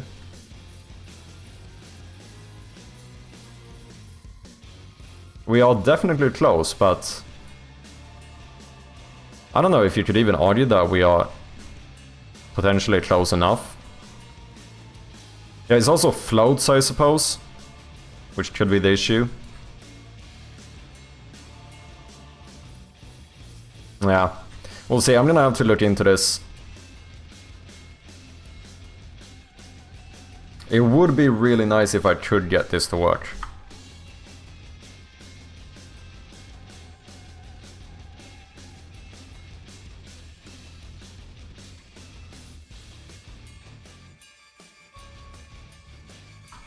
Because this is what I do now, right? I align it relatively close and then I round the numbers to whole and half numbers. Or like integers and 0.5s or whatever. Which is like, you know, it does take me like 2 fucking milliseconds or whatever, but like over time, that actually ends up being quite a lot.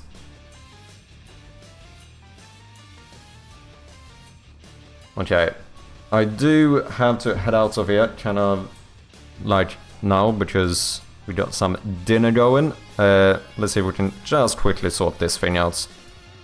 At least we have this finished. Is this gonna be loud for you guys? Let me lower the volume a bit. That is still a little bit loud. Yeah. Okay. I'll split you here. Gonna add a new stereo track. Gonna move you down. This is just placeholder, so it doesn't matter if it's not perfect. I don't think I need that. So I'm gonna split you here as well, delete that. I'll move you back.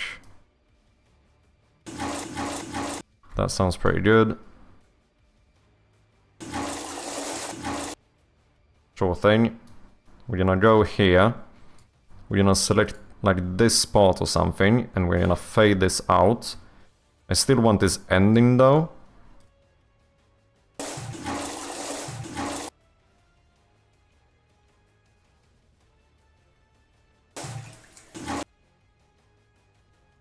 I am going to cut you here. I'm going to fade this out.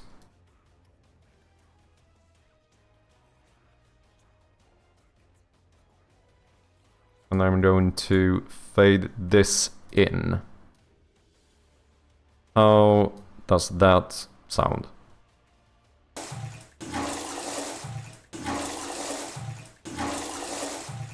Little bit weird.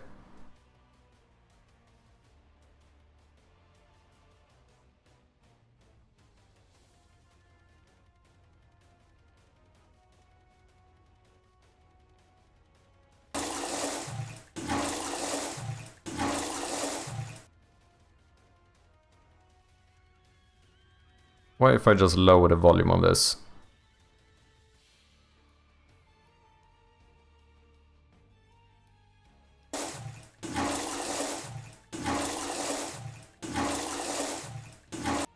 I don't know if... do I even need this?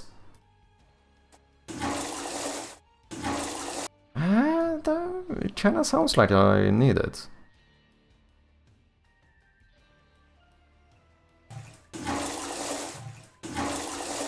You know, this is placeholder, this is fine. We are going to export this. Creative Commons sound effect, sure. For now I'm just gonna call this toilet flush. Export. Down save.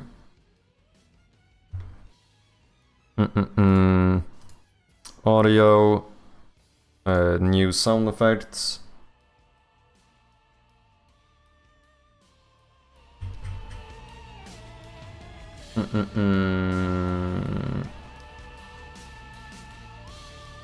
The music, Creative Commons, sound effects, toilet flush. We wanna throw you in here. Then we're gonna make a new scriptable object. We're gonna call you toilet flush. I'm gonna switch this one out. I have an inkling that this is gonna be too loud, so I'm gonna lower the volume. We don't need pitch variation. We are going to save that. Gonna head on over here. We're gonna switch out this sound effect into this one and see how our new toilet works.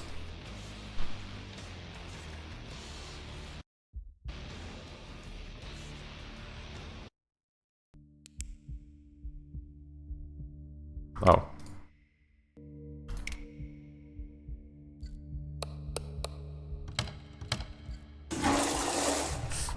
That's a little bit loud, isn't it?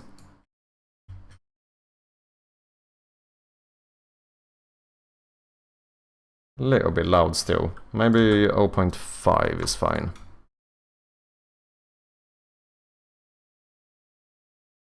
Maybe I think so. It doesn't need to be super loud.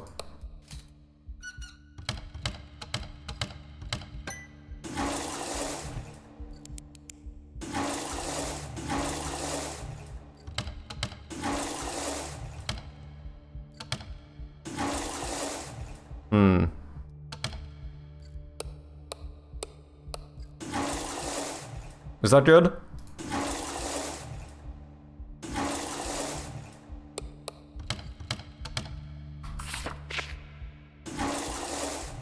From the audio levels, it looks pretty close. Most other sound effects.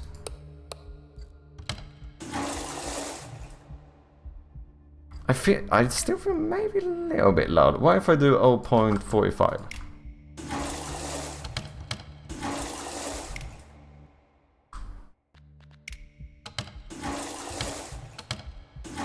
I think I prefer that. 0.4. Sweet! We have a flushable toilet.